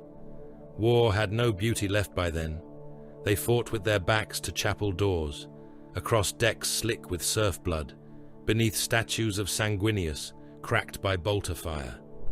Their nobility did not make the killing gentle. It made the slaughter uglier, because courage did not save them from being torn apart. A lamenter assault squad countercharged along the Hall of Tears, jump packs removed for shipboard combat, chains wards screaming. They struck the Minotaur vanguard with the force of grief made flesh. One lamenter drove his blade through a bronze warrior's abdomen and ripped upward until organs, cabling, and armor shards spilled out together. A Minotaur answered with a power fist to the lamenter's helm. The blow turned the faceplate inward, crushed the skull beneath, and sprayed blood from the neck seal in a hot arc across the wall. Another lamenter lost both legs to a breaching charge and still fired from the floor, dragging himself through his own blood while singing a half-broken hymn through his vox. He killed a Minotaur sergeant with a crack grenade pressed to the warrior's knee joint. The explosion took both of them. When the smoke cleared, their remains were fused together, yellow and bronze plate wrapped in shared ruin. Dreadnoughts came next. A Minotaur dreadnought tore through a secondary bulkhead as if through parchment, its fist punching the metal inward until it split around the machine's armored sarcophagus. It emerged into the chapel of the Weeping Angel, assault cannon spinning, heavy flamer coughing hungry light. Mortal serfs burned first, their robes igniting, their hair flashing to ash, their mouths open in screams that vanished beneath the cannon's thunder. Lamenters fired missiles into the ancient engine. One struck the sarcophagus and blew away a slab of bronze armor. The dreadnought staggered, vox growling in a language of old hate, then advanced. Its fist caught a lamenter by the torso. The warrior tried to stab into the wrist joint with his combat blade. The dreadnought closed its fist. Ceramite cracked, ribs broke, blood and pulped organs burst from the armor seams. The lamenter's helm tilted once, lenses dimming, as the ancient engine tore him in half and hurled both pieces into the chapel pews. Malakim Foros entered the battle where the shrine decks met the command spine. He came surrounded by his guard, but the press of combat devoured formations. Soon, there was only Foros, his glaive, his grief, and bronze enemies coming at him through smoke. He moved like a living statue that had finally remembered rage. His weapon cut arcs of pale death through the red emergency light. The first Minotaur to reach him lost both arms and then his head. The second took the glaive through the chest and was driven backward into 3 warriors behind him. Foros wrenched the blade free in a spray of blood and armor fragments. His vox carried no speech for several minutes. Only breath, only impact grunts, only the wet, heavy sounds of killing. A Minotaur captain struck him with a thunderhammer that would have broken a lesser warrior in half. Foros staggered, armor buckling at the shoulder, warning runes screaming across his retinal display. He answered by driving his glaive beneath the captain's gorget and tearing through the throat. The Minotaur fell to one knee, still trying to swing. Foros put a boot against his chest and ripped the blade sideways, opening the helm and neck in a single red line. bolt of fire struck Foros from the flank. His armor took some. His flesh took the rest. Blood ran down his side and steamed on hot plate. He kept moving. Another impact hammered into his breastplate. A flamer washed over him, turning his gold armor black at the edges. He came through the fire and cut the bearer from hip to shoulder. Around him, the Mater Lacrimarum died by compartments. Bridge relays failed. The shrine decks were taken and retaken. The armory fell after its defenders spent their last shells. The apothecarian doors held until a minotaur chain fist cut through the hinges, and the warriors inside countercharged into a storm of fire to buy time for the gene seed vault seals to lock. Mortal serfs fought with tools, pistols, knives, and their teeth. They died beneath boots, bolt shells, and collapsing ceilings. Their courage was not recorded with the same depth as their masters, but it filled the decks all the same. Foros was seen last, near the shattered transit nave, waist-deep in enemies and smoke. A Minotaur dreadnought had smashed through the archway behind him. Boarding charges collapsed the upper gallery. Flame rolled down from ruptured fuel lines. The deck plates buckled under repeated detonations. Foros stood at the center of it, his armor split, his glaive broken halfway along the haft, his fists and blade fragments still killing. He buried the broken weapon in a Minotaur's faceplate, tore a bolt pistol from a corpse, and fired until the weapon clicked empty. Then the ceiling came down. Steel, stone, burning relic wood, bodies, and armor crashed into the nave. The picked feeds died in static. His transponder vanished beneath interference, heat, and wreckage. Later, some swore they heard his Vox signal pulse once beneath the debris. Others said it was merely the death cry of the ship's machine spirit. The Minotaurs marked him neutralized. The Lamenters refused to write dead beside his name. By the end, the decks were carpeted with dead brothers and mortal serfs. The surviving Lamenters were gathered in the main embarkation nave beneath the guns of the Minotaurs. 300 remained fit enough to kneel or be dragged into kneeling. Most were wounded. Some had lost arms, eyes, legs, hands, faces. Many had armor sealed around injuries that would kill mortal men 10 times over. Their apothecaries had been disarmed. Their chaplains were dead or silent. Their banners had been taken down, folded without reverence, and placed under armed guard. Relic blades were stacked. Bolters were stripped. Gene seed caskets were removed to sealed custody beneath Minotaur watch. The humiliation was colder than execution. A lamenter tried to rise when a Minotaur reached for a cracked banner pole bearing the names of dead companies. The bronze warrior struck him with a shield edge and broke his jaw. The lamenter fell back into blood, spitting teeth through his broken mouth seal. A Minotaur officer walked the line. He did not mock them. That would have been mercy, because mockery acknowledged a shared theater of emotion. He inspected them as defeated assets, wounded enemies, surviving variables. The Minotaurs respected strength, but only after it was broken and counted. By authority of the Loyalist Command and the Senatorum's mandate, the officer said, "You are taken." A Lamenter's captain lifted his head. One of his eyes was gone, the other burned with grief. "We are not traitors."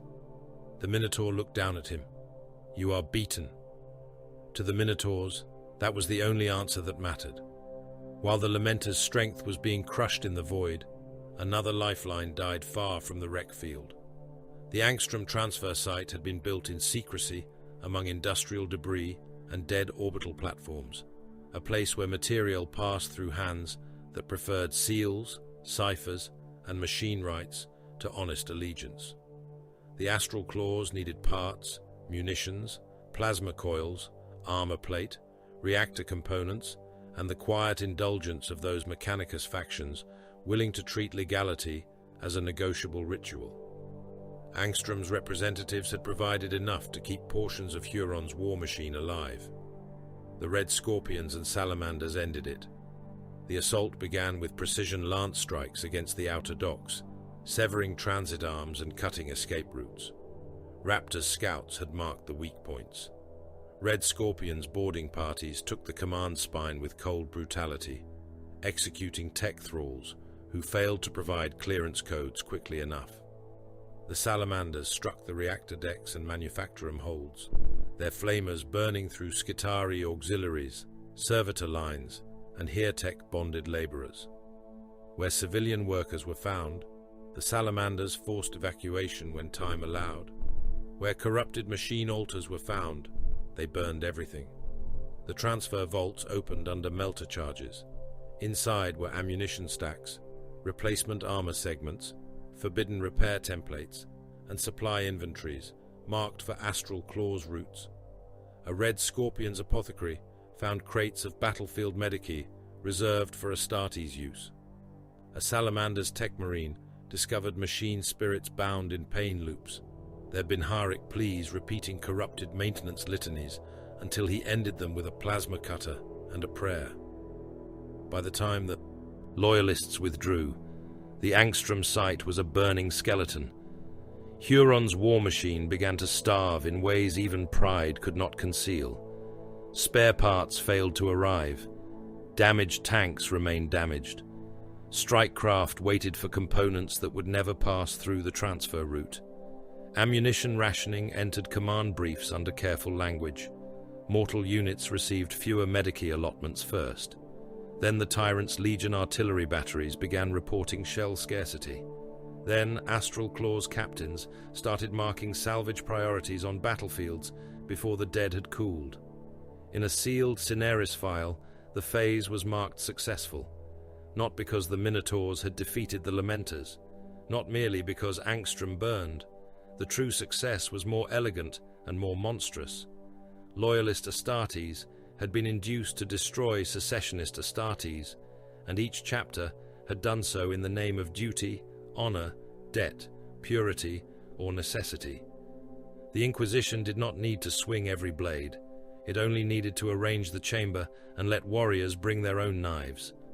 The war had become self-feeding. Every loss demanded reprisal. Every reprisal justified escalation. Every escalation confirmed prior accusation. Every accusation narrowed the paths where peace might walk until there were none left, only corridors filled with bolter smoke and men shouting loyalty while killing those who said the same. Huron received the news in the Palace of Thorns. He stood alone at first before the Strategium display, watching the Lamenter's marker dim and the Angstrom route vanish from the supply lattice. No one spoke.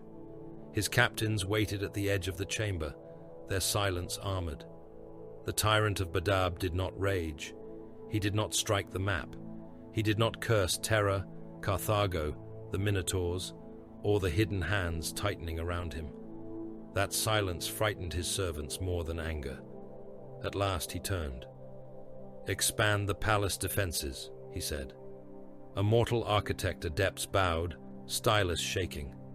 "By your will, Lord, additional void shield redundancy or inner wall reinforcement?" "All of it." The adept swallowed. "My lord?" Huron's eyes moved across the assembled officers. More gun lines, deeper kill tunnels, secondary murder corridors beneath the western bastions, blast shutters in every processional hall, mine the noble crypts, flood the lower transitways with promethium and seal them behind remote ignition, convert the old judgment cells into execution blocks for defeatists, spies, and men whose courage requires example. One of his captains inclined his head. "And the civilian quarters, Lord?" Huron looked back to the dimming marks on the hololith. "If they are within the palace, they are part of the fortress." No one questioned him. Outside, Badab turned beneath a sky crowded by orbital guns. Inside the Palace of Thorns, scribes began drawing new lines through old halls. Chapels became redoubts, galleries became firing lanes, courtyards became artillery pits, cells were emptied, cleaned, and fitted with hooks. The fortress grew inward like a tumor, hardening around the man who had once called himself a shield and now built a tomb large enough for a world. The Carcharodons arrived without triumph, without hymn, without heraldic proclamation, without even the courtesy of threat. Their ships came out of the outer dark, cold and quiet, as though they had never translated from the warp at all, but had simply been there, waiting beyond the sight of men. No blazing Vox challenge rolled before them. No banners of righteous correction flooded the channels. No launch hymns shook the void. Their hulls were pale, scarred, and predatory, marked by the dust of distances most imperial captains did not name. They moved like things returning from beyond the edge of the chart, from places where starlight thinned and the galaxy forgot to pretend it was civilized. Vox traffic died where they passed. Merchant signals cut into static. Mantis warriors' listening posts lost contact one by one. Distress calls became chopped fragments of breath, weapon impact, and then nothing. Astropathic messages leaving the threatened worlds returned as headaches and nosebleeds in the choirs that received them. Even the machine spirits of loyalist relay stations seemed reluctant to speak of the new arrivals, their reports emerging in clipped, damaged bursts. Pale ships, silent approach, population centers dark. No surrender traffic, no survivors confirmed. The loyalist command called it operational pressure. Cineris called it useful. The populations called it the coming of the sharks, if they lived long enough to give fear a name. The Carcharodons did not wage war as the Firehawks had, loud with flame and wounded pride.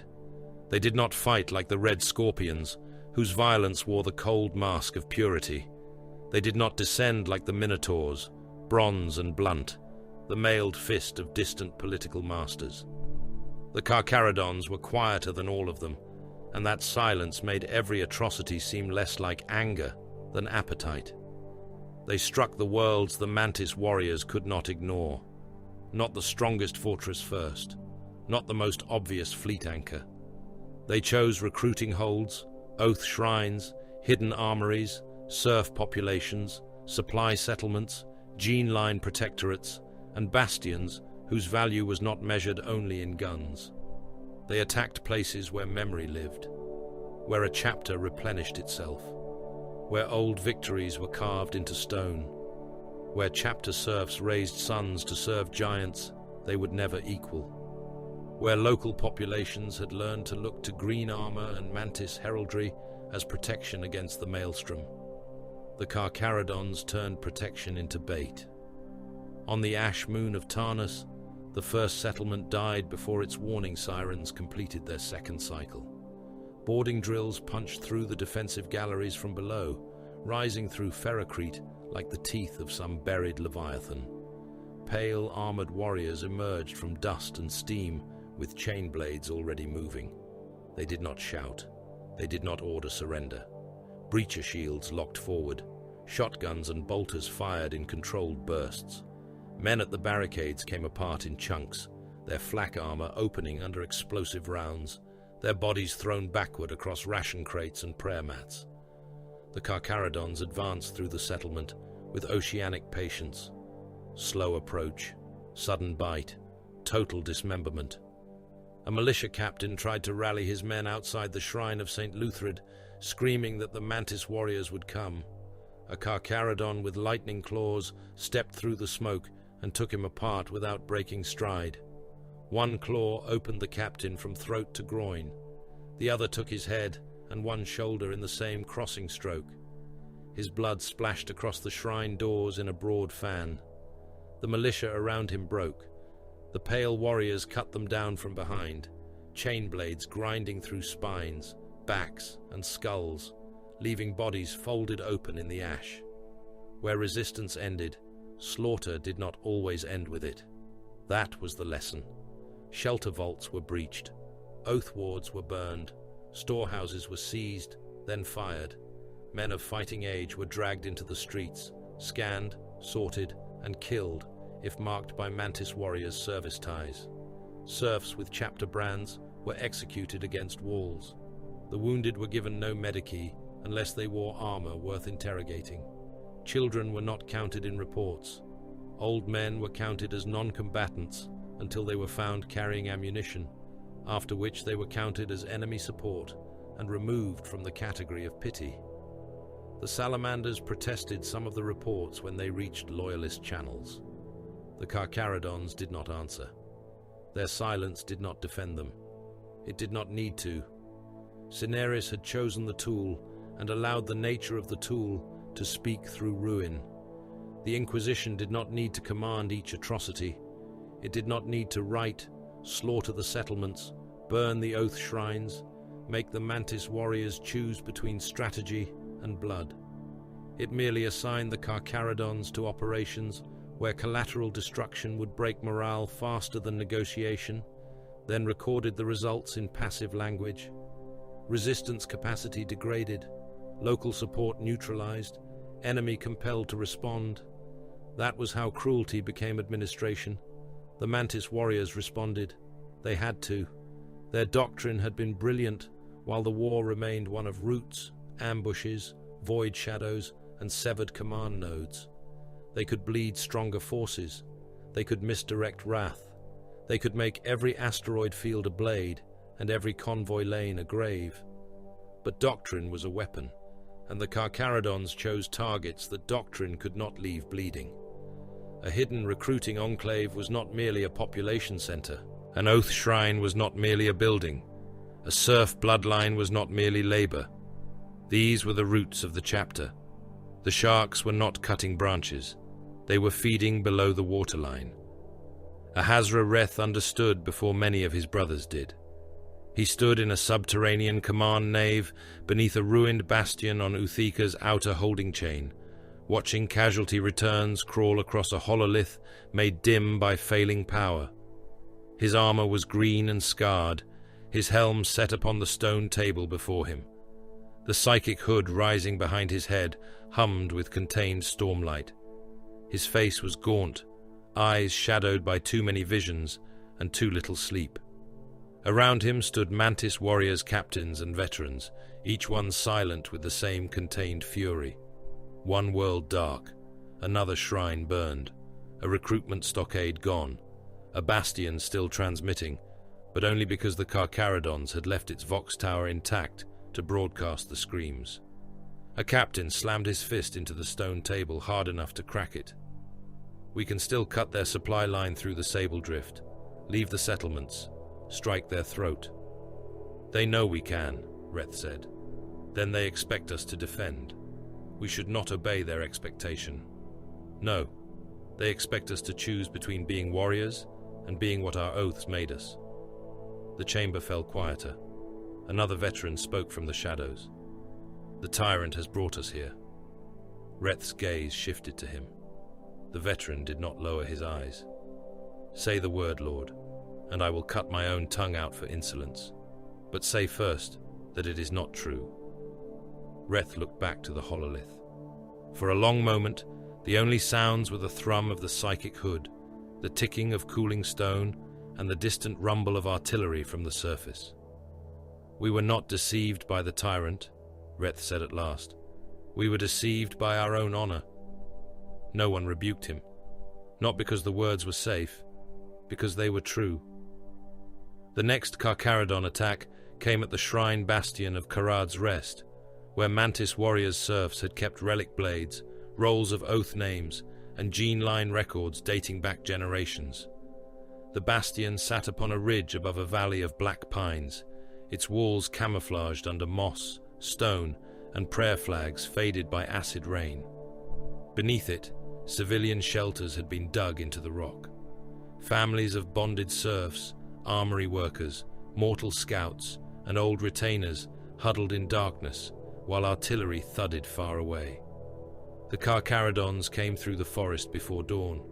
They moved without war cries, pale plate between black trunks, chain blades held low, breacher shields close to the body, lightning claws folded like sleeping predators. Their scouts killed the outer sentries with blades, not guns.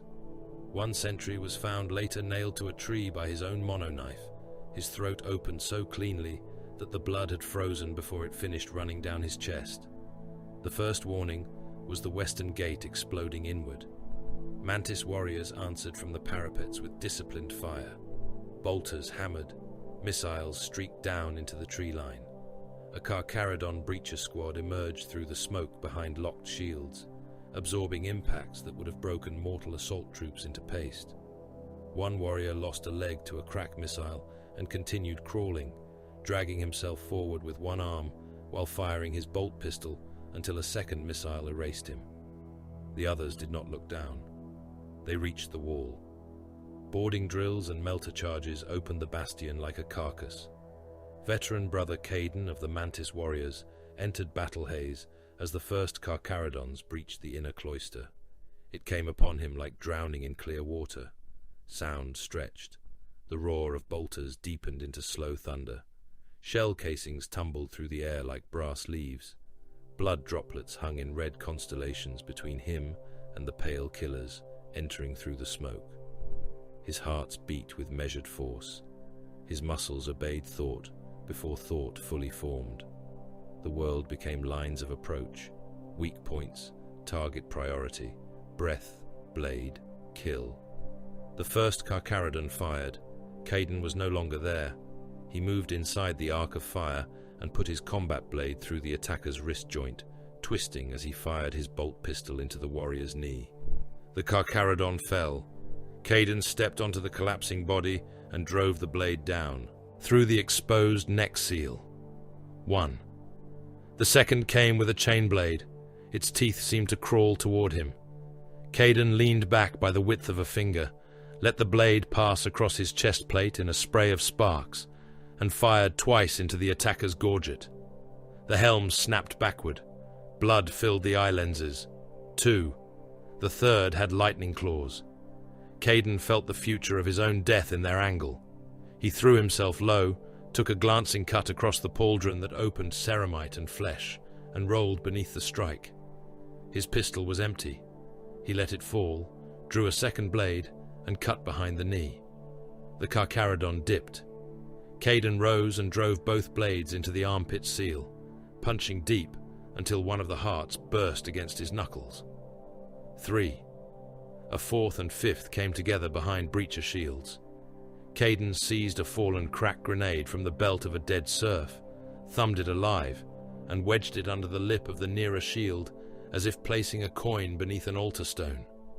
The blast took one Carcharodon's torso open and threw the other sideways. Caden was on him before he hit the floor, sawing through the throat seal with a blade gone slippery in his grip. 4. 5. He turned, breath steady, senses sharpened to a divine cruelty. Only then did he notice the shelter doors behind him. They were still sealed. He had not reached the release lever. He had not led the civilians out through the lower escape route. He had killed perfectly and failed utterly. A Carcharodon boarding drill burst through the shelter access wall from the other side. The screams came muffled first, then clear as the inner blast door buckled. Caden moved, but battle haze had given him 5 kills and stolen 5 seconds. Sometimes that was victory. Sometimes it was damnation measured in heartbeats. He reached the door as it opened from within under pale fists. What came through was not a charge. It was butchery spilling outward. Civilians tried to flee past the Carcharodons. The pale warriors cut them down if they blocked movement, ignored them if they crawled aside, and killed every armed serf with mechanical certainty. A boy carrying ammunition belts was struck by a bolt round that burst his chest across the stone. An old armorer swung a wrench at a Carcharodon's helm and was split from shoulder to hip by a chain blade. Caden killed another pale warrior before a breacher shield smashed him into the wall. The impact broke ribs. The second blow broke his left arm. The third drove him to his knees.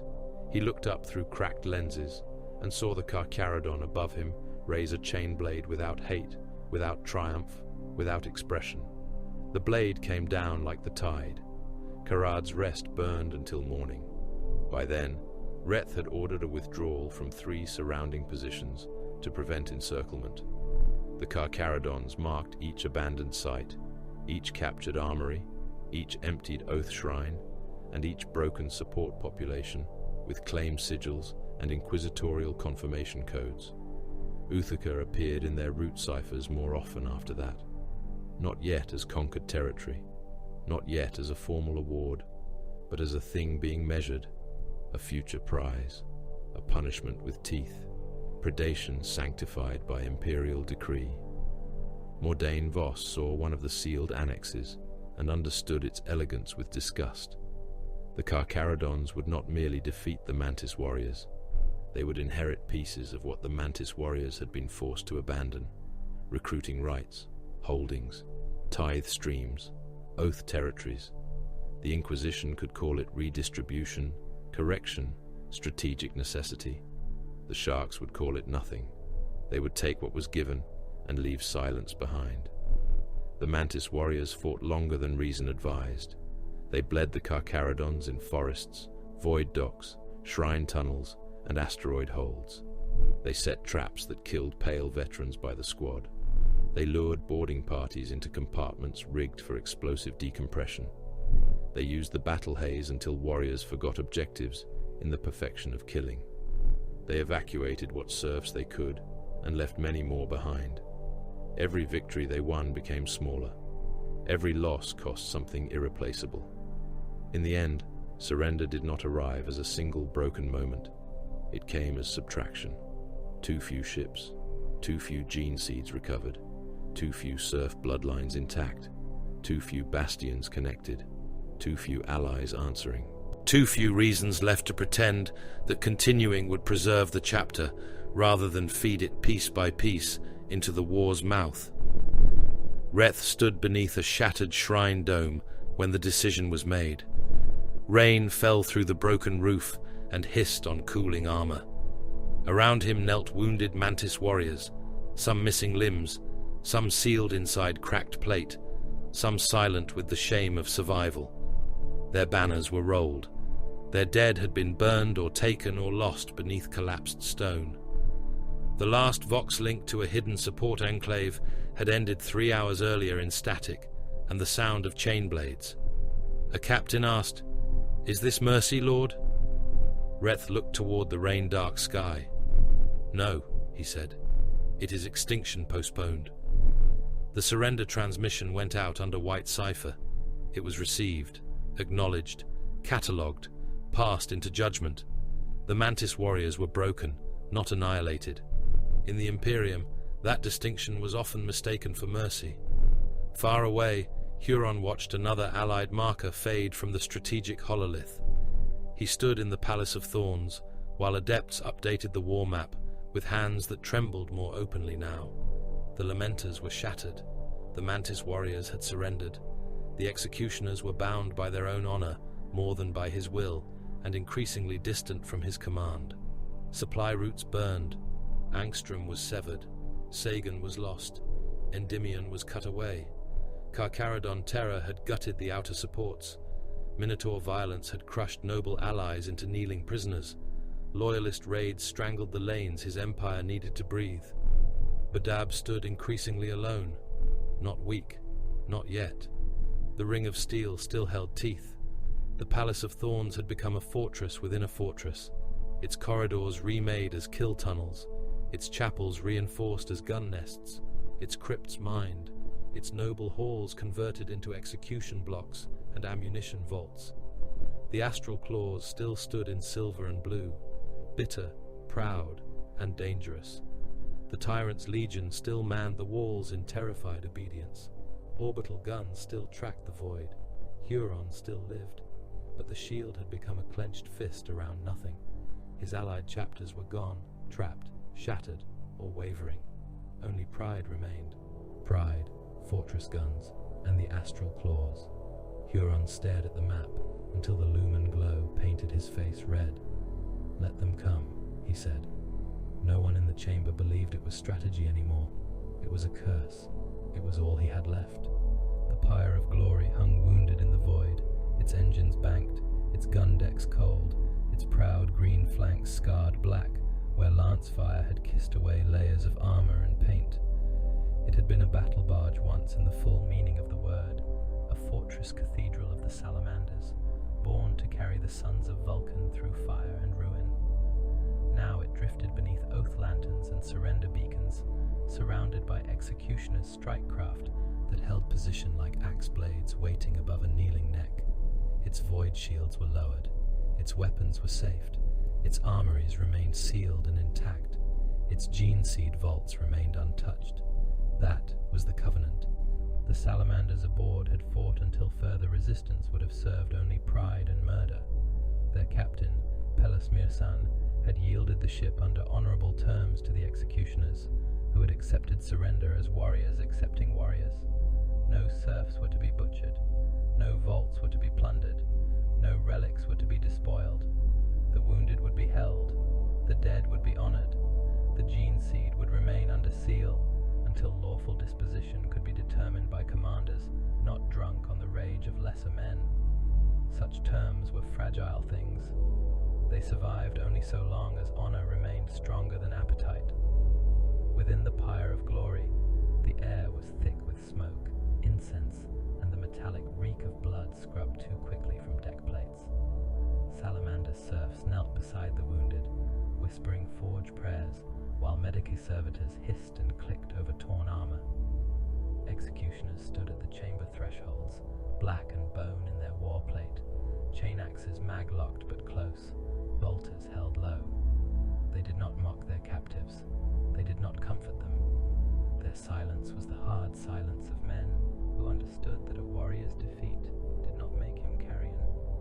Mirsan stood in the ship's central shrine, one arm bound in an adamantium brace, his armor cracked across the breastplate and darkened by burns.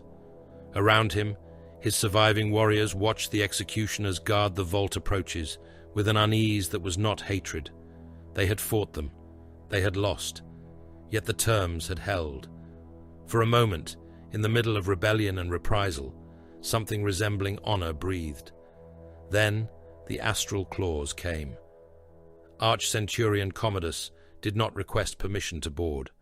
His assault boats cut hard through the cordon under identifiers still marked as Allied. Executioners' Auspex crews challenged them and received only curt command override codes bearing Huron's seal. By the time the warning reached Thulsa Kane, the first Astral Claws boarding craft had already latched onto the Pyre of Glory's lower armory spine. Melter charges burned through the sealed hatch. The breach opened in a gush of smoke and molten metal. Silver-blue warriors stormed through into the surrendering vessel, bolters raised, serfs scattering before them. Commodus came at their center in artificer warplate, his helm wrought with the clawed arrogance of Badab, his right fist gripping a power maul, his left hand closing and opening as though already feeling the weight of stolen relics. His vox barked through the corridor with the authority of a man who believed necessity had devoured every law that might have restrained him.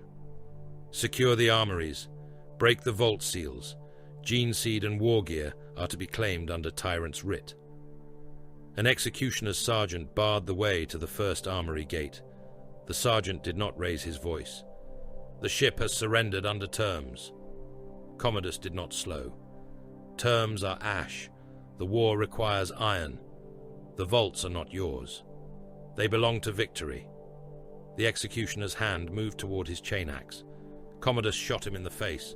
The bolt round struck the sergeant's helm and detonated inside it, blowing out the back of the skull in a spray of bone, brain, and blackened ceramite.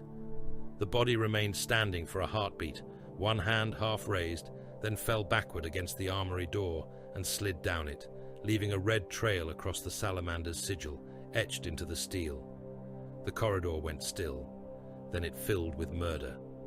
Astral claws surged forward, firing into executioners and salamander's serfs alike. Men died carrying water, bandages, and ammunition logs. A chapter serf took a bolt shell through the belly and burst across a rack of sacred flamers, his intestines hanging from the weapon mounts like devotional streamers. Another was crushed beneath an astral claw's boot as he tried to crawl out of the firing lane. The armory servitors, bound by surrender protocols and conflicting command codes, shrieked Binharic error prayers while their cogitators locked and reset. Within the executioner's command shrine, Thulsa Kane heard the report. He did not rage like a berserker. He did not bellow. He did not strike the walls. He did not call upon wrath like some frothing butcher desperate to prove his fury.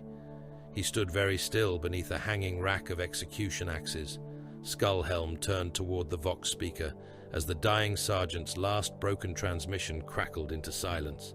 Then Kane laughed. Once, low and ugly. It was not amusement. It was the sound of a tomb door opening. "Debt paid," he said. "Now comes accounting." The red hour began in the lower armory spine of the Pyre of Glory and spread through the wounded battle barge like blood through water. Executioners who had stood guard over surrendered enemies turned their weapons upon the astral claws with a speed that made the first moments look less like decision than instinct. Chain axes came alive in shrieking unison. Boarding shields slammed forward. Bolters cracked at point-blank range, their muzzle flashes turning corridors white and red. Astral claws, expecting compliance, found themselves trapped between sealed armory gates, wounded salamanders, and warriors whose entire culture had just judged them oath-breakers. The first astral claw to reach the gene seed passage died under 3 axes. One blade split his helm from brow to chin, teeth biting through ceramite and into the face beneath. The second took his right arm off at the elbow, spinning bolter and gauntlet away in a spray of blood.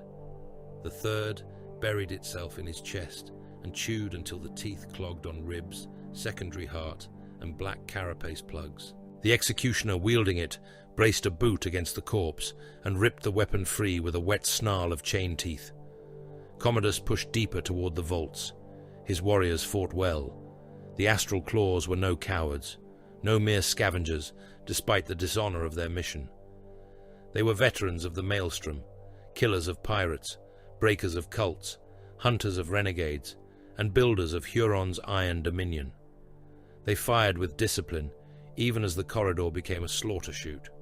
They took cover behind fallen salamanders' barricade plates. They used crack charges against shield walls. They drove combat blades through executioner throat seals when the axes came too close. It did not save them from judgment. The executioners fought like a sentence being carried out.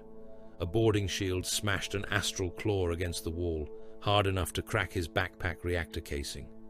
Before he could recover, an axe came down into his collar and tore through the spinal plugs running beneath the rear gorget. The warrior spasmed, limbs locking as the blade ripped out cables, bone, and nerve tissue in a steaming bundle. Another astral claw lost his helm to a power axe and kept fighting with half his scalp gone, face slick with blood, until an executioner drove a bolt pistol into his open mouth and fired.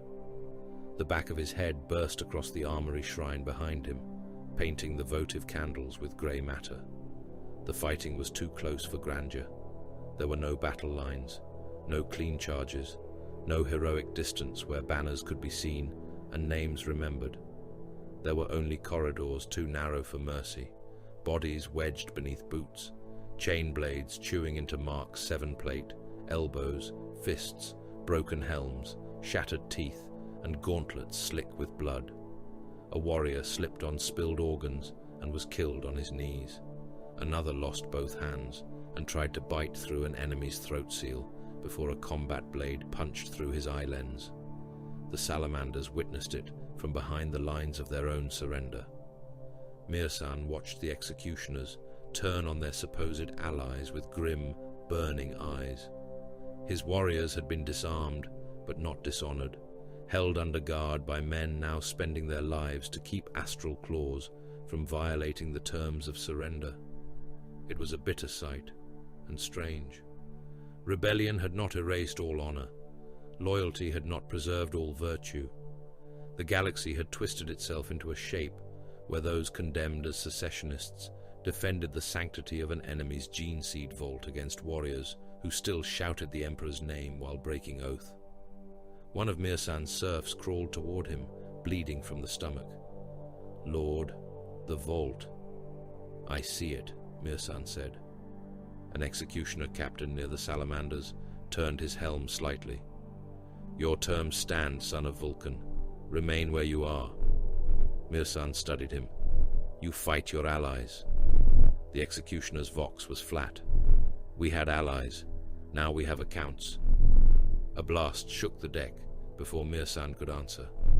Commodus had reached the secondary vault gate. He ordered melter charges placed along the hinges, while his rearguard held the corridor against Kane's advancing warriors. The blast scorched the outer seal and set warning runes screaming through the chamber. The Gene Seed Vault's machine spirit protested in Binharic anguish. Inside, behind layers of adamantium, stasis caskets held the legacy of dead salamanders, each gland a future warrior, each one sacred beyond any armory's worth of guns. Kane arrived before the second charge was set. He came through smoke and sparks with an axe in both hands, his skull helm blackened, one pauldron split, his armor painted red from knee to gorget. Around him, his warriors smashed into the astral claws line with renewed force. Kane did not issue a challenge. Challenges were for duels, and this was execution. Commodus saw him and laughed through his helm vox. You would break with Huron over Salamander's relics. Kane kept walking. The tyrant will have your head. Kane's first axe stroke killed the astral claw between them, splitting the warrior diagonally from shoulder to hip. The body opened in a flood of blood and steaming organs. Kane stepped through the ruin. You mistake me, Kane said. I do not defend them. Commodus raised his power maul. Kane's voice dropped into a growl. I condemn you. They met before the vault gate. The impact of power maul against axe shook the corridor. Sparks burst across the walls. Commodus was strong, brutal, and driven by the certainty that every theft could be named necessity if the war demanded it. Kane was colder. He struck not with rage, but with ledger patience, blow after blow, each one placed as if counting down a sentence already written. Commodus smashed one axe aside and drove the maul into Kane's chest. Armor cracked. Kane staggered half a step. Then his second axe came up beneath Commodus's guard. It bit into the arch-centurion's thigh, cutting through plate and into meat. Commodus snarled and backhanded Kane with his gauntlet hard enough to break ceramite from the executioner's helm. Kane answered with a headbutt that shattered both helm crests and sent blood spilling from Commodus's mouth grill. The executioner hooked one axe behind the astral claw's knee and pulled him off balance. The other axe slammed down into the power maul's haft, shearing it in two. Commodus drew a combat blade. Kane caught his wrist and crushed it until the bones broke inside the gauntlet. The blade fell. Kane brought his axe down. Commodus's helm split at the crown. The blade did not cut cleanly through. It lodged deep, forcing Kane to wrench it free with a savage twist. Blood gushed down the astral claw's faceplate. Commodus fell backward against the vault gate, still alive. One eye lens cracked and filled with red. Kane leaned close. "Tell your tyrant," he said, "that honor is not his to requisition." Then he drove the axe through Commodus's throat seal and pinned him to the gate until the arch-centurion's struggles stopped. By the end of the red hour, the lower decks were a charnel shrine. Astral claws dead lay in heaps where they had tried to breach armories, reliquaries, and gene seed vaults. Executioners dead were arranged separately by their brothers, even before the last guns cooled, their weapons placed across their chests, their names spoken in low ritual tones. Salamander's serfs moved in stunned silence around them, stepping through blood that belonged to enemies, captors, allies, and oath-breakers in equal measure. Pelas Mirsan walked to the gene seed vault when permitted. The seals were scorched but intact. He looked at Kane, who stood before the dead body of Commodus, with blood dripping from both axes. "I will bear witness," Mirsan said. Kane turned his damaged helm toward him. "That is your burden. It may save your chapter from destruction." "No," Kane said. "It may explain why destruction was delayed." Mirsan did not argue. That witness would matter later, not as absolution. The Imperium did not forgive so easily, but as proof that in the middle of rebellion, the executioners had preserved what honor remained when Astral Claw's necessity rotted into theft. It would become a narrow bridge across a pit, one of the few paths by which the executioners could leave the war without being annihilated to the last gene seed. Huron received the news aboard Badab Primaris, within the deep command vaults of the Palace of Thorns. The messenger was a mortal officer with augmetic lungs and the pallor of a man who already considered himself dead. He knelt on the iron floor while Huron read the transmission. Around them, the strategium shuddered with distant artillery calibration. New kill tunnels were being bored beneath the palace. Gun crews rehearsed firing cycles. Execution cells processed suspected defeatists in the lower levels, their screams rising faintly through the ventilation grates before being swallowed by machine noise. Huron read the report twice. Commodus dead. Astral claws slain by executioners. Gene seed denied. War gear denied. Salamander's surrendered vessel preserved. Thulsa Kane declared blood debt paid. For the first time in many days, Huron's hand shook. Not with fear. With fury so controlled it threatened to become something colder. "Honor," he said. The word emerged like a curse. One of his captains said nothing. Another looked away. They had watched worlds burn under necessity. They had watched Huron's empire dissected by loyalist pressure. They had watched allies fall, surrender, or fail. But this report showed something Huron despised because he could not command it. Not all warriors could be ruled by fear. Not all could be purchased by survival. Not all could be bent beneath ambition, logistics, or the iron logic of necessity. Some would die over a word. Some would kill allies over it. Some would turn a war because a term of surrender had been broken in a corridor full of blood. "Send to all commands," Huron said. "The executioners are no longer to be trusted. Their debt is void. Their movements are to be watched. If they hinder us, kill them." The mortal officer bowed lower. "Yes, my lord." Huron stared down at him.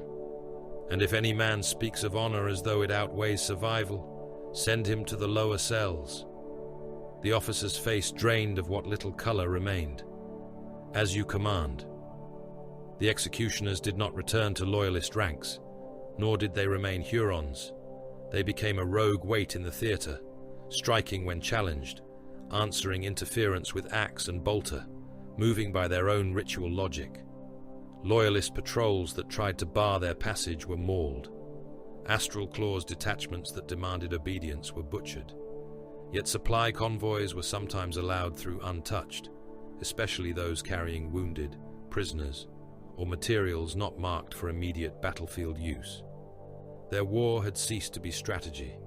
It had become ritual absolution. Each battle another tally scratched into the debt stone. Each kill another attempt to balance an account no living commander could read in full.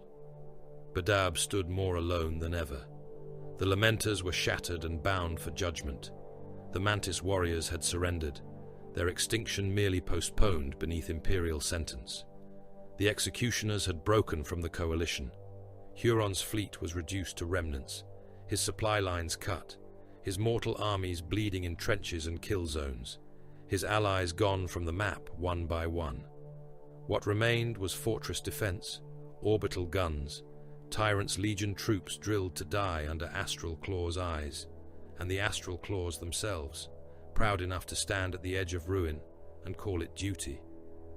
Mordain Voss found the proof in a sealed addendum recovered from a dead courier vessel near the Grief approaches. The vessel had been burned from the inside, its crew executed by precision shots, and then partially incinerated to obscure cause. Voss boarded under inquisitorial salvage authority with a squad of stormtroopers who did not ask why their master's hands trembled. In the courier's cipher shrine, behind a false panel sealed with wax marked by no official ordo, he found a Cineris prediction brief dated before the Red Hour. It named the executioner's breaking point: violation of honor terms concerning surrendered Astartes asset, high probability of internecine violence if Astral Claws attempt seizure of gene seed or relic war gear, strategic consequence acceptable, potential removal of executioners from secessionist coalition desirable. Voss read the lines until they blurred. Cineris had not controlled every event. That was worse in its own way. Control could fail. Control could be exposed. But understanding required only patience.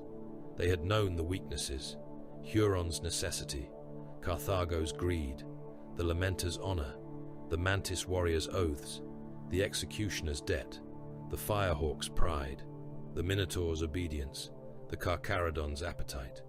They had not needed to command every blade. They had waited where each blade was most likely to fall. Voss sealed the document beneath his coat and looked through the courier vessel's cracked viewport toward the distant red speck of Badab's star. He wondered how many wars had been born this way, not created from nothing, simply fed at the right hour. Across the void, the Loyalist armada gathered for the final assault. Battle barges translated in under heavy escort. Strike cruisers formed into attack echelons. Navy ships brought macro-cannon broadsides enough to crack continents. Mechanicus vessels glided among them, their holds full of siege engines, reactor parts, ammunition, and cold machine vengeance. Stormtrooper transports waited behind the Astartes spearheads. Funeral barges carried empty vaults for gene seed not yet recovered. Chaplains blessed boarding torpedoes. Tech Marines soothed the spirits of land raiders and thunderhawks. In launch bays, warriors stood beneath banners and listened to litanies of correction, vengeance, purity, and duty. Badab waited. The Palace of Thorns had grown into its final shape. Its halls were no longer halls. They were firing lanes. Its chapels were bunkers. Its noble galleries were murder corridors. Its gardens were minefields beneath dead flowers. Its crypts were packed with explosives. Its lower cells were full, and when they became too full, the prisoners were shot, and the cells filled again. Serfs painted kill markers on bulkheads. Tyrant's Legion troops slept beside ammunition crates and woke to the sound of executions. Astral claws walked the walls in silence, their silver-blue armor dark beneath the gunmetal sky. The fortress had ceased to be a fortress. It was a tomb choosing its occupants. The Loyalist armada entered the Badab system like the end of an age. Translation flares opened across the outer dark in wounds of blue, white, and violet fire. Battle barges came first, vast as mobile cathedrals, their prows armored with prayers and kill scars, their flanks lined with macro-cannon batteries big enough to bury cities in thunder. Strike cruisers followed in disciplined ranks, leaner and faster, their launch bays lit like furnace mouths. Behind them came the warships of the Imperial Navy, iron leviathans with thousands of souls chained to guns, engines, shrines, and command thrones. Escorts spread wide in hunting patterns. Mechanicus vessels glided among them, with cold red lights burning along their spines, their machine spirits singing in Binharic hunger. A war caravel of Mars drifted behind the foremost line, its hull crusted with sensor veins, weapon shrines, and devotional armor plates that had seen wars no mortal archive remembered. The void around Badab filled with judgment. No challenge was needed. No proclamation could have made the sight more terrible. The armada itself was the decree. Its arrival said what parchment, seal, prayer, and tribunal had all been too slow to say. The tyrant would be broken. Badab answered. The ring of steel woke with a fury that shook the system. Orbital defense lasers stabbed through the dark in spears of white murder. Missile silos opened across bastion moons and hidden platforms, vomiting swarms of warheads that crossed the void on burning tails. Killsats spun from dormant drift patterns and opened fire. Minefields came alive in the approaches, each machine mind eager to spend itself against a loyalist hull. Void stations rotated into alignment, their ancient guns screaming as their crews fed shells into breaches hot enough to blister skin through gloves. Badab's shields rose over the inner world in layered domes of pale force, each one shimmering beneath the first touch of lance fire. For several heartbeats, the system became a forge. Then, the dying began. A Navy escort took a defense laser through its prow chapel, and split open from stem to keel. Its forward decks vanished in a flash of atmosphere, incense, and molten brass. Ratings were flash-cooked in corridors before their nerves could carry pain. Others were torn into vacuum, tumbling among glass, bone, prayer beads, and burning fragments of parchment. A macro cannon crew kept loading for 3 seconds after their deck was opened to space, their bodies moving by drilled reflex until the cold froze them around the shell cradle. A Badab orbital station died beneath combined lance fire from 2 loyalist battle barges. Its shields collapsed in rippling blue sheets. The armor beneath glowed, softened, and burst. Thousands of Tyrant's Legion gunners and indentured voidsmen were vaporized at their stations. Servitors burned without screaming because their throats had been removed years before, their augmetic limbs continuing to manipulate targeting wheels while their skin charred black and peeled from their skulls. One station gun fired even as the command deck dissolved, its last shell crossing the void blind and striking an Imperial cruiser amidships. That cruiser lived, but 3 gun decks became abattoirs of fire, steam, and shredded men. The machine spirits howled, the priests chanted louder, the guns did not stop. Then the Raptorus Rex moved to the fore of the Loyalist line. It was less a ship than a myth given engines. Its hull bore the scars of ages, its prow heavy with relic plating, its batteries bright with stored wrath. It had come dragging a piece of hell behind it, a burning stellar core fragment chained in gravitic fields and containment prayers. The fragment raged like a captive sun, a molten heart of starfire bound to the will of men insane enough to make war with apocalypse as ammunition. Around it, Mechanicus engines strained. Containment pylons bled light. Tech priests died at their consoles as radiation burned through their robes, but their last spasms remained useful, fingers locked around activation runes. The Raptorus Rex released the fragment. For a moment, the battlefield seemed to pause in awe or terror.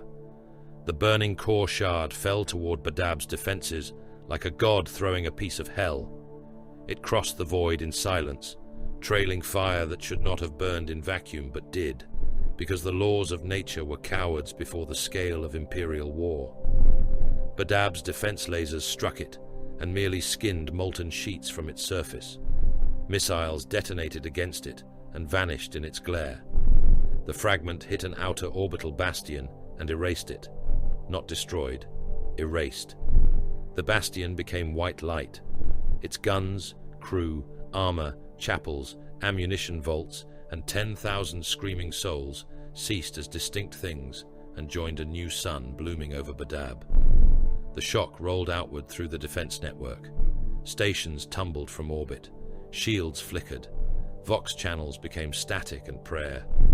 On the surface below, men looked up and saw a second dawn, red and hateful, rising over the tyrant's world. The assault corridors opened. The star phantoms descended. 7 companies made the drop through a sky ripped apart by fire.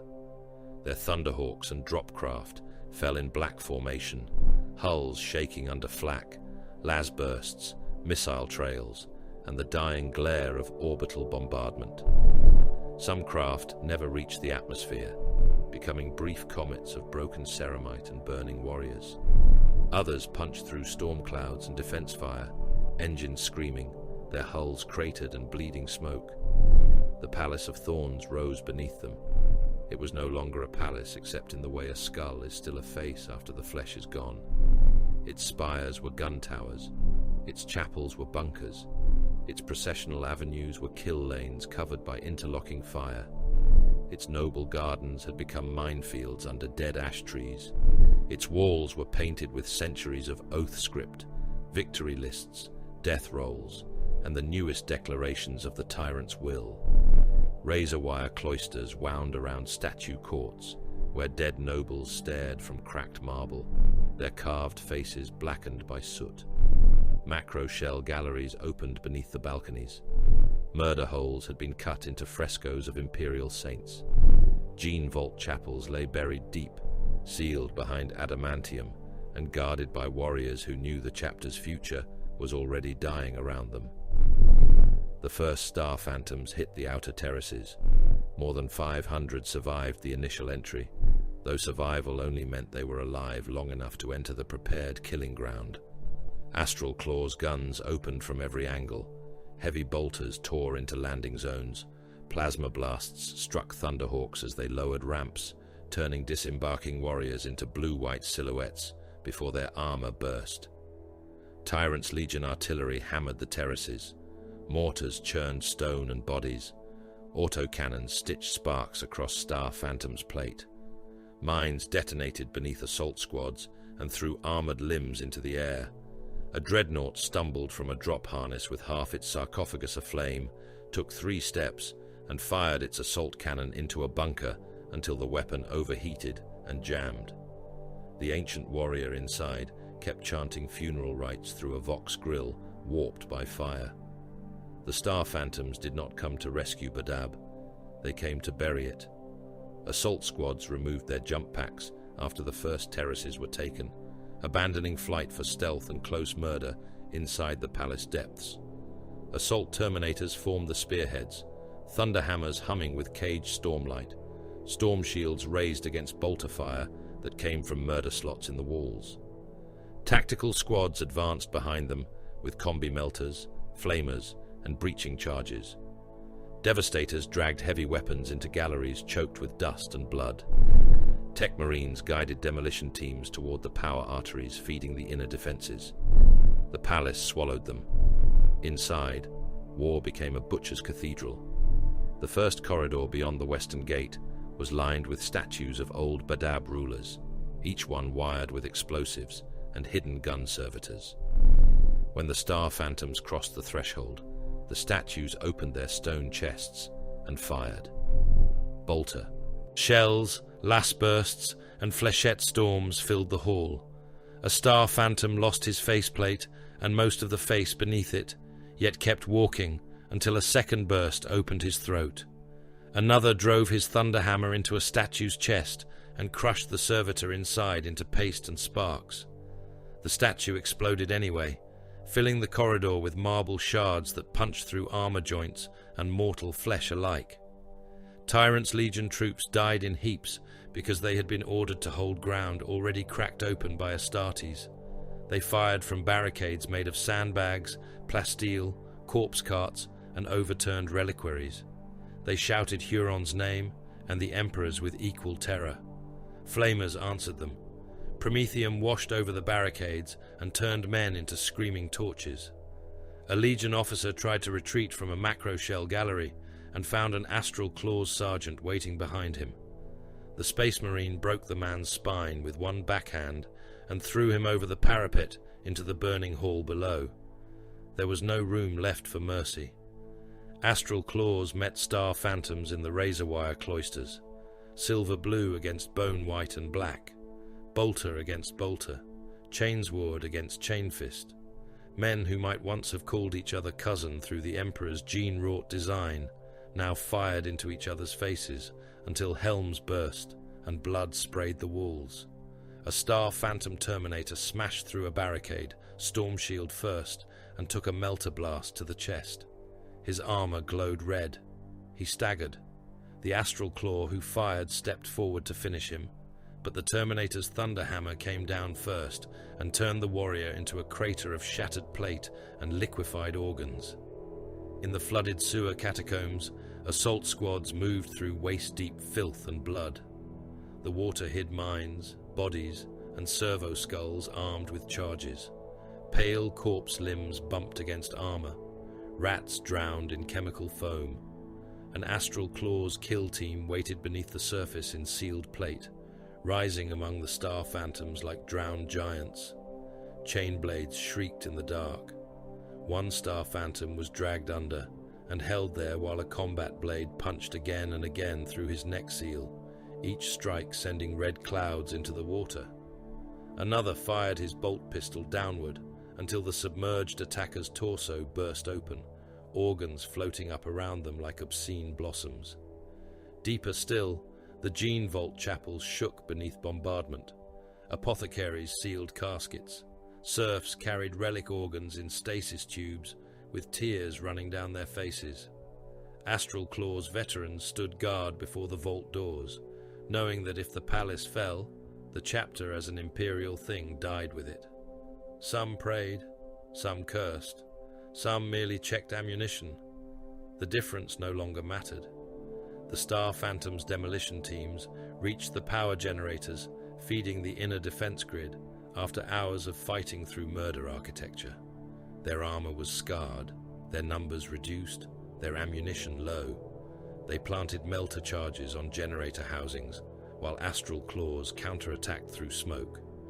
Chain fists met power swords in the generator nave. A Star Phantom sergeant lost an arm at the shoulder and used his remaining hand to hold the charge rune down until detonation. The blast took him, 3 brothers, and the entire generator altar in a white sphere of heat. Across the palace, defenses flickered. Gun servitors froze mid-targeting. Blast shutters stalled. Void shield nodes died one after another. That was when the Ordo Hereticus stormtroopers entered. They came in black carapace and sealed helms, hellguns ready, boots striking floors already conquered by giants. They were brave men, disciplined men, doomed men. Their task was not glory. It was occupation of ground the Astartes had cracked open and could not spare warriors to hold. They moved through halls where Space Marine corpses lay like fallen statues, stepping over limbs heavier than mortal torsos, slipping in blood deep enough to reflect lumen fire. They died by the hundreds.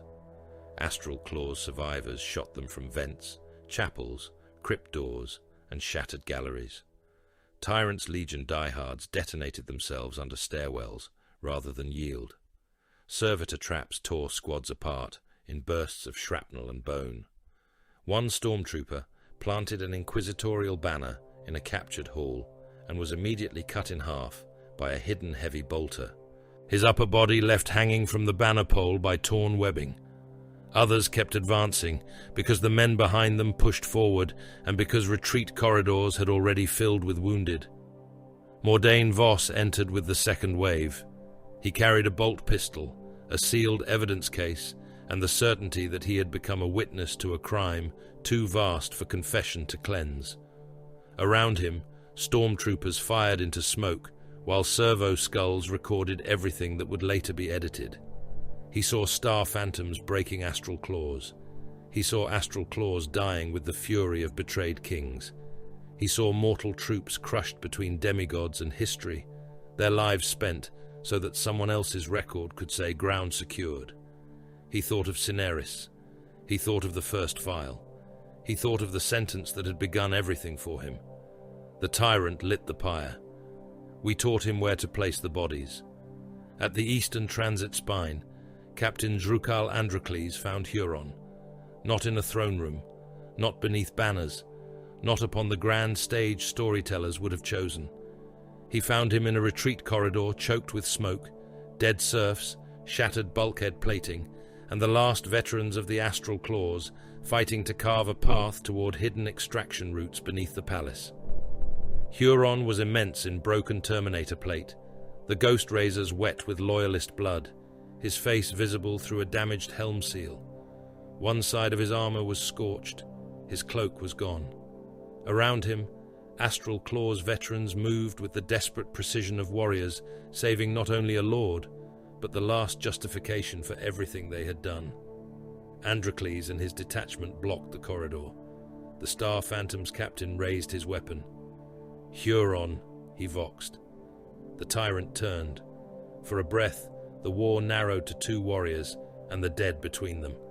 Then it exploded. Androcles' men fired first. Combi melters, bolters, plasma, everything they had left. Astral Claws answered with disciplined savagery. A Star Phantom vanished under a heavy flamer burst, armor glowing as the flesh inside cooked and collapsed. Another took a lightning claw through the chest, Huron lifting him and tearing him open before hurling the corpse into his brothers.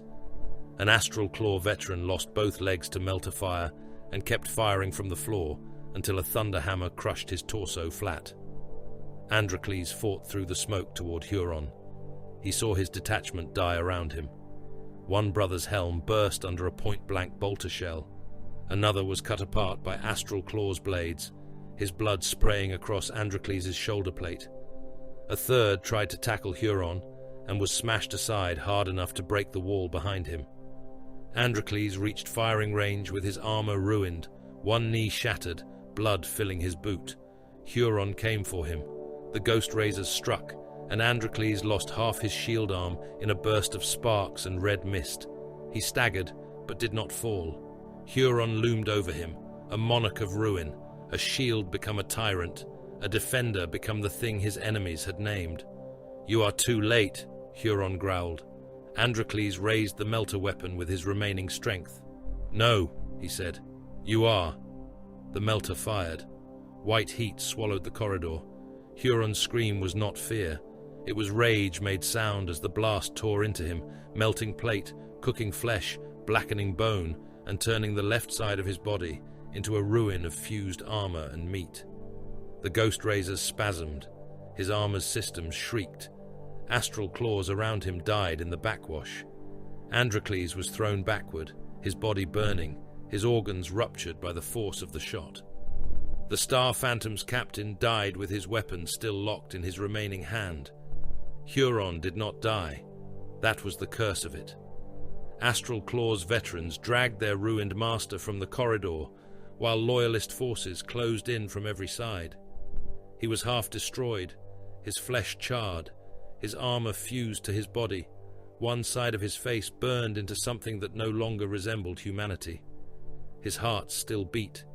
His hatred survived the fire. Around him, the last loyal astral claws killed and died to buy seconds, then minutes, then an escape route through tunnels built beneath the palace in anticipation of a fall Huron had claimed would never come. The Palace of Thorns burned behind him, its banners fell, its gun lines died, its execution cells were opened by men who shot the prisoners anyway, because there was no time to sort guilt from usefulness. Its gene vault chapels were breached, sealed, or emptied in panic. Its noble statues cracked under bombardment. Its oath-script walls blackened.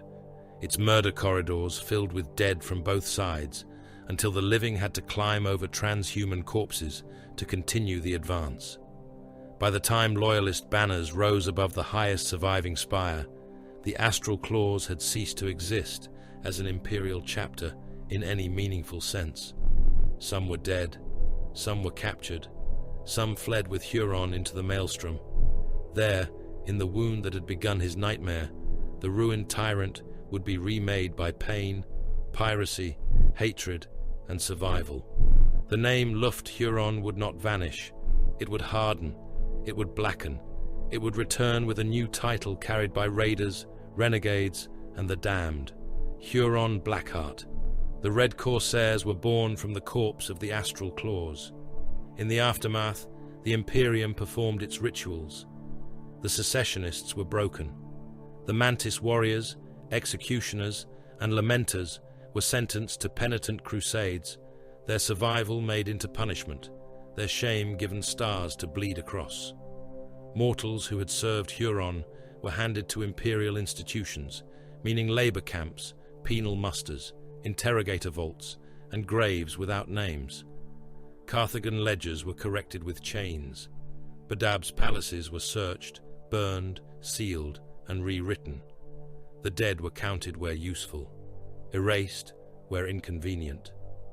In a sealed chamber far from the smoking ruins, Cineris closed the file. Mordain Voss's confession would later be condemned, hidden, and marked unsound. The black kill token from grief would vanish from evidence.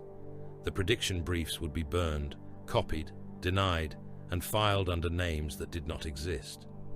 Official history would speak of Huron's pride, secessionist treachery, loyalist correction, and the fall of a tyrant.